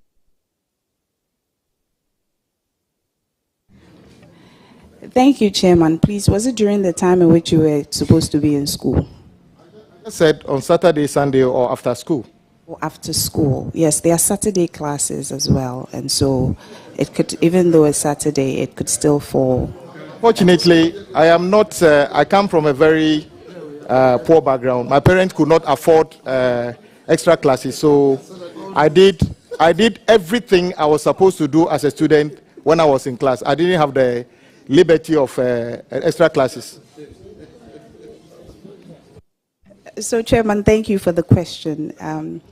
I believe this question has been on the minds of a lot of people, what we classify as child labor. And as the ranking of the committee said, she talked about the children that have been on the lake and the, I think, documentaries that have been, she talked about that. I cannot really speak to these exact circumstances because I haven't seen all these reports. But with your scenario that you are following your father to the farm, you didn't talk about engaging in or being employed and being paid some remuneration for your services. You talked about following your father to the farm. My father was a politician, I'm a politician. Jesus' father was a carpenter, he was a carpenter. I think we all learn from our parents' profession, and so what you have said so far, I haven't heard anything that is against the laws of Ghana for me to say we can criminalize or we can put some form of punishments to what you talked about. Thank you, Mr. Chairman. Okay, let's do this. You know Makola, right? You know Makola Market?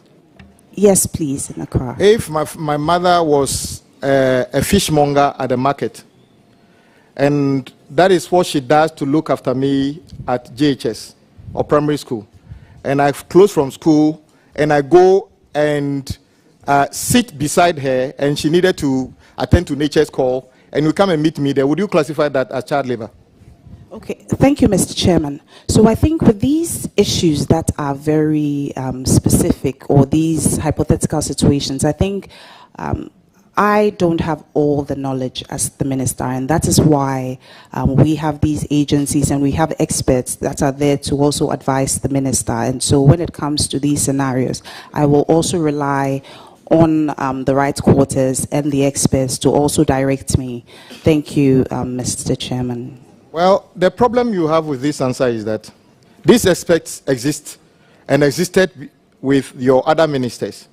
I'm sure they provided answers. The difficulty is that it is not about the fact that it is difficult for you to determine that culturally. If you studied in Warwick, you've probably seen young people throwing newspapers under your door before as part of their work. Nobody calls them child labor. So it is upon us to determine that those people writing those reports quit what they are doing, because what they are doing is basically trying to access funds that exist within the UN system and has nothing to do with child labor. And what I was expecting you to do is to say you acknowledge that and will take necessary steps to make sure that, as BBC have actually said, and my colleague said, it turns out that even in the UN system, they know that people are cashing in just because there's some money there. So don't wait for any expert to advise you. What those people are doing is a deliberate decision to cast our country in bad light.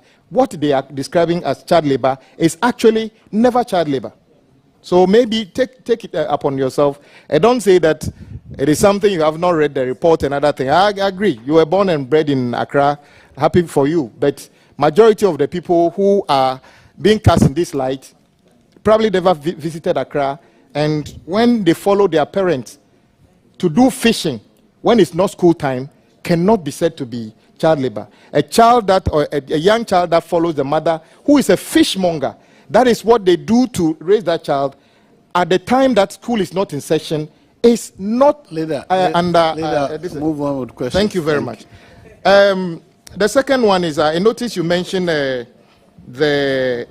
the Disability Act, and you said you are part of an organization that actually looks at that. What do you see with the current Disability Act, I think 715 or something? What do you see with it so far? So I'm not part of an organization. In Parliament, MPs from both divides have come together to try and assist persons with disability. And we've been doing that for some time now. We've met those who have issues and need our help on. The toll booth workers came to see us, and I think at this point in time, to some extent, their issues have been resolved through YEA. They've been employed. The members of the Ghana Federation for Disability have requested that we press on the executive to ensure that the reenactment of the Disability Act, the Disability Act is reenacted. And so that is what, as a caucus, the Disability Caucus, we are going to champion.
Ago Ghana, the Right to Information Act 2019, Act 989 is here. It is your fundamental right to access public information. Do you wish to request for information? Be bold and visit any public institution and make a request. Put your request into writing. If you're unable to write or disabled, do not worry. Make the request orally. An information officer is ready to assist you. Decision on applications shall be taken within 14 days. When the information needed is urgent, state the urgency, and the decision shall be taken within 48 hours. When access to information is denied, seek for an internal review from the head of institution within 30 days. When denied by the head of institution, seek review from the Right to Information Commission. When denied by the commission, appeal to the High Court for judicial review within 21 days after the refusal of application. Remember, right to information ensures democratic inclusion of all citizens. This announcement is from the Right to Information Commission. Contact 0202-466-411 or email at rticommission@rtic.gov.gh.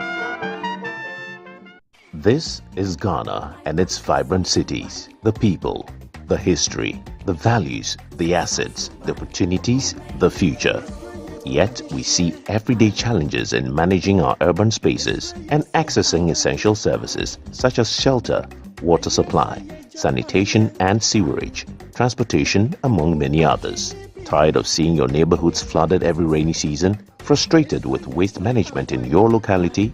concerned about the rising slum areas and the attendant poor living conditions or threatened by the growing number of buildings on waterways and mountainous areas such as Abri and Waja, GTV is proud to bring you a groundbreaking program dubbed Public Concern, with a special focus on Ghana's urban agenda every Tuesday. Public Concern on every Tuesday will not just be another talk show, but a platform for resolving all challenging issues confronting Ghana's towns and cities. Each week, we'll bring you insightful discussions on challenges our urban dwellers face, expert contributions, success stories from indigenous knowledge, experiences from other cities, and most importantly, offer viewers the opportunity to share concerns and how they can be resolved collectively. Public Concern every Tuesday at 8 p.m. on GTV. Public Concern, the urban agenda.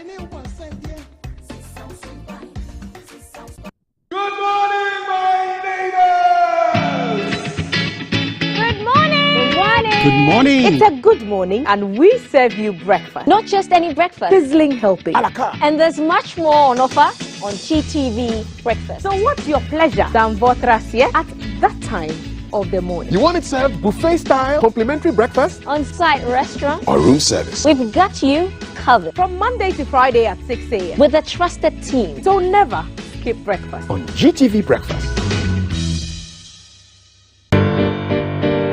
Hi. This is GBC Client Service. Hello, thank you for calling. GBC provides you the platform to amplify your brand reach. When you advertise on our 70